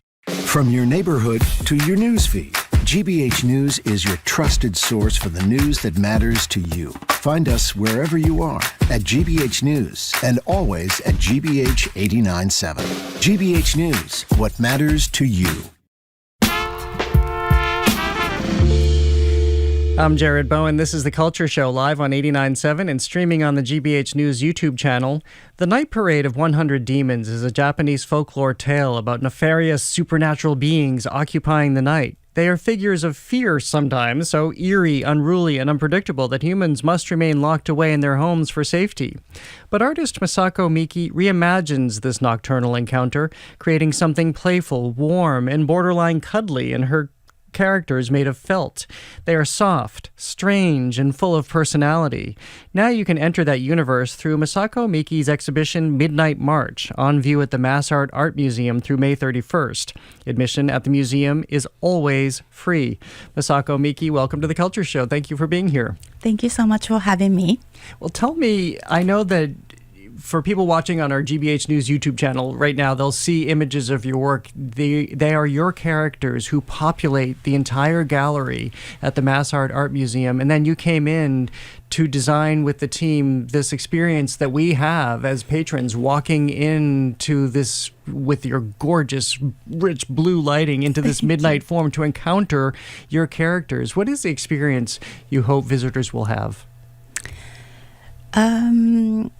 Thanks for having me on show here, and thanks for asking that questions. I think I would like to have visitors to really kind of feel welcomed first, and possibly to really ask a lot of questions about what is this, who are they, why were they imagined, and then hoping this immersive installation setting really helps to bring to the kind of place where that you really start to have to imagine. Well, and you have done a lot of imagining here, because as I say, there is this tale, The Night Parade of 100 Demons, not good things. But you took a look at this and thought, well, what if they are good things, actually? Yeah, I think that, when the word demons is definitely kind of try to characterize it. But I think a lot of things that we call them are not necessarily what they are, right? So I think at the time we use the word demons. Sometimes it could be a ghost. Sometimes it's more like a spirit. Or like an abstract, like a beings, but in a historical sense, that we call it like 100 demons, because we call them shapeshifters. So they, I started to really imagine using this historical context as an artist, contemporary artist. I think my job is to imagine and invent something, and then sometimes it's helpful to have this historical context because there's something that you can start from.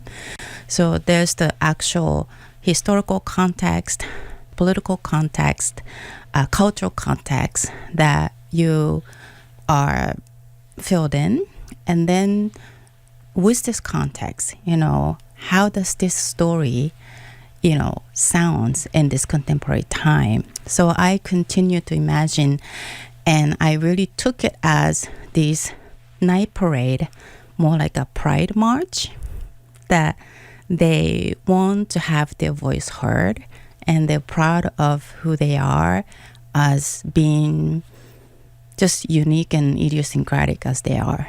Well, it challenges our assumptions, the labels we put on things, and I wonder if this is where your background has come into play as well. You grew up in Osaka in Japan and have basically spent almost half your life in Japan and the other half of your life here on the West Coast in the United States as a practicing artist. So in some regard, you're a shapeshifter. Yeah.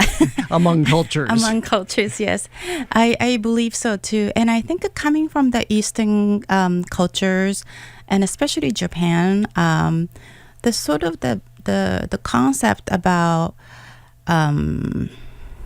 like demons are not quite singular over there, and so like idea of good or evil are never ever clear there.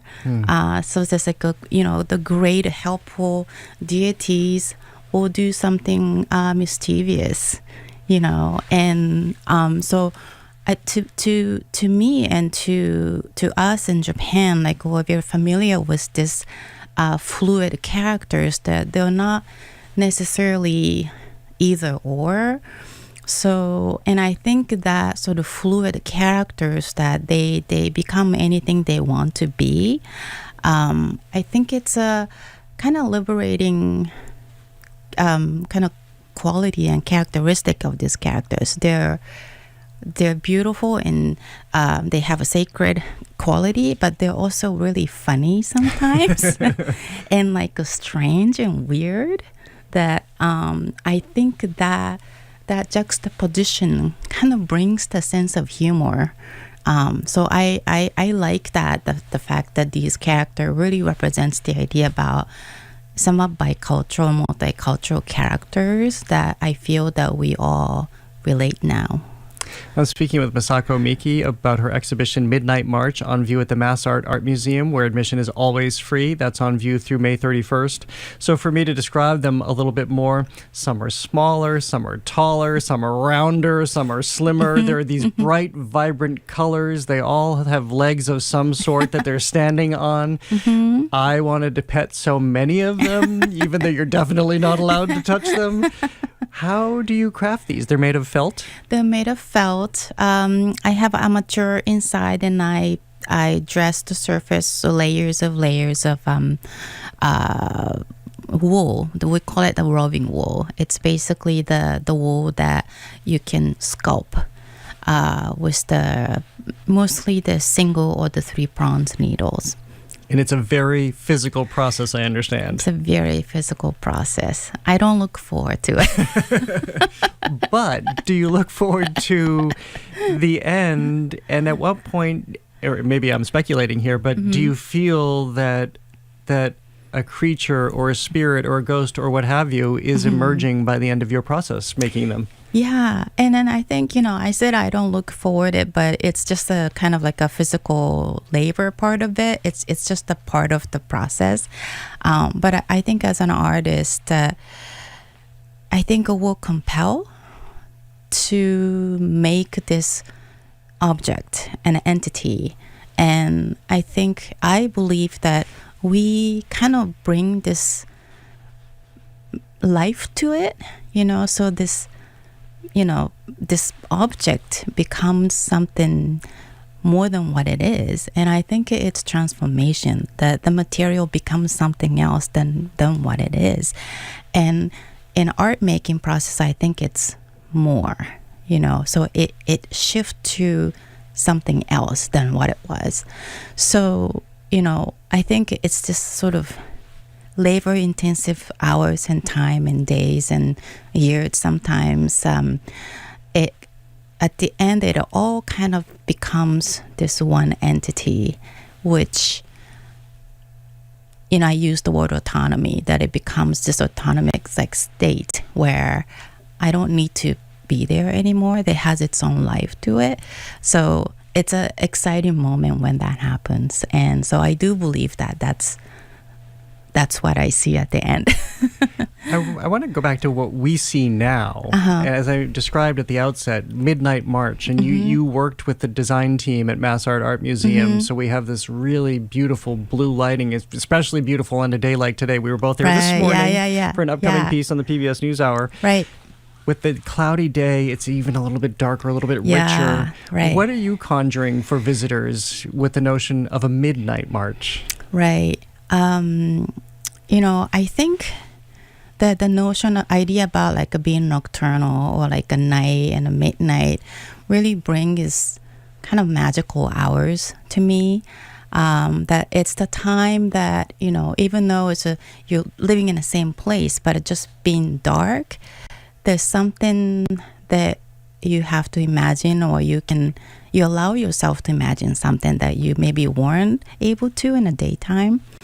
So, I imagine about, going to this top of the mountain, when you go into the hiking or camping, that you just surrounded by dark, but again, and this sort of weird, beautiful transformation that just changing the scenery. And I think being dark and not being able to see something so clearly, I think that really helped us and even allow us to imagine something or see something better, or maybe more, not necessarily better, more, I think.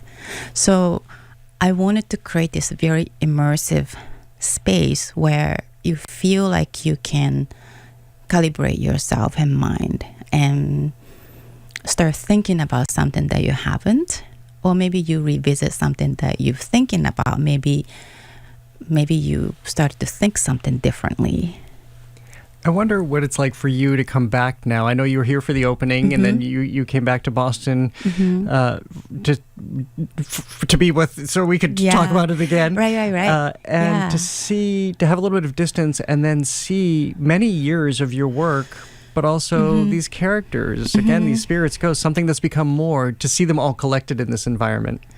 Yeah, I think, I was so happy to see the show again after the installation. And it's also, I think it took a while for me to build these characters. So, essentially I'm really interested in creating a new narratives, taking from this folklore context. But at the same time, I believe in these narratives becomes this cultural narrative, cultural language. And in a contemporary time, I think we can call it becomes like a cultural identity and ideology. So I want to, in order to build, if you're a writer, you're writing a book, you need a really convincing characters, right?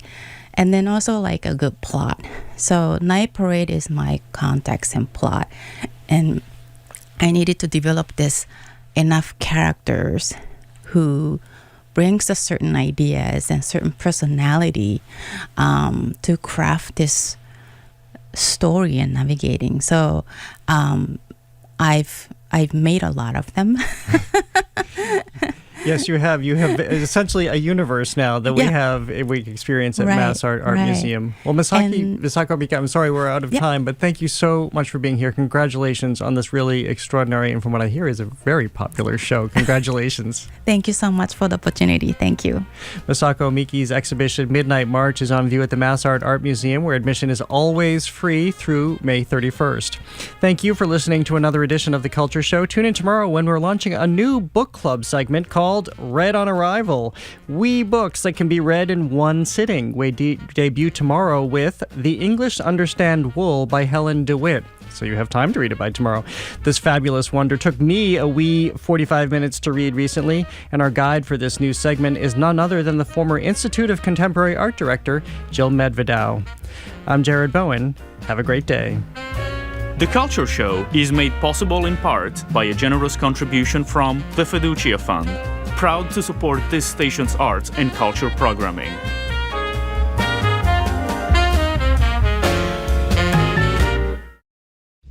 GBH's All Things Considered is coming up this afternoon at 4, with Marketplace at 6:30.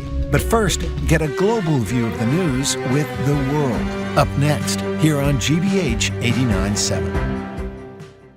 Support for our programs comes from you and members of the GBH Champions and Beacon Circles. These most generous annual contributors lead the way in sustaining GBH as a public media resource available and free to all.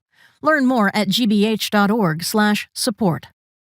When the author of a puzzle book that sparked a nationwide treasure hunt is found dead, Barnaby must piece together the missing chapter and find the killer. Watch Midsummer